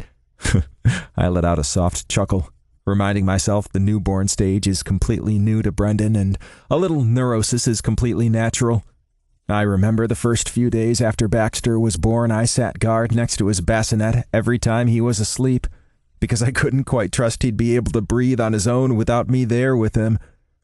I dutifully wait for Brendan to get out of the driver's seat and settle into the back next to Arya before I open the passenger door and walk around the front of the car to take the driver's seat. I adjust my seat and mirror and then pull back onto the road, continuing toward home at a much more reasonable speed. Yep, Arya. That's what we named her. We figured she's gonna grow up to be a total badass, so why not give her a badass name? It felt like deja vu when we were woken in the early hours of the morning to learn Kaylee, Arya's birth mother, had gone into labor 3 weeks earlier than expected. We'd been planning to spend a week up in Albany for the birth. We had an Airbnb booked right near the hospital, and Amy had organized to take some time off work so she could come with us and watch Baxter while we were at the hospital with Kaylee. But all that went out the window as soon as we got that call. Luckily, we have awesome family around who could help out with Baxter while we rushed up to Albany. Of course, we would have preferred to have him with us, but it wasn't really feasible once our careful planning went awry. When we finally arrive home, I'm not all that surprised to find a number of familiar cars parked out front. It seems the Kelly Christmas party has been relocated to our place in light of the unexpected arrival. I shut the car off and turn around to make a comment to Brendan, and my heart just about bursts as I see he's fallen asleep, his hand resting protectively on the side of Arya's rear-facing car seat. I'd love to be able to leave them there to sleep, but the car's already starting to cool down, so we need to get Arya inside to the warmth of the house. I reach out and grab Brendan's knee, shaking it gently. What happened? He asks, jumping to alertness, but clearly disoriented. We're home, Sleeping Beauty. He cranes his head so he can peer past me out the windshield, clearly wanting to confirm my statement. Huh? Why all the lights on? I think we have visitors. Come on, let's get her inside. I open my door and step out of the car, my feet crunching over some days-old snow as I round the car to the back passenger door. By the time I open it, Brendan has rugged Arya up in a little knitted hat and mittens and is in the process of covering her with a fleece blanket. I unfasten the car seat and take a firm grip of its handle, removing it as carefully as I can so I don't jostle the baby too much and wake her up. Once I have Arya out of the car, Brendan slides out as well, and we head toward the house. The inside is packed with people, all of them Kellys, except for Amy and Nana, who has obviously been sprung from the retirement home for the occasion. She was the first person to see the house once it was finished back in March. It is her house, after all. The moment she walked inside, tears sprung to her eyes, and she told me it was more beautiful than she could have imagined. It made me incredibly glad I hadn't waited any longer to finally do this. Looking around the room, I can tell everyone is eager to rush over and take a look at the baby, but they allow Bax to be the first so he can meet his sister. Baxter, this is Arya, I tell him as he peers down into the car seat, a look of awe on his face. She's going to be your little sister. He flashes me a bright smile and then turns back to the crowd. Hey, Wyatt, guess what? My daddies went to a cabbage patch and got me a baby sister. Baxter, inside voice, the baby's sleeping, I chide. Although she'll have to get used to Baxter's shouting, I dare say. Sorry, Daddy, he says sheepishly. Why did you go to a cabbage patch? Wyatt asks curiously, approaching with tentative footsteps, as if worried the baby might suddenly lunge and bite him. Because that's where the babies grow, Baxter says, assuming an air of great knowledge. Babies don't come from cabbage patches, dummy, Wyatt tells him. They come from sex. That prompts a soft chorus of laughter to ripple through the room. All right, why don't you two go off and play? Okay, Daddy. As they wander off, I hear Bax ask Wyatt, What's sex? And Wyatt's reply, It's what Marvin Gaye sings about. I give a wry shake of my head, and when I catch Liam's gaze, he merely shrugs. What? At least what my kid said was true. Arya stays in her car seat for all of 2 seconds after Baxter and Wyatt have disappeared. That's when Eileen swoops down on the car seat, deftly undoes the fastenings, and pulls Arya into her arms. Oh, my precious angel, what a beautiful girl you are. But of course you're a Kelly, so you are bound to be gorgeous. Mom, you do understand what the word adoption means, right? Don't be smart with me, Brendan, Eileen chides. I barely even see my own baby for the next couple of hours as she's passed around amongst all the guests. Something else she'll have to get used to in a family like this, I guess. We even have people volunteering to feed and change her, offers that I can't imagine either of us are ever going to turn down. So I guess you guys win then, Heath says, looking extremely put out. Next to him, Declan lets out an exasperated groan. Babe, it wasn't a competition. Everything's a competition, Dec, Heath replies, arms crossed over his chest. Arya was originally due to be born on January 8th, in 3 weeks, which, as it happens, is the week Heath and Declan's surrogate is due to give birth to their baby. So while it was never a competition to anyone but Heath, there was definitely a lot of speculation happening about which baby would be born first. Do I need to say something lame like, once you hold your baby, you'll feel like you've won every prize in the world? I ask Heath. Or I could just take solace in the fact that no matter what, our baby will always be cuter than yours. I scoff. Okay, that's a competition you're never going to win. No baby is cuter than ours. Their baby is pretty cute, Deck concedes. Heath lets out a dramatic gasp. Declan, whose side are you on? I'm merely the voice of reason, babe, Declan says, holding his palms up to placate his husband. Are you saying I'm being unreasonable? I tune out the rest of Heath and Declan's bickering because I can see Brendan making his way toward me from across the room, our daughter nestled against his chest. God, she's so fucking tiny, he says once he reaches me. I keep thinking she's going to break. She does look even tinier than usual next to his broad chest, I have to admit. I rub my hand over his shoulder and press a kiss to the corner of his mouth. She won't break, and she'll get bigger before you know it. Just look how big she'll be in a year. I nod in the direction of Kate's son, Dylan, who's playing with some of Baxter's old trucks on the living room floor. He's only 11 months, but he's already walking. It's ridiculous to believe it was less than a year ago we were at the hospital waiting for him to be born. Sprawled out on the floor next to Dylan is Connor's son, Chase, who at 15 months is a champion crawler, but still hasn't managed to get up walking. Just goes to show, all babies are different. What do you think Ari will be? A lazybones like Chase, or a pocket rocket like Dylan? Brendan asks, studying his nephews speculatively. I chuckle. I don't know. And I don't really care. I'm just glad she's ours. This has been Hopeless Bromantics, written by Isla Olson, narrated by Michael Dean. Copyright 2020 by Isla Olson. Production copyright by Isla Olson. Audible hopes you have enjoyed this program.